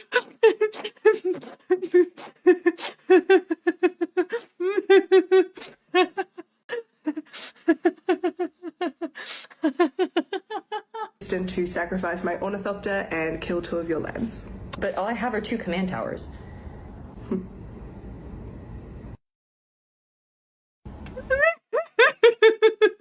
don't need to know anything. It's 2 towers. It's 2 towers.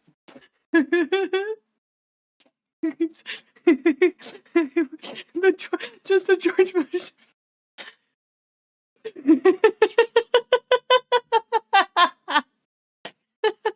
I don't know why it gets me so hard. I think it's because I spent years not laughing at it. Look at these! Look at my man! Look at my boy! Look! Look at him!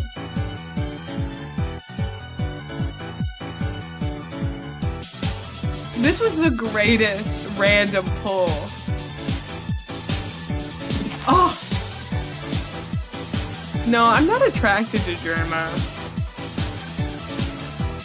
Oh no, I understand what you mean. Everyone always just assumes that every zookeeper wants to work with like the tigers or the lions.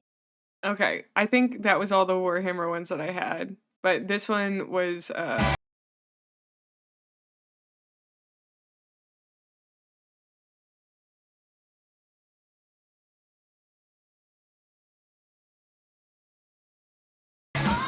love it. So good.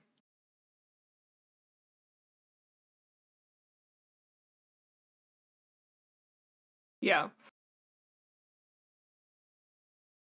Protagonist of Bolt Gun game. Got it. Ignatius, no.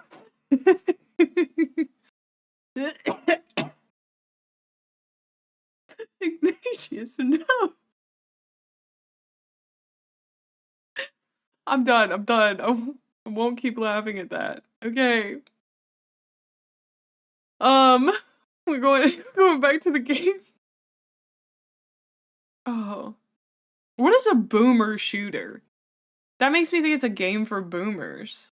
I know looter shooters, but I don't know boomer shooters. What is a boomer shooter?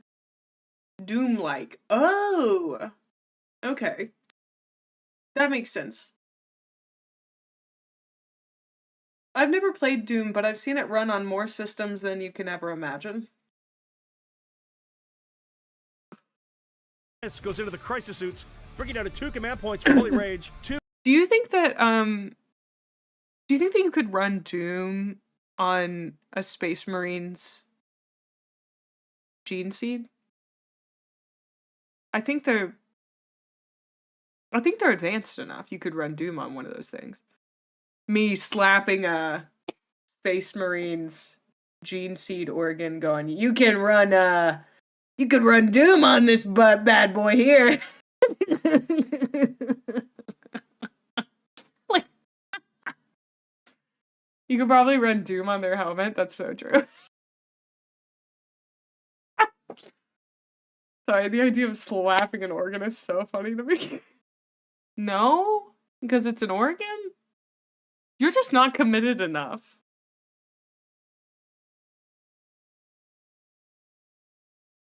You could definitely run Doom on a servitor. That's such a good point. Well, you could at any time run the Hitchhiker's Guide to the Galaxy text-based adventure on a servitor, right? You know? They just have to know all the inputs.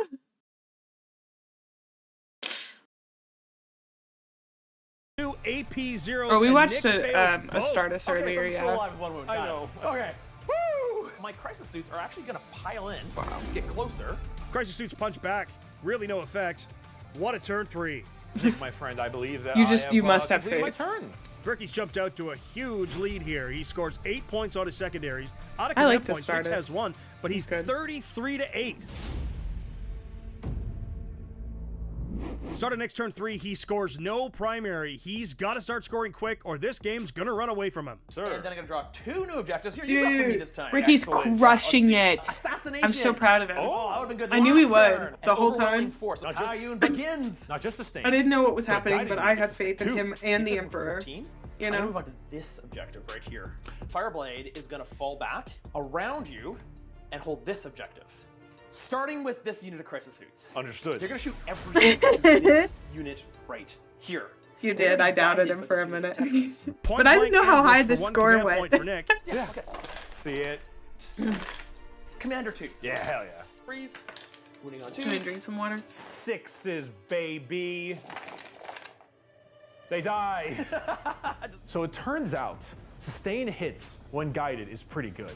Is that Sustain animation hits with the metal guy throwing up the is Blitz King really sign of 40k good. thing? I don't know. I think I've made a path for turn 4 and turn 5 comeback. And more miracle dice for that massive death pile that Nick just created. Last command point, Sanguinius 1 speech command yet? point to stand it back up at the end of the phase. Wow, that's a good deal. 2 more miracle dice, 5 and a 1. I am going to go with this guy. Okay. He's actually going to spot for this Sky Ray into this. Interesting. This doesn't interrupt his shooting, but he's going to shoot his big guns over here. All right, so on a 3, hitting into this mortifier. Let's see it.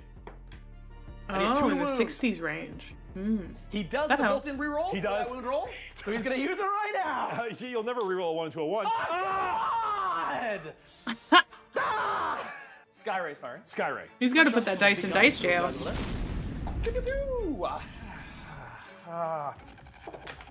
And then to wound. So let's hope we're good. We're not good. D6 plus 1 damage. He dies, yes. And then I will 4-up the other one. So we lose a Battle Sister squad, and we gain a Miracle Dice for doing so. The Firesight Marksman guiding into the big giant tower guy. Both broadsides are going into the mortifier engine. The big gun. All 4 drones are going to go into the Repentia. 4 shots hitting on 3s from the big giant guns. Let's see it. All right. Oh. Yeah, 2s. No, yeah, this might matter. 6, 7, 8, 9, 10 damage. It doesn't matter much. Deadly Demise. No. Okay. You could always stick it in the Miracle Discord. Dice. Yes. 3. And then all the missiles into the Repentia over there. Strike 7.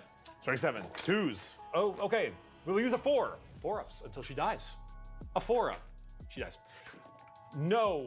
No, that is the squad. Give me a Miracle Dice. It's a 2. Then lastly, my Firesight Marksman is going to try to kill this one character on the objective. Let's see it. Yeah. Minus 1. 4-up invul. No. 2 damage. Down to 1.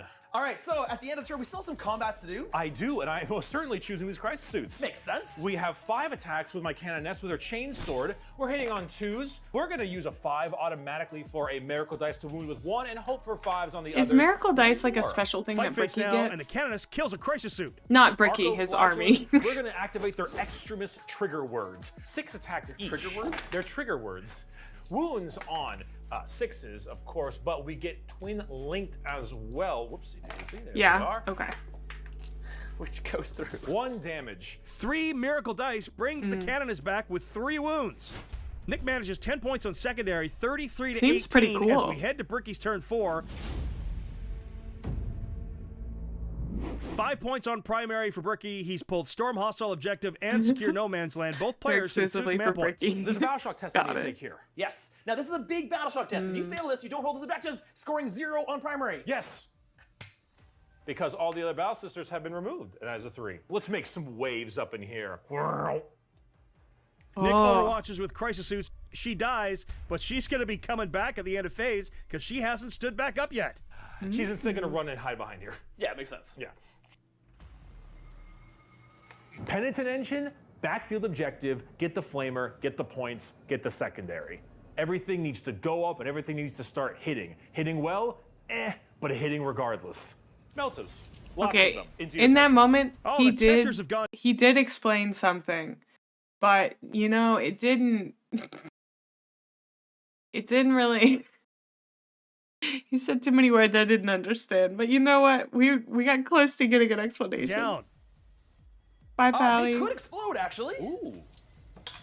1 explodes, dealing 1 mortal wound. Junith Yaruta is going to go ahead and fire her flamer. D6 okay. shots, 2. When linked. Thanks, Randy. What is more sisters than bathing in holy fire? Why do I keep failing? Down to 4 wounds on this crisis suit here. We will fire some heavy bolters into the same. This is 12. But it has sustained 1. 6s, however. Hi, Robot. Down to 10 wounds remaining over here. She's gonna take a plasma pistol. And Well, it seems like Nick's gotten some more Wounds on it. points back. Yep. Don't save it. 1 damage. Okay, down to 2. With that, let's go ahead and do a little bit of charges, shall we? The Canoness should go in. Bricky's charge phase now, and here comes the farm. 7-inch charge into the Dude, that sky model right is here. so And then cool immediately looking. we use a 6 Miracle Dice to make it instant. I am gonna charge with this one and 1 CP tank shock. Tank shocking the Devilfish. 2 mortals. Now, let's get into some stabbing, shall we? With the Canoness, we know we want to have her get her time into some. Oh, dead Cadra Fireblade. The Mortifier Hi, into the Fermi. Hammerhead. We are hitting on 3s with sustained 1. 4s. On 6s. Down to 4 wounds remaining. Now the other Mortifier, same shindig. We love it. And then we are wounding on 4s as well. 6s. Nope. Down to 10 wounds remaining on the Skyray. Gunships and stuff. He just had his mech tackle a tank. All right. Okay. Fails. Hey, you take 1 wound. The other Arco-Flagellants are gonna hit you. 4s. That seems a little bold, honestly. We got 1. Stream oh, no. has been good, Philippines. thank you. Killed 1. My Canoness over there. 2s, 5s. Ooh, congrats, pal. Save one. One goes through. 1 damage. 1 damage, down to 3. And at turn 4, Bricky scores 10 more points on secondary. Both Storm Whoa. Hostile and Secure No Man's Land. He's doing 28 so secondary, good. 20 primary, 48 points to Nick's 18. This is in trouble. I don't think Nick can has come got back. about a heretic's chance. This is a long shot, but it's not out of reach. Investigate Oh. signals. Okay. And secure no man's land. I'm going to spend 2 command points to get rid of investigate signals. It feels like you're down Bring it down and by, secure no man's land. you Here know, we go. 21 He's in the gotta third get on quarter. objectives or he's gonna lose the game. My secondary draws aren't great, but I need to score them. I have to. But I and guess I'm he's, still like, not scoring any primary. a That's touchdown gonna kill me. and a field goal, I like need to 10 move points up down in the third with quarter, my fourth quarter. broadside. Yes, it's time. Farsight, I'm going to advance with him. Let's see it. Get on the objective. He can, okay. That is 3 inches away and 5 inches up. They're going to shoot into there. They're going to guide the broadsides as they fire I still into believe in the Bricky. Meltas. I think he's But gonna they win will this split one. fire into the Meltas and the vehicle. But the crisis suits are going to fire into He's combat. got faith on also, his that's side, to you make know? it complicated. The guided unit right here, let's fire this. That is a wound and it's devastating. +1. 7 wounds. 7 And you know, at the wounds. end of the How day, is we're that all 5 winners upfield because it pain seems like we're treating all us having a right good time. now? Very well. It lives with 1. Oh no! And then the missiles from the drones into there. Okay. Retributor Squad takes a death. Judith is getting shot now. She's dead. Miracle Dice tally is at a 1, a 2, 4 3s, and a 5. There's another 1 for him on Miracle Dice. I need to overcharge this one too, unfortunately, and I hate it, but I need to do it. This is way more shots than I started with. He does 2, look like he is 4 losing a ups. lot of people. Yeah, she's dead. The suits succeed at hazardous rolls. That is huge. He needs them. Skyroid's gonna fire first. He's gonna fire his side guns that are out of line of sight at this 1 wound model right here. Understood. Big giant missile rack into the mortar engine. The side spawns it into the 1 wound character right here. I need to kill it. Or Lorbius. So I hit you Love once. dogs. It wounds, They're my it favorite thing in the wounds. world. Let's go. Well, one of them. Oh, right, Miracle Dice. Oh, the mortifiers I are doing want one work so and Nick desperately. can't kill them. Hammerhead into the other mortifier engine. Into the Little dog to give me little kisses. They're hits. Finally, Go 1 on, goes little down. walk. There goes. 5. And then Teach 'em the tricks. railgun shot into the other mortifier engine here. Hits. All right. Love and him. then it wounds at D6 plus 6. Ricky's dog is Not a named terrible Mortar. roll, not That's so enough. cute. 5. And if I can sink this charge, I will get secure no man's land. Oh, yeah. 11. Yes. All right, so charging in with the Crisis Suit Commander. 5, 6, 7. Either way, I'm in. Perfect. Kaboom. Bricky overwatches from his penitent engines. Both suits at 1 wound left, but no command points. That could be big. Combat needs to go my way, strangely. Charging model here. Yes. So 3 hits from the commander as he charges in. Okay, hold on. Ones, the We just entered the fight phase? What phase were we in before? The charge phase? Is that what it is? So we're in the fight phase now. What were we doing before we fought? Wait, I thought we were just fighting. Got it. Okay, movement, shooting, charge, melee combat. Oh, that is super helpful to know. I didn't know there were 4 steps to each round and each turn. Crisis Suit fails. Wait, do they each get a turn during each round? It's like 1 turn per round for them, and they go through movement, shooting, charge, melee combat. So it's like turn 1, Bricky starts. He does move, shoot, charge, melee. Then flip to Nick. Nick does move, shoot, charge, melee.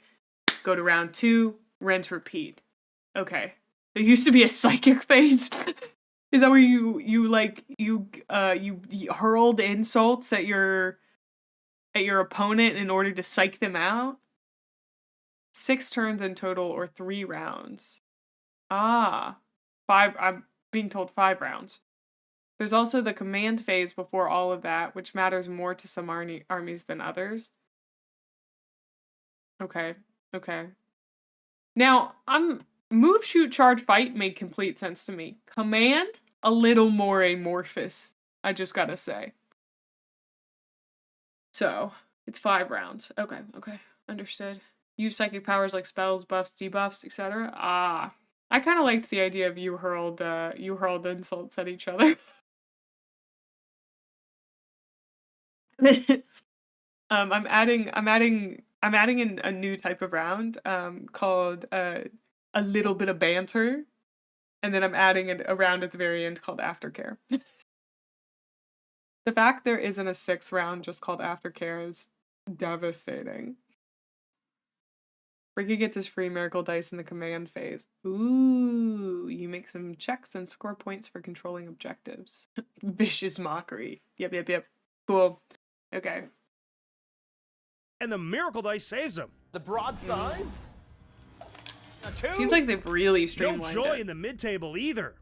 Banter is a free action. Well, that's Great, the good end of my to know. charges. Let's go ahead to the penitent engine over there. 5s and re-rolling. Hammerhead crushes into the 4-ups.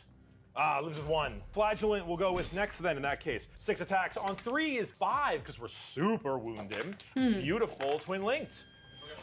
Down to 2 wounds. Down to 2. 10 more points on secondaries for Nick. 48-28 as we head to Bricky's turn 5.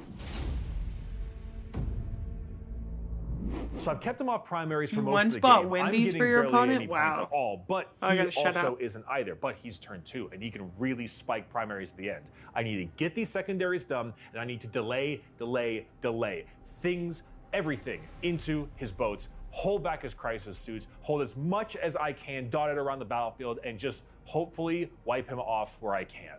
All right, so turn 5. Battle shock, very important. Yep. We have 2 battle shock targets here and here. You know what? I'm gonna pause because we have ads on Twitch. The fight phase begins if you touch my models with your Taki-coated fingers. I love that. Okay, I'm gonna run to the restroom and grab some more water, and I will be right back. And Sigmund, I will read your message once I get back from the bathroom. BRB.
Okay, I'm back.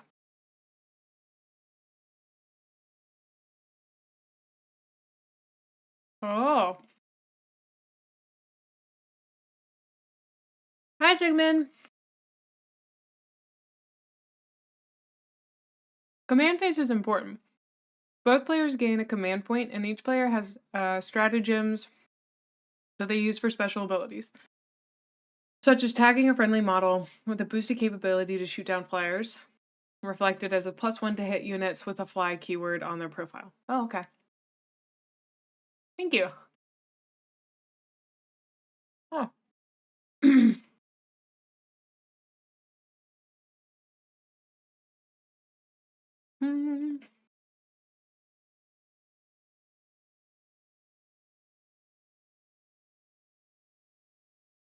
Also, people on YouTube, I assume you know this, but I do stream on Twitch.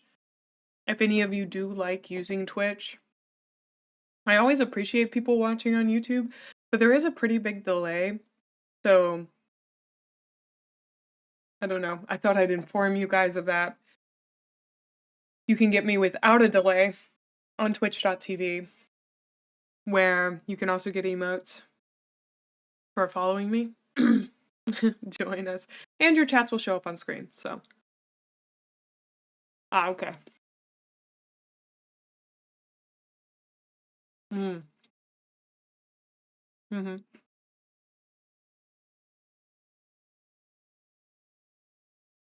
I mean, you don't have to. I just wanted to let people know there is no delay. Thank you for the follow. No, you gotta type it like this, local.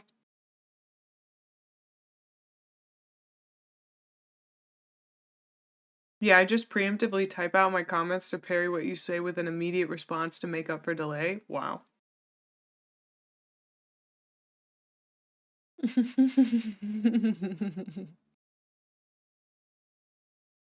Yeah. I don't know. I just thought I'd remind people that I do have a Twitch. Well, incredible. I'm so glad we got that out of the way. Also, in some ways it is more beneficial to watch me on Twitch for me, because I am trying to hit partner eventually. So, I just I felt really insecure about asking you to come watch me on Twitch, and I don't know why. I was like, that's such a big thing, May. You shouldn't ask them to come watch you on Twitch. And I'm like, oh.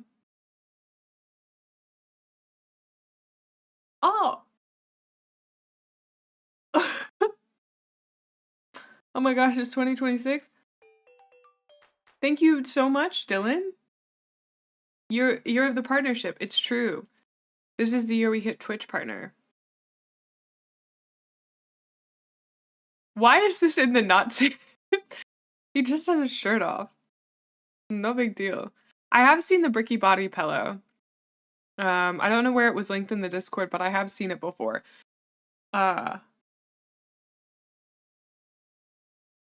Yeah, my main reaction was that I wanted him to have on the... Too late, I have already subscribed and am now throwing bits at you. Well, thank you so much. I appreciate it. That's very sweet of you. Crazy first time chat. I was gonna say, the only, I love the body pillow. I think it's great. 10 out of 10 would have if I had a body pillow. I'd get the Docky. Okay, Cyber, this is crazy. I can tell. I can tell that he feels like he doesn't belong there, but you know. Oh, hi, Methos. Wait, how long did you sub yesterday or something? Or day before? How long have you been subbed? Yesterday? Subbed for 1 month? Ooh, okay. Oh, wow.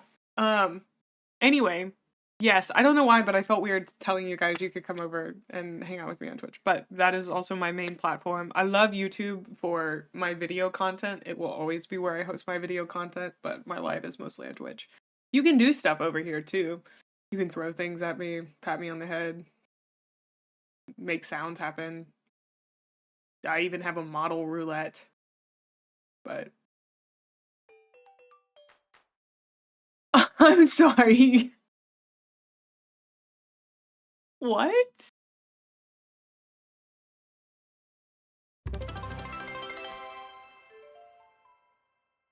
What? Thank you so much. Thank you so much for the 20 gifted subs, dude. Or I could do this. I think a few of our folks got hit with those. That's so exciting. Thank you. Huge W. Thank you so much, Dylan. I appreciate it. Wait, are you somebody on YouTube I've been chatting with, or are you brand new? Whomst you be, brother? Bricky did another game with Play On after this one. Then he went back a couple of years for another game or two. Good. I'm glad he did. He's a joy to watch on this.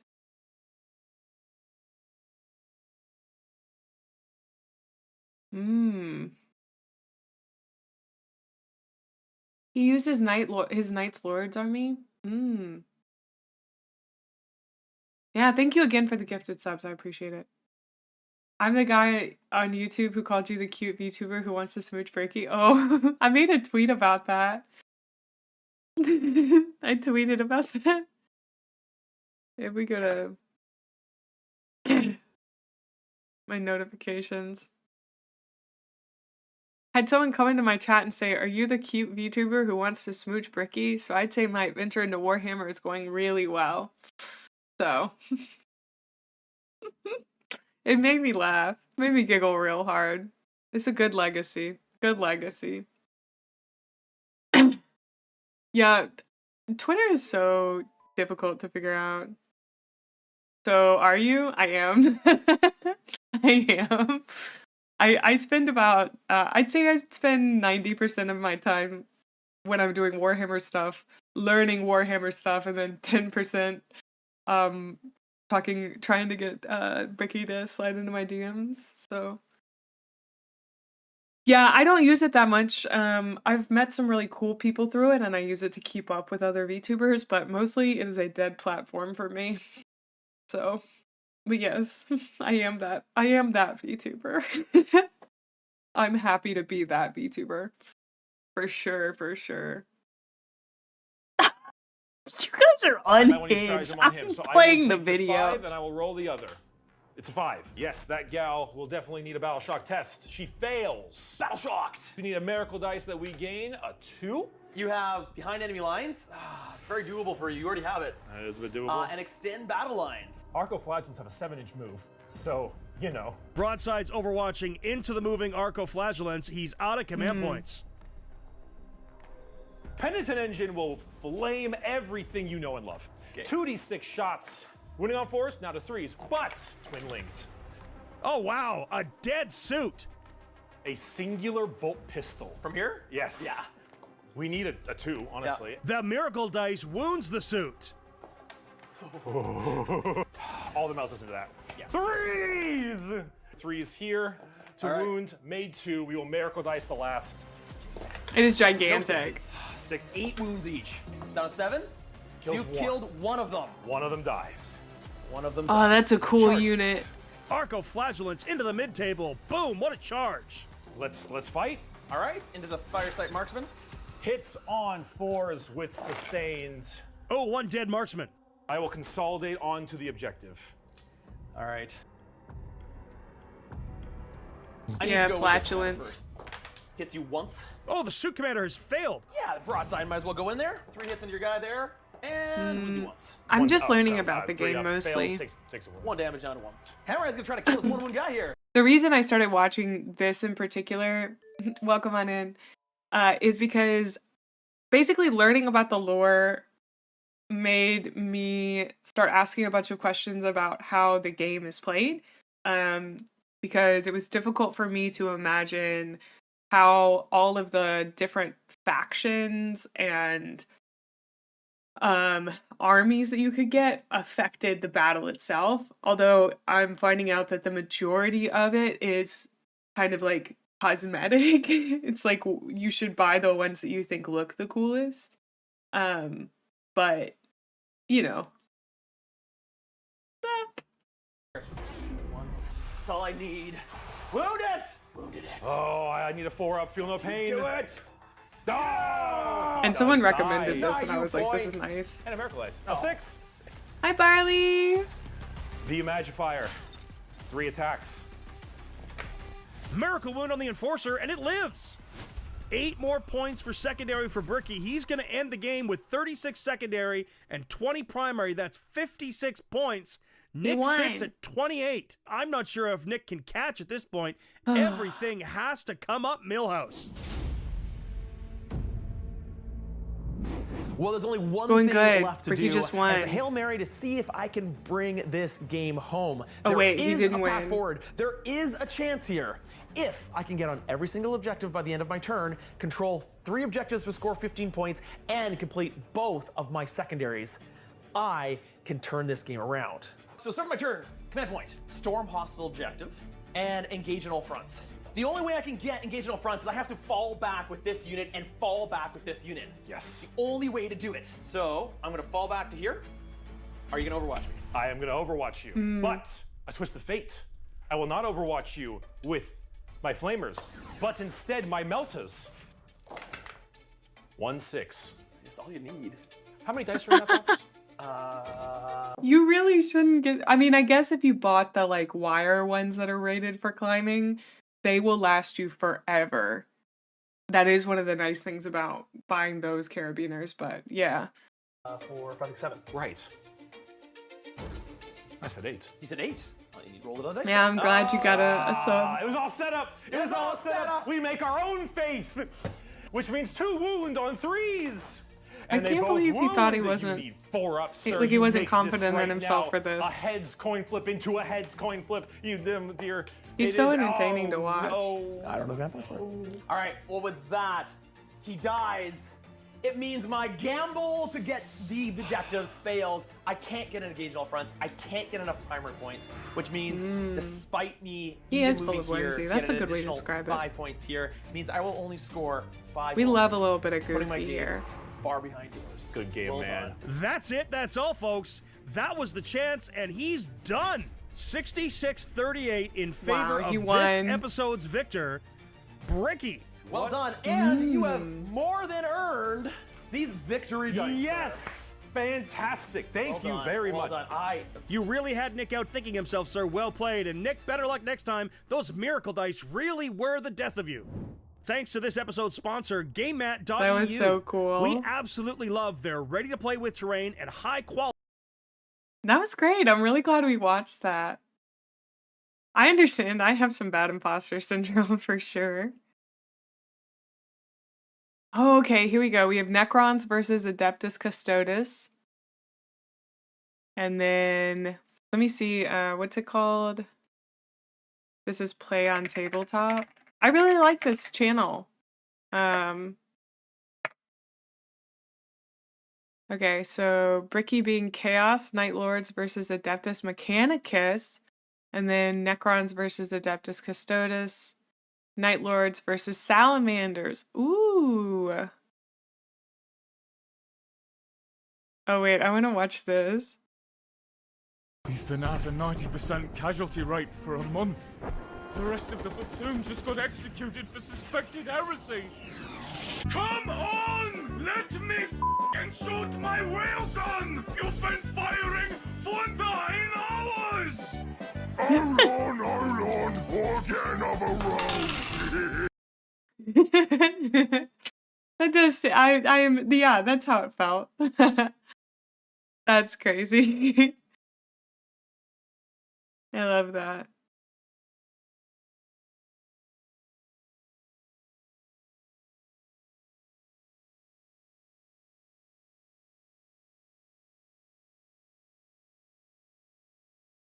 They just go quite a lot. What were the other ones? This was the world's biggest 40K tournament. What was it like? This was Votons versus 40K. What's their most popular video? Competitive buying guide. Unit analysis. Interesting. I'm looking for a match explained. Tactical battle report.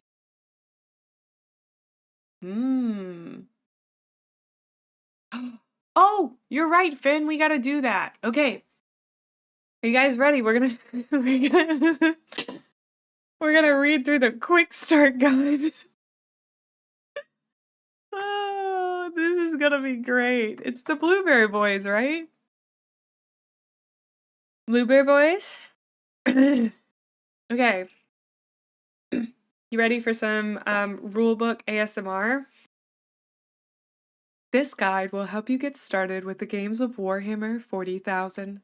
For more information, see the core rules.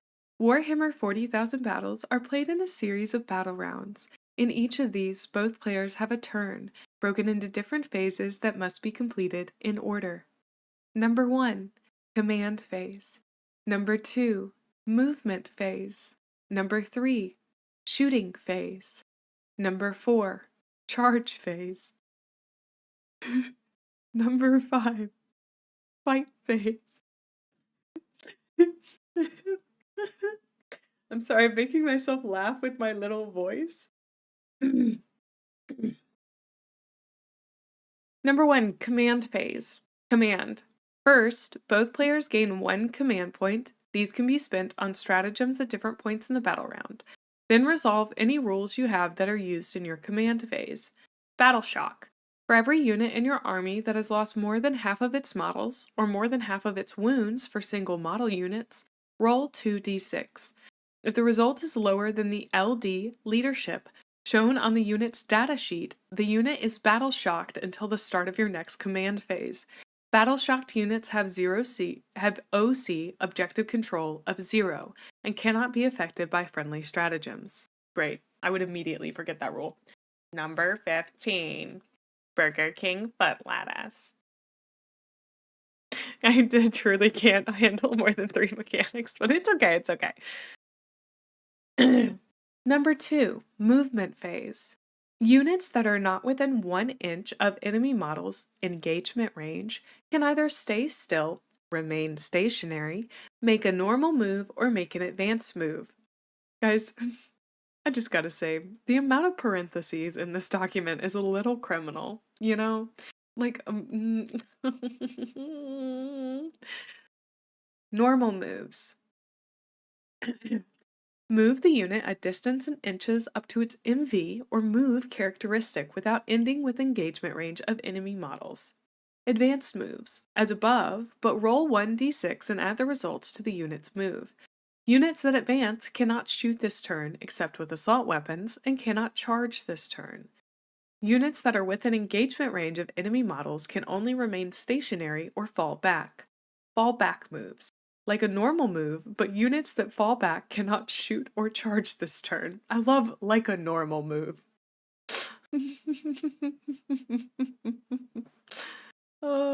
They hit 8 pages worth of info. Yeah, that's true.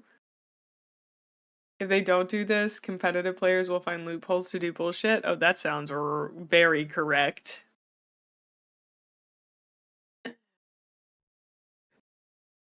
Number 3, shooting phase. Oh, you know what we need? We need some RimWorld music.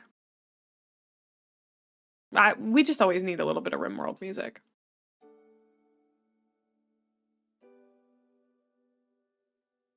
Number 3, shooting phase. 1 unit at a time, your models can fire their ranged weapons at enemy units that are within range and visible. Models with more than 1 ranged weapon can shoot each one at a different target, but you must declare all targets at the same time. So I read the words in that, but I did not understand it. Hold on one moment. Hi Harp, good to see you.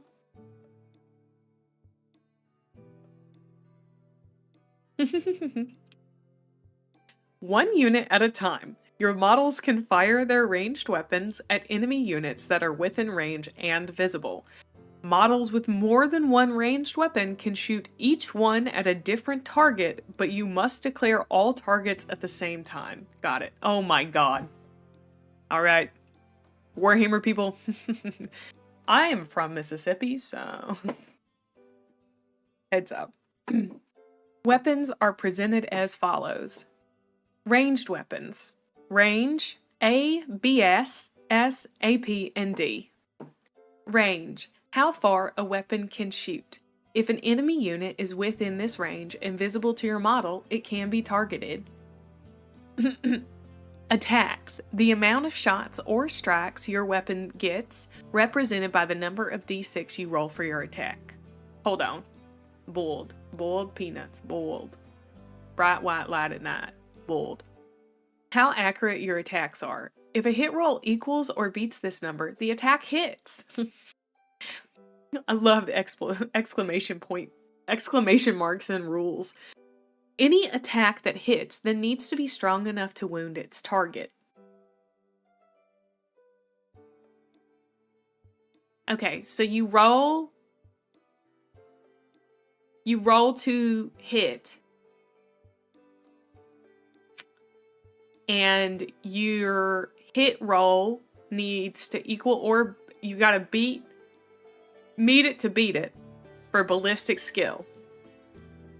Strength. Any attack that hits then needs to be strong enough to wound its target.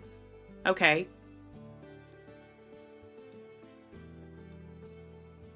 Okay. Well, I'm looking, hold on. I'm reading through, I'm making connections in my brain. Hold on, everybody. This represents how effective this armor penetration. This represents how effective the attack is against armor. Damage. If the enemy unit fails its saving throw, the attack inflicts this much damage. Okay, great. Making attacks. Number 1, hit roll. Roll 1d6 per attack, aiming to equal or beat the BS, which is the ballistic skill. An unmodified hit roll of 6 is called a critical hit and is always successful. Wound roll. Compare the attack's strength with the target's toughness as shown below. An unmodified wound roll of 6 is called a critical wound and is always successful. Okay. Attack strength versus target's toughness. Strength is twice or more than twice the toughness. Okay, you need 2 or more. Strength is greater than the toughness, 3 or more. Strength is equal, 4. Strength is less, 5. And strength is half or less than half, 6. Okay. Number 3, you then allocate attack. Your opponent chooses which model in their unit the attack might wound. If any of these models are already wounded, the attack must be allocated to them. Okay. Your opponent rolls 1d6 attacking. Your opponent rolls 1d6, subtracting the attacking weapon's AP. If the result equals or beats their model's SV, the attack fails. Would it have killed them to have written out AP and SV? AP is armor penetration. I don't remember what SV is. Hold on. Where'd that... That is the only place. That is the only place, and they decide not to use parentheses in that one specific thing. This is the only place in this document that SV shows up. Oh. I don't know. They're expecting me to be playing the game or something. That's silly. They should just put everything right in here for little girly pops like me. Number 5, inflict damage. Inflict damage. A model loses a number of wounds equal to the attack's damage characteristic. Alright, I have read this. How many pages was that? That was 1 page. Alright. Number 4, charge phase. Your units can now charge in to assault the enemy in melee. One at a time, select any units you wish to charge with and follow the sequence below. Units that advanced or fell back this turn cannot charge, nor can any that are within engagement range of the enemy. Okay. Select one or more enemy units for your unit to charge at. You shouldn't end sentences with a, whatever at is. You know what I mean? Anyway. I feel like Ash would know what that is. Roll T2. That's a stupid rule. Oh. Preposition. Alright. Roll 2d6. The result is... I'm back to my regular voice. A preposition is something you should not end a sentence with. Ash! Ash! You just broke your own rule after you made it. That's crazy. Roll 2d6. The result is the total distance in inches your unit can charge. If this is enough to move within 1 inch of every enemy unit you selected, the charge is successful. Move each model towards one of those enemy units, ending in base-to-base contact if possible. Number 5. Fight phase. Every unit in each player's army that is within engagement range of any enemy units now fights. Units that charge this turn fight before all others. Oh, that's an interesting rule, but I guess that makes sense. Then, starting with a player not currently taking their turn, players alternate fighting with their units. Okay.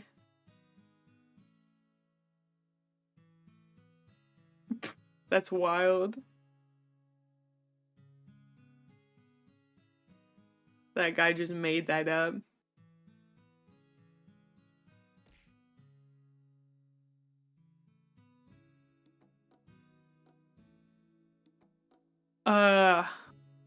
Number 1, pile in. First, you can move each model in the fighting unit up to 3 inches towards the closest enemy model. Each model that is within engagement range of the enemy, or in base-to-base contact with a friendly model, that is, fights with one melee weapon of your choice from those it is equipped with. To do so, follow the same making attack sequence used for ranged attacks, except that melee weapons have a WS weapon skill rather than a BS, which is a ballistic skill. After all of the fighting unit's models have fought, you can move each model that is not in base-to-base contact with an enemy model up to 3 inches closer to the closest enemy model. After all of the fighting unit's models have fought, you can move each model that is not in that they're not touching tips with an enemy model up to 3 inches closer to the closest enemy model. Okay. I think I understand that. I think I get it.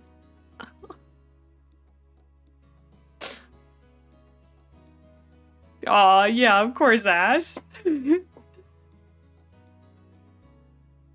If you kill stuff, you can pile your stuff into the stuff that's still alive. I had to say it. The model can't be based. It's so depressing. It can't be based or brick pilled. It's just, that's the way it's the way it's gotta be. I'm sorry. Listed below are a selection of abilities common to many units and weapons. For a full explanation of how these and other universal abilities work, see the core rules. Deadly Demise X. When this model is destroyed, roll 1d6. On a 6, each unit within 6 inches suffers X mortal wounds. Unit can be set up in reserves instead of on the battlefield. Unit can be set up in your movement phase, more than 9 inches horizontally away. Or I forgot to read that's Deep Strike. These are abilities common to many units and weapons. I read that out loud but didn't read it, you know? Deep Strike. Unit can be set up in reserves instead of on the battlefield. Okay. Unit can be set in your movement phase, more than 9 inches horizontally away from all enemy models. Okay. Feel no pain X+. Each time this model would lose a wound, roll 1d6. If the result equals or exceeds X, that wound is not lost. Bricky used that last game, I believe.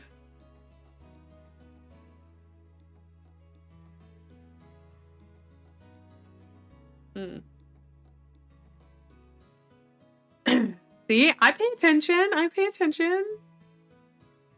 Deep strike, this unit comes out of nowhere. It's kind of like Fortnite. I'm sorry. I'm so sorry I said that. It's a second save that some stuff has, usually stuff with force fields. You got it, twin. Great. I've never played Fortnite. Units with this ability are eligible to fight to do so in the fight's first step of the fight phase.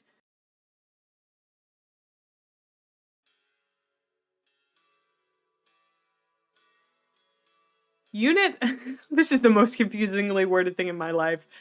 Units with this ability that are eligible to fight do so in the fight's first step of the fight phase.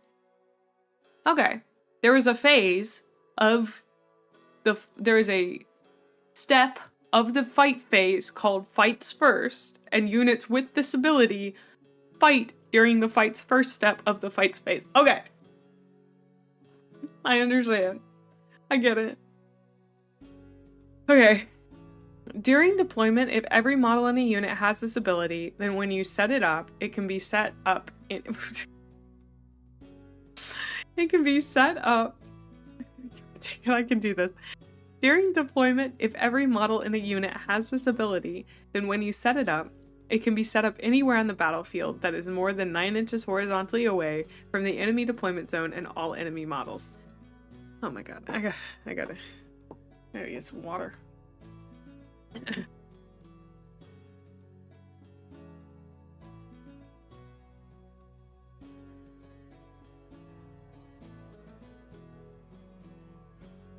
I thought that TTRPG rules could be complicated. War Games said hold my beer.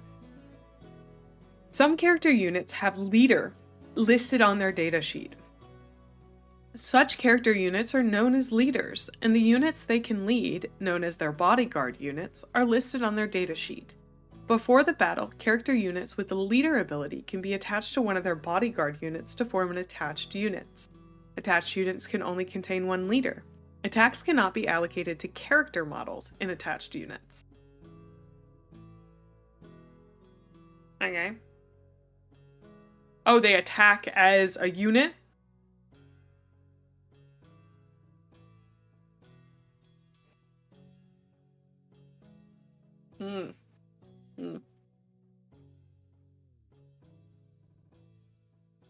Hey, I'm starting a trend here, Evan. Oh, Ash, I'm so sorry. Yeah, I'm just gonna play house with the minifigures, I can tell. What are you talking about? TTRPGs are confusing. Pretending Starfinder doesn't exist, yeah. Attacking units can't snipe the leader unit. Oh, okay. Would you believe that this is the most streamlined 40k has ever been? Yeah, I would say, like, honestly, calling this a quick start guide is really strange because this feels more like a reference guide than a quick start, right? But that's also because I believe that you should read the manual, like RFM, when it comes to playing games. So I don't know. I read most manuals for games that I play, but most of the time the games that I'm playing are very short, so. But anyway. Lone Operative. Unless part of an attached unit, this unit can only be selected as the target of a ranged attack if the attacking model is within 12 inches. You never read this? Hey, Finn, I'm reading Horus Rising right now, and I'm sure it's going to end really well for everybody involved. Scouts. Scouts X. Unit can make a normal move up to X inches before the first turn begins. See you later, Cyberdrake. I feel like a quick start shouldn't attempt to convey the full airtight complexity of the rules. Yeah. Oh, the tabletop game. Oh, interesting. I'm sure that tabletop game ends really well for everybody too.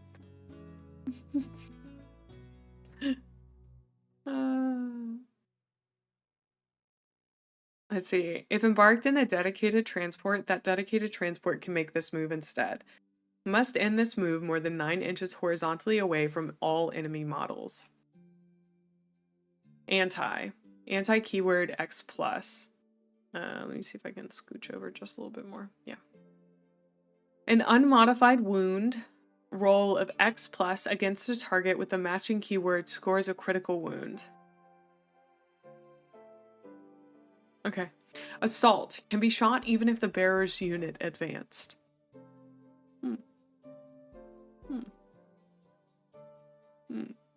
Okay. Blast. Add 1 to the attack's characteristic for every 5 models in the target unit, rounding down. Can never be used against a target that is within engagement range of any units from the attacking model's army, including its own. Okay, guys. I need us all to understand that what I'm about to say is absolutely bonkers for me. I said, once upon a time, aka 2 streams ago, I said that any game with more than 3 mechanics was too complicated for me and I did not care about it. I think I am beginning to understand Warhammer 40k conceptually as a game and why you might enjoy this.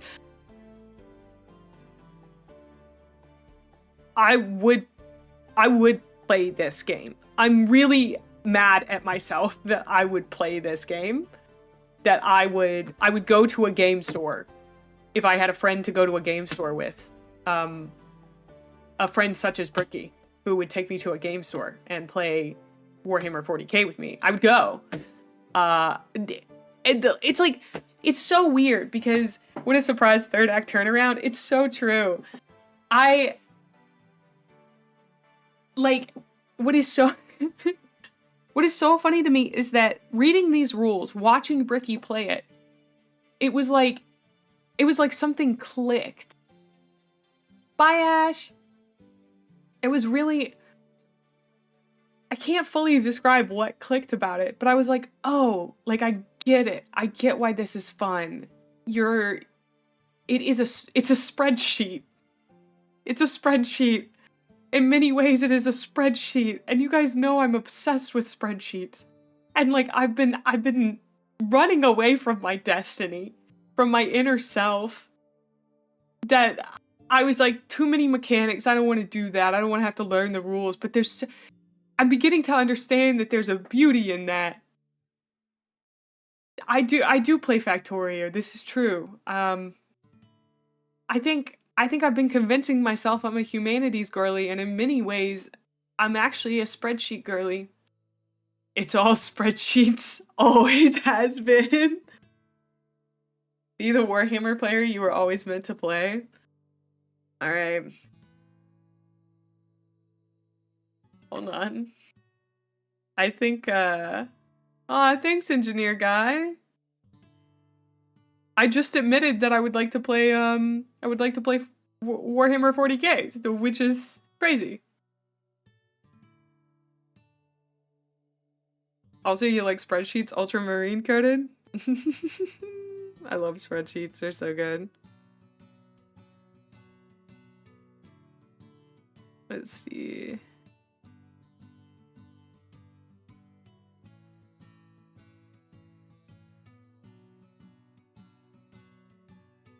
I bet my game store is open tomorrow. Wait, how much do those, what were those units you guys told me to get? How much, okay. Guys, I want us to all be reasonable. How much could I leave the game store having spent if I went tomorrow to buy a kill team to put together and paint? Kill team is like 50. But then what about all the paint stuff? Do I have to buy all the paint stuff or does it come with it? Oh, I don't need paint. Well, that's the whole point, is I'd like to paint something.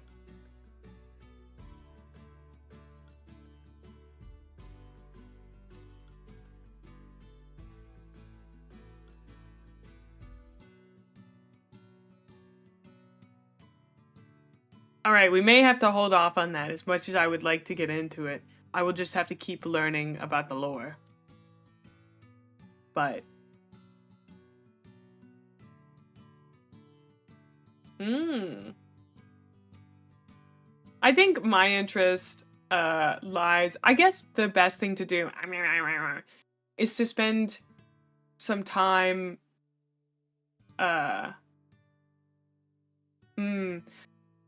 spend some time really thinking about what army I might want, and then get one unit from that and see if I enjoy making, like, painting, like making the models at all. I think that is the smart decision, because my ADHD says buy everything available, but I shouldn't. So I'm not as big into fantasy settings. Let's browse the website. We need to finish our primer, and then once we finish our primer, we can all look through the website, okay? Take a quiz? Are there quizzes to see what... Of course there are quizzes to see what 40k army you should use. Why did I even ask that?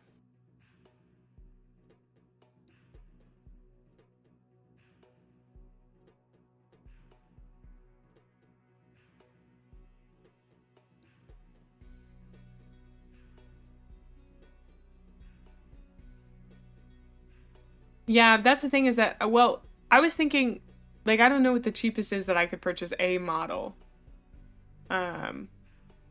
Well, I'd like to paint. I think I want to get this across. I'm not looking to get into playing Warhammer right now, right? If I wanted to do that, I am an attractive enough woman. I can go to the game store and probably get a man to let me play with his Warhammer figurines. I'm not kidding. I feel confident I could do that. But what I'd like to do is to see if I enjoy painting the models. And so I would like to go and buy the models, buy like one model and give it a go. Although my friend Honey said that he has some models that I could have. So I'll check with him and see if maybe he could mail those to me soon. I don't want to rush him on it, but we did gunplay yesterday. I really, really liked gunplay. Most 40k players are chill enough to help you out with that regardless. I agree. I just like, I kind of like ribbing about it.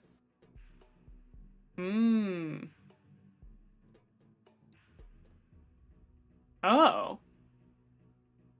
Yeah. Well, gunpla was actually pretty cheap. I got out of the store with some nippers and then 2 gunplas for $65. As somebody who's never had any plastic in their life since Legos, this was big for me. I guess I've had keyboards, but also my stream from yesterday, I showed off all my funky keyboards if you guys are into split keyboards.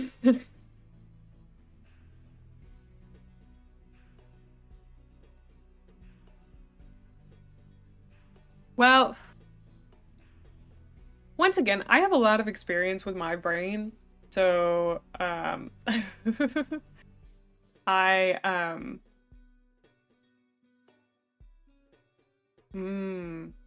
well, English, that's another thing. It's not just the painting. I'd like to see if I can do and have a good time with the gluing, because the models seem to have multiple steps to them. And if I found out that I enjoyed painting, but good God, I hated gluing, I wouldn't do it much. You know, like, I don't know if I like either of those things, so I'd need to find out. I just wanted an unassembled. Yeah, but I don't.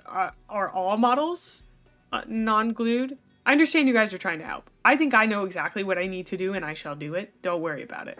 But yeah. I think we're gonna continue reading the Thingamadoodly. But I appreciate you guys talking to me about it. Largely, I just wanted to say this has made me feel like I could play this game and have you a good time. If you want to send me links to them, yeah, you can always throw them in the Warhammer one. Absolutely, in the Warhammer channel on Discord. If any of you guys aren't in the Discord, you can recommend Warhammer stuff in there. Oh, snap-fit models. That's nice. Welcome on in, amateur. I think I would just enjoy it in general, to be honest. Yeah, I have a Discord. We had a bunch of people join earlier, which was really nice. So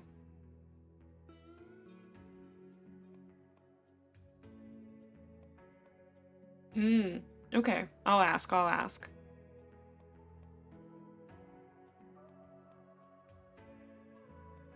Keeps posting in the not safe for work. Oh my god. Y'all are funny. Okay. I was taken aback by my own want to see how all this fits together, and I'm like, oh man, I've been gotten. I don't know of any other VTubers that have like been gotten in terms of the game itself. The lore is pretty easy to get got with, but I don't know about the game. Be fun if they were. You could play on tabletop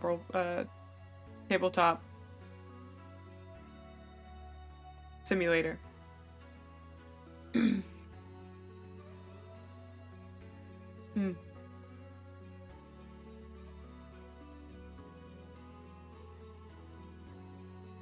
So we were looking at Blast, I think.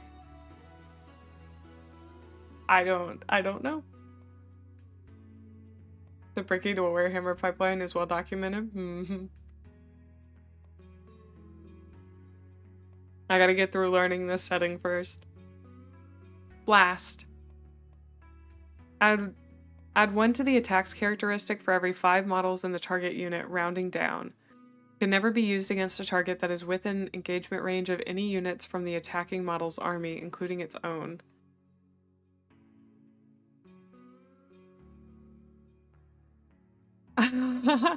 I'm glad to hear it.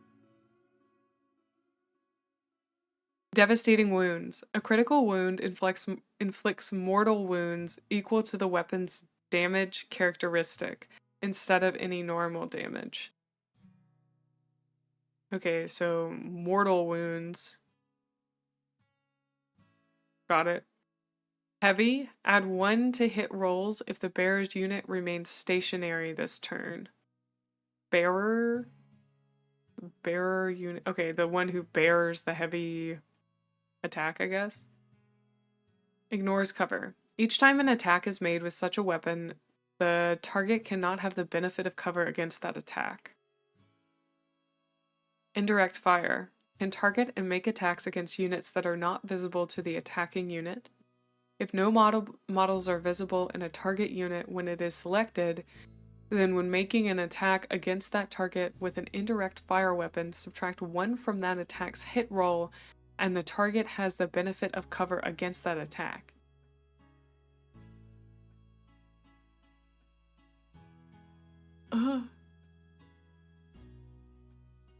That's a hard one.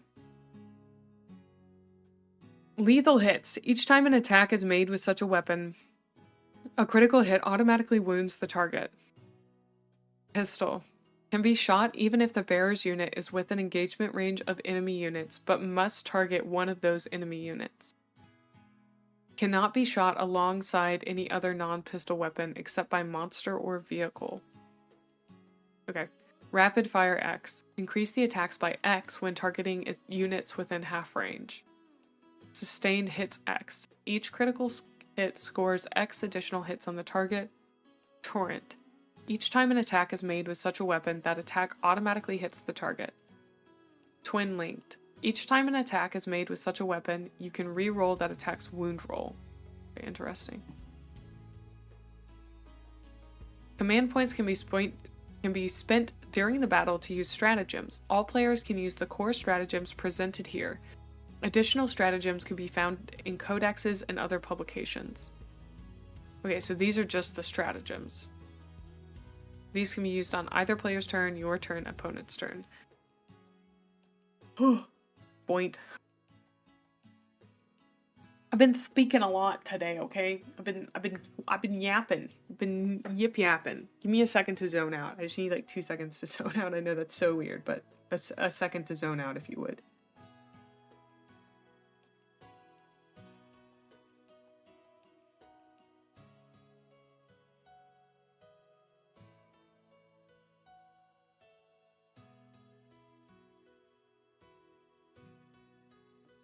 Okay, I'm done zoning out.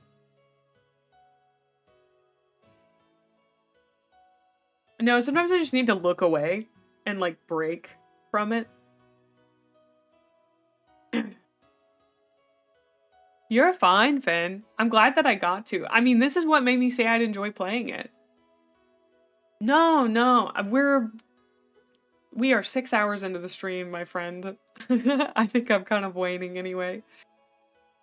Those are core stratagems. Armies also have a bunch of additional stratagems all their own. Okay. Me too. Me too. I didn't expect it. So the rules are important. I'm going to read through a few of these. I may not read all of them. Command reroll. 1 CP.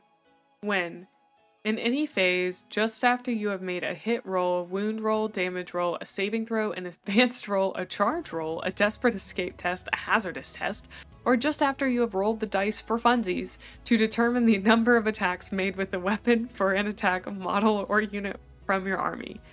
You re-roll that roll, test, or saving throw. Incredible.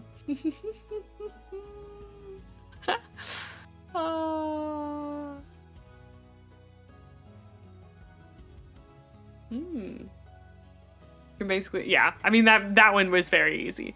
Counteroffensive. When fight phase, just after an enemy unit has fought. Target.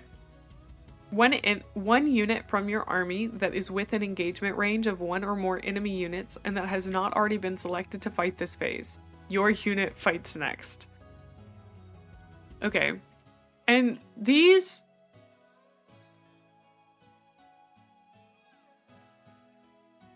You don't just spend your command points during the command phase, or do you? Do you have to choose them?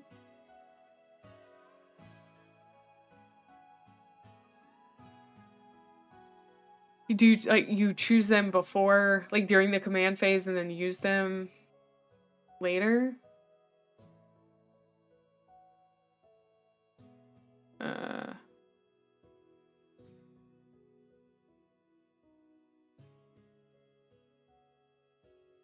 It says in there, okay, I don't, like, yeah, it does say the win, but I wasn't too sure because there's the whole command phase, so I didn't know. You get command points during, okay, for some reason that hadn't quite clicked. Insane Bravery. Battle shock step of your command phase. Just after you have failed a battle shock test taken for a unit from your army. The unit from, so it's almost like a not a trap card, but it's like a gotcha you can pull out for things. The unit from your army that battle shock test was just taken for, even though your battle shocked units cannot normally be affected by your stratagems. Your unit is treated as having passed that test instead and is not battle shocked as a result. Okay.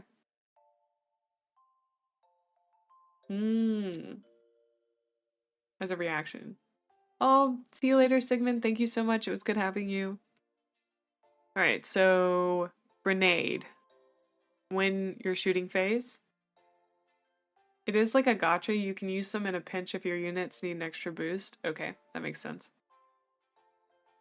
Insane Bravery has changed, or was changed. Ooh, okay. Interesting. Select one enemy unit that is not within engagement range of any units from your army and is within 8 inches of and visible to your grenades unit. Roll 66 for each 4+ that enemy unit suffers 1 mortal wound. Okay. Honestly, I realize it has been 6 hours and I'm very much fading. I think I am going to end stream here. I'm going to snooze these ads so you guys don't get hit with them. I suddenly got so tired. Yeah, 6 hours is a little bit longer than normal for me. But I don't normally stream on Mondays or Tuesdays, but I missed like a whole week of streaming, so I would like to hang out with you guys tomorrow. If you're down for it.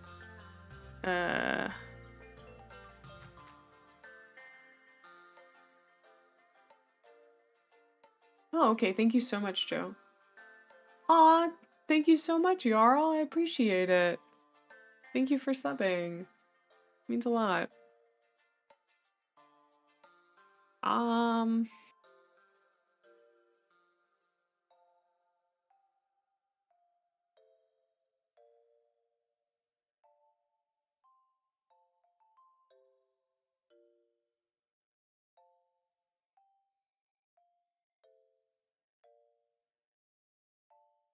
Let me see who to rate us into.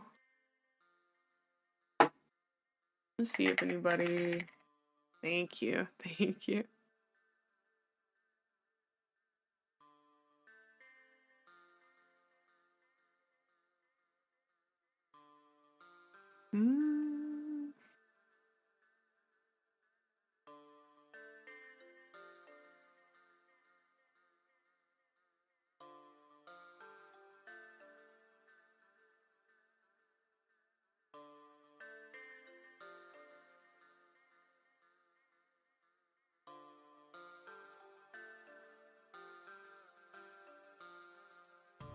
I'm glad, Mage. I'm glad.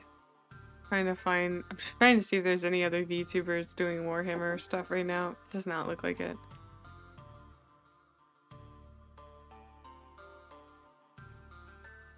So let's raid into...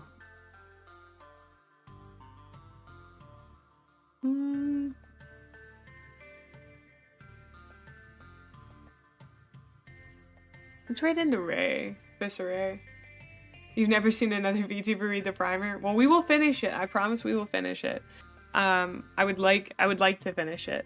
So that I can see the rest of those moves. Because some people said they were really cool. I'd like to learn about the faction specific ones. But yeah, we're gonna raid into Visceray. Yeah, she's playing Look Outside. Go give her lots of love for me. If you're subbed, you can use the raid message. I'm sorry I don't have one for non-subs. But yeah, we'll probably be back tomorrow. We'll just have to see how I'm feeling overall. But go give Ray lots of love for me. And if you want to get notified about when I'm live, make sure that you join the Discord. And I'll have another video up tomorrow. And that video is me reacting to Gunpla content. So, and you can watch me put together my first ever Gunpla on in my VODs on YouTube or on Twitch. So, see you guys later. Bye.